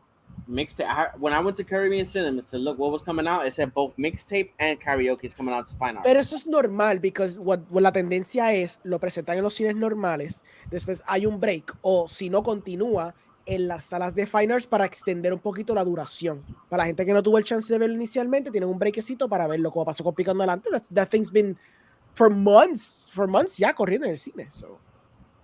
And I'm happy it is. No, same. I'm so happy. Drugs is one of the most civil things you could find. Fuck around and find condoms in the backseat. Like, this floor is fucking sticky. Fuck, yeah, I'd rather find drugs than that shit. That's true. Yeah. That's why I go to Fine Arts. Para avoid the plebeians. Exactly. No, that's what happens, bro. That's the smart move. You go to Fine Arts. Nobody's in the sala, bro. I'm gonna be honest with you. And the seats are comfortable. The shit moves up. One of the best experiences I had at Fine Arts was I think I saw Midnight in Paris at Fine Arts. Oh yeah. And it was really good and it was quiet and I got to appreciate the movie. No fucking stupid ass comments, no nothing. That's great. So yeah. Support fine arts. They needed to. No. I mean, San Juan, that's tough. Okay. si pueden, hazlo, of course. Pero si no pueden, pues it's understandable. Si no pueden, make sacrifices. Sell your soul, no? Okay. But there's good stuff right now in fine arts. Porque yo puse a ver la cartelera Petit Maman, está la de Official Selection que viene. Ya, me han dicho cosas fantásticas de Petit Maman. Me han dicho cosas fantásticas. So let me ask you a question. So we know, to be fair. Yeah, I want to see that. That's that French one? Yeah. Yes, sir. Oh, shit. Nobody saw it? Nobody else seen it? Yo tengo un pana en Chicago que la vio y creo que Héctor también la vio y me dijeron que está bien bueno. So. I want to see that shit, yo. Me and Nancy like, that shit is good as fuck. Yeah. Miguel, yes. Go ahead, okay.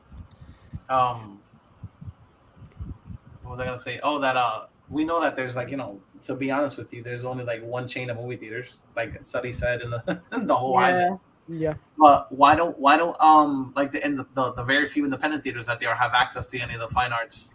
I don't know. Vamos a empezar una larga conversación. Sí, yo creo que el problema viene siendo they need to make money. I think it kind of starts and it probably ends that way. ¿Me entiendes? Ahora, el Town Center, por lo menos, I can say por el Town Center, que el Town Center cuando traen, por ejemplo, Puerto Rico Film Festival, pues sí hacen sus espacios para esas películas de Puerto Rico Film Festival. So, si tú quieres un festival y quieres tener películas puertorriqueñas y películas internacionales diferentes, el Town Center se reestructura por esa semana del festival, se reestructura completamente para el festival. Lo sé porque lo hicieron el año pasado. Yo pude ver la nueva... Eso es Mayagüez. ¿Y por qué no lo pueden hacer en San Juan? Because the thing is que, primero, no, ok. So yo mejor me callo porque si no, no nos van a invitar a nada. Yo mejor me callo. Cinevista se murió, ese fue el problema. El otro ganó y eso fue lo que terminó pasando. Competition is always good, pero el problema es que there's no one with the capital para hacer esa competencia ahora mismo. So what we have is the little indie theaters that can y pueden hacerlo. La razón por qué se Mayagüez es porque por esa misma razón, because como todo está en San Juan, por filosofía de la gente involucrada, ellos querían hacerlo en otro lado de la isla. That's great, and that's super cool. Yeah, that's cool. Y traen cosas chéveres. Yo vi la de Receta No Incluida, con una película que se supone que espero yo que salga este año para poder hablar de ella, because I haven't been able to talk to anybody about it, que es de una directora puertorriqueña, esa fue la que estuvo en South by Southwest y ganó, si no me equivoco, Audience Award en South by Southwest. Sí, I remember that. Super fucking great. I'm still interested in seeing Picando Adelante and Cabrón, it's so good. El karaoke, ¿no? Come on, fine arts. Mira, no sé si lo vayan a hacer. I'll go Why not? Why can't you catch a flight? I mean, you can take a little vacation. It's summer. Miguel, I'll scream it to you. Yelba Buena? What? Yelba Buena, ¿lo has visto? No. Está en HBO, yo creo. Yelba Buena es en HBO Max. Yes. Es bien media cliché, pero it's fun to watch. Se deja ver. It's fun to watch. I enjoyed it. I laughed while watching it. I was high, pero... Exacto. Yo creo que no hay manera más apropiada de ver esa película que se ha arrebatado. Hablando claro. I fucking talked to him. Like, I was so fucking high, and I saw that movie. Remember that movie with The Rock on the boat? The Jungle Cruise. Yeah, I saw that shit so hard. Like, I was like, that fucking movie is stupid. I was like, I was laughing from the fucking beginning to the end. Yo, I couldn't stop laughing that whole fucking movie. I have no idea what the fuck he's talking about. Jungle Cruise, nigga, with The Rock. Oh, you said The Rock on the boat. I'm like, I literally thought it was like a physical rock on a boat. I'm like, ay, Ángel, cállate. Shut your mouth. Este cabrón de Talento de Barrio. I did see that in the movie theater, yeah. You saw Talento de Barrio in the movie theater? Oh, yeah, for sure. I saw that shit. I saw it on Netflix. It's on Netflix? It's on Netflix. It was on Netflix for a time. It was on Netflix. That's cool. Somebody's living room, pirateado like a motherfucker. That's cool. No, ya viene cine. Que me acuerdo que era básicamente, eso obviamente 8 Mile, pero había una escena que era bien 8 Mile. That's why you get invited to no indie premieres, bro, because you be pirateando shit. Cabrón, I was in high school when I saw that shit. Ajá, y ya como al mes ya la tengo en YouTube. High definition. Cabrón, yo no sé qué pasó ahí. Someone leaked it, bien cojonado en YouTube. Fuck, it was like, put that shit on there. Nobody the thing is, that shit made money back in the day. That was la película más taquillera puertorriqueña hasta ese punto. Yeah. Like, but still, didn't it not make what it cost? I think I don't think that movie. Did it make profit? I think it might have, porque eso fue de las pocas películas que se presentó hasta en Florida. So it must have made money. It must have. Se me jodió la mitad. Se me jodió la miniatura. ¿Cómo decirle no al tiroteo al final? Yeah. I mean, it's interesting, for sure. Pero ya, hay par de cositas. Está Thor, viene esa misma de Nope que mencionamos. There's a couple more. I don't appreciate. I think you guys touched it, but my mic was all messed up. I don't appreciate them giving away the whole alien thing. What do you mean? What are you talking about? Okay, never mind. Never mind. Oh, the trailer. Yeah. Okay. I mean, it might be no red herring, sino misdirect. But like some misdirect. They basically you didn't see the trailer, did you? I saw the first trailer. I haven't seen the new trailer, pero sí leí de que supuestamente they kind of confirm it. Okay, el budget. What are we talking about? Nope. Nope. Yes, nope. What the fuck? I didn't see that. You didn't know? El budget. Canadians in this movie? The fuck? El budget de Talento I always told you, Nope standing for not of planet Earth. Yeah. Get the fuck out of here. It's fine. Go enjoy the movie anyways. Ajá, Celi. Ajá, sí. El budget de Talento Barrio era 1.5 millones. En el box office hizo 1.666.68. O sea, hicieron como 100,000 pesos de más. Ya. Ese fue el profit. That movie, I'll tell you when that movie really made money. That shit really made money. All the people that piratearon that shit. You know how everywhere I went, motherfuckers had that copy fucking pirateado everywhere I went. Mad people was buying that shit. Yeah, that's true. I started watching that movie, and then when I realized, okay, Daddy Yankee literally wrote this movie. He did the Dave Chappelle. Remember when Dave Chappelle says the problem when you make a movie about your life, he's born and his dick is like 9 inches and shit? That's what this movie did. Yeah. He was double handing like SMGs in the movie like this. I was like, yo, holy shit. Mira, les voy a decir que ya tengo acá ahí el cinema aquí arriba. So, he was going to pull the John Woo on us. Yo, like, wow. Tenemos Thor, Julio 7. Tenemos Julio 14, Where the Crawdads Sing, which I'm curious to see that one. I want to see that one. Yeah, that one looks good. El 21 de julio tenemos Nope y el 28 tenemos The League of Super Pets. ¿Verdad que tú tienes un date? I was busting your balls about that movie. I was busting your balls about that movie and how childish you were gonna look. And that movie, the last 2 trailers look funny. The Pets one? Yeah, the Super Pets one.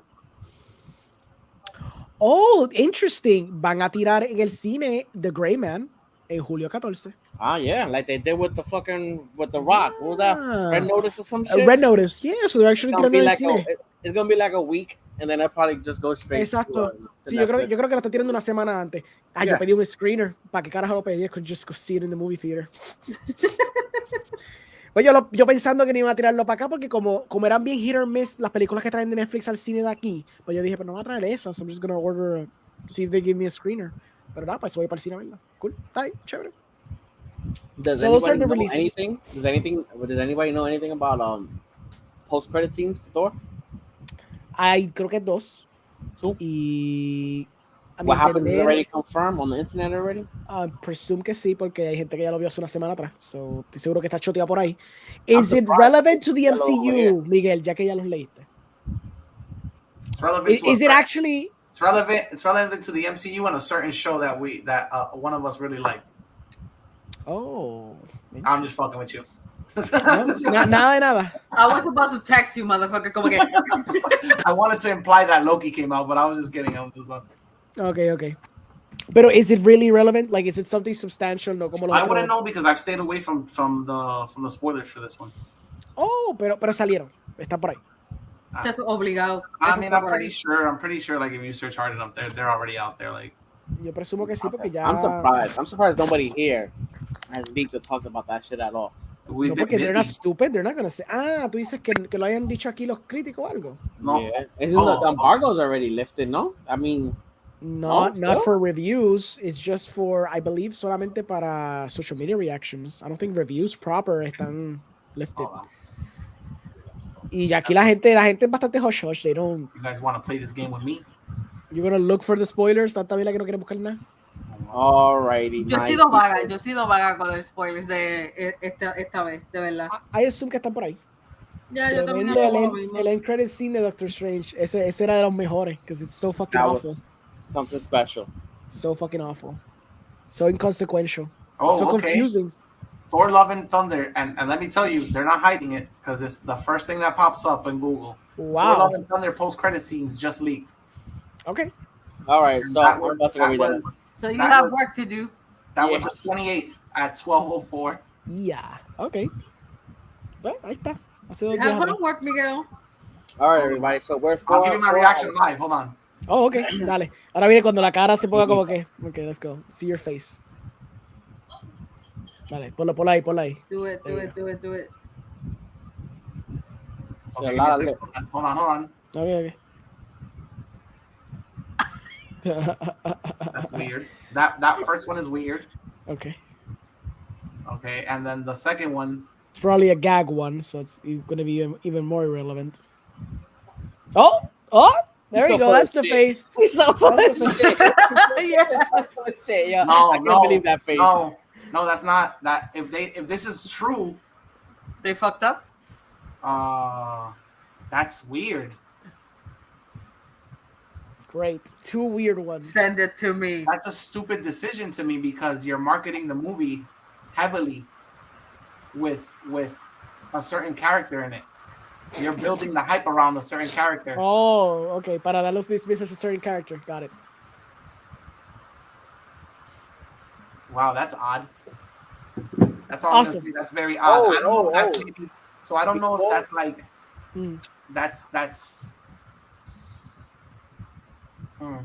We'll talk about it off screen. Before we go, the last thing before we go. This Friday, Stranger Things comes out, right? Yes, sir. Fuck yeah. All right. Deadpool is the last 2 episodes. Who do you think is biting the bullet? The Deadpool. We're gonna pick. Who do you think is biting the bullet? I won't tell you who I know bites the bullet, but I'll tell you that if Steve bites the bullet, I will not watch the show anymore.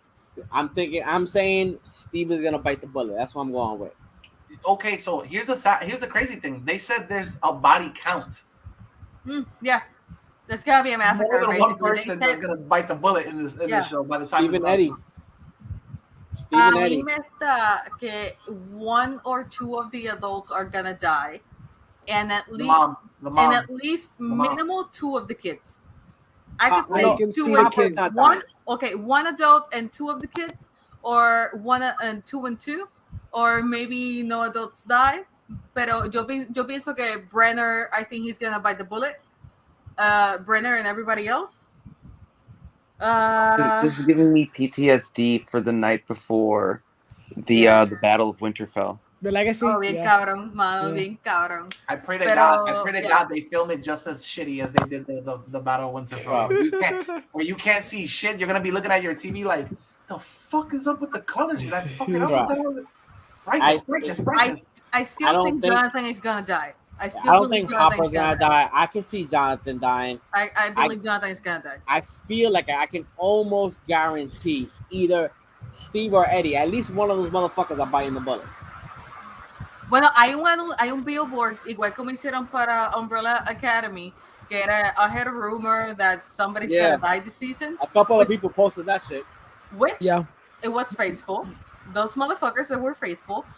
Y ellos pusieron otro con los vines and whatever que decía protect Steve at all costs. Okay. Básicamente. Okay, I say Dustin's gonna die. That will be a good one. Who? Dustin. Gums. He's gonna die. Gums, the one you call Gums. He's gonna die. This fucking douchebag calls him Gums. No, it's the season. I'm literally going on a wild guess. I'm gonna go with Selly. I'm gonna think one of the main kids is gonna die. If you want to make this shit get choke, you gotta kill one of the kids. Yeah. Dolphin teeth, bro. Let's kill Dustin. Dustin está saliendo a otros shows. Él está bien monetariamente. He's cool. You don't need Stranger Things anymore. I don't think they gotta kill, man. Vamos allá. Maten a Dustin. ¿Viste que te duele? If they kill him in the arms of fucking Steve and Eddie, boom, cabrón, porque te va a dar el reverso. Te va a dar el reverso. That's what they're gonna give you. Rip my face off, bro. Because that is actually something que la gente le va a importar, ¿me entiendes? You kill Steve, it's like, I can't, pero, no, pero si matan a Dustin. I think Steve dies. I think he's gonna break everyone, and that's the whole point. No, pero si matan a Dustin, lamentablemente sacan al único personaje que le saca las cosas y hace sentido. Porque everything that he says is actually true. Like, he guesses everything. But he wasn't like that in the beginning of the show. It was the main character was like that. The main character was like the guy in the chair. I think they're gonna die saving him. Wolfheart, whatever the hell his name is. Mike. I think they're gonna die saving him because those are like his how you say it, like they're like his. He don't have a father, but they're like his father figure. They're like his big brothers and shit. Yeah. So once they die, they're gonna kill Mike. Left to protect them. No, they're not gonna kill Mike because es protagonista. Demasiado Mike is gonna be the worst actor because he's been just like pegado like this season. He hasn't really been like compelling anything. They're gonna kill him and he's gonna be like, yeah, I just need more money. Yeah, they could kill Mike if they really want to do like porque en esta season él casi ni ha salido, en verdad. Will and Mike are like I don't not even an option in my mind to see them die. I don't Cabrón, unless they kill what's his face? The one that got captured the first time. I'm so bad with names. Will? Is it Will? That's what I'm saying. Will, I don't think Will's gonna die. They already went through this whole thing. What's the deal with the painting? They keep on showing the painting. It could be one of those things where he bites a bullet, then like he goes, "Oh, it was the painting of all of us together." Like, one of those type deals. I don't know. I feel like that. I feel like Will and Hopper. It's a painting of all of us playing Dungeons and Dragons the first time, and we're all little kids. I feel like Will and Hopper is like too cheap. Like they already did it. They literally Hopper was last season. Will was like the first 2 seasons. Like So, but what if it's one of those things where have you been seeing the theories that like Vecna was in the first episode? Yeah, I heard about it. So what if it's one of those things where he's like, I've been trying to kill you ever since the first. You were the person I was supposed to kill from the beginning, and now I gotcha. Por eso que estoy pensando que van a matar a Jonathan. I think Jonathan could take. I think Jonathan might bite the bullet, saving his brother or some shit. But they could probably cut off the weed head. But that's the thing. There's gonna be no emotional impact. I'll be like, the fucking what is it? Mexican Native American kid died. Nobody's gonna give a fuck about that guy. Argyle. He hasn't made an impact as much as say even Ethan Hawke's daughter. Fucking will make a bigger impact than Argyle. And they're setting her up for like, I feel like they're setting her up for like if they kill Steve, like the other girl will be her best friend. Mm-hmm. I'm telling you, Fran. For me, everything is pointing, and I don't know if it's that they know it too. So that's how they're gonna play it. They're like, okay, everybody's gonna think Steve is gonna die, and we're gonna kill somebody else. But that's what it looks like. Everything is going towards Steve or fucking Eddie. And I'm talking about, I can already see that just epic ass moment where everybody got to run and we need a decoy, and Eddie just takes out the fucking guitar and be like, yo, y'all run this way, I got this. Motherfucker just starts playing the fucking guitar on top of that shit. That's too much. Yo lo único que quiero saber es qué canción él está tocando. I've been looking at tracks. I've been looking at 1986 tracks. I've been looking at almost like playlists de banda para ese tiempo, mano, and I cannot pinpoint which riff he's playing. I'm telling you, that's gonna be such a fucking epic moment. Like that's the one clip that stuck with me when I saw the first trailer. I was like, who the fuck is that guy playing the fucking guitar? Maybe when I first saw the trailer, maybe it's an Iron Maiden song. What? Maybe it's an Iron Maiden song. Yeah, I believe so. Eddie's the name of the mascot, isn't it? From Iron Maiden. Yeah. Yo espero que sí, de verdad. Anyway, we're 4 hours in. The rain is fucking falling heavy as fuck over here. Dale, let's go. So hear what the fuck you guys are saying. Before we go out, everybody just let people know where they can find you. Start with you, Orengo. You can find me here with you guys en After School Club, también en Cine Nerds, en el corillo de AV Club. Me puedes conseguir también en The Movie Guy, también me puedes conseguir en Cine Podcast, que después que termine la peli, pues I'm gonna start ramping up more episodes. También puedes conseguir Subtitles Required en Cardboard Cave Podcast. Y realengo por ahí donde me encuentren. That's it. Alright, you Liquid. Ya sabes que me pueden encontrar como Liquid Nebula Dice en todas las plataformas. Estoy volviendo a pintar miniaturas y vamos a jugar un par de juegos en en Twitch, que es mi plataforma de streaming principal. Ya tengo hasta Fortnite, porque Miguel dijo, vamos a jugar Fortnite por joder, porque no tienen el Zero Building Mode. And I did. Volví a jugar nada más para probar el juego. Y es como que it's decent without the building shit. I have a problem now with Fortnite. ¿Qué pasó? It's made to suck money out of you, like. Yeah, so I was like, I started real light, and I was like, oh, I like that costume. I bought. Oh, the kid from Dune. Oh, I like that. Nah, yo me voy bien cheapskate. I'm like 4 costumes in deep. I've already wasted like maybe $40 in this fucking game. Oh my god. Eso es nada. I know. I'm like, I need to stay away. Thank God I've been preoccupied with work and like going out and spending time with family and stuff like that. Because if not, woo. But it's a fun game for all of us to play together, like, and have our own little avatars. Oh my god, I can't wait. Yeah, I've been playing it. Like, lo jugué una vez, estuvo chévere. Like, I thought it was too easy again. Like, ya yo lo había jugado antes cuando salió. Get me off of the center. Thank you. No, but I thought it was too easy in the sentido de que I was picking up guns and I was killing people, and they could have killed me. Like, these people could have killed me. And I killed them. But here's the deal, Sully. I think normally the people that are playing no build mode like are more casual than us. Yeah. Like we have a strong game basis or whatever. Like, we've played shooters before, and the people that want to play Fortnite are in no build mode. Like, they probably haven't played video games at all. They just want to know. Yeah. What this thing is about. I already won like twice. I already won. Really? Yeah. So I know it's like. No ni me asomo al building mode. I'm not ready for that shit, yo. Yeah. Like, no sé, como que el building mode nunca como que me atrajo, pero pues, it is what it is. It's okay. Or we could play the other mode, but we would have to buy it, the Save the World mode. Oh, that would be cool. All right, bro. Let them know where they can find you. You can find me in this space right here every time, all the time. Next week in Richport After School Club. I'm exclusive here. Yo, Meow, you here? Yeah, baby. Let them know where they can find you, Meow. Yes. Well, you can find me on Instagram bajo mi nombre Jordan Santacana.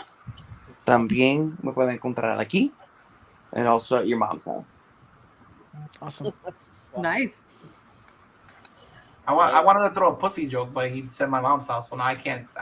That's gonna be like redundant. Actually, redundant. He reversed Uno'd me. The fucking guy. All right, everybody. Well, XP and Richport, you can find on almost major fucking social media sites: Twitch, Facebook, YouTube, Twitter, Instagram.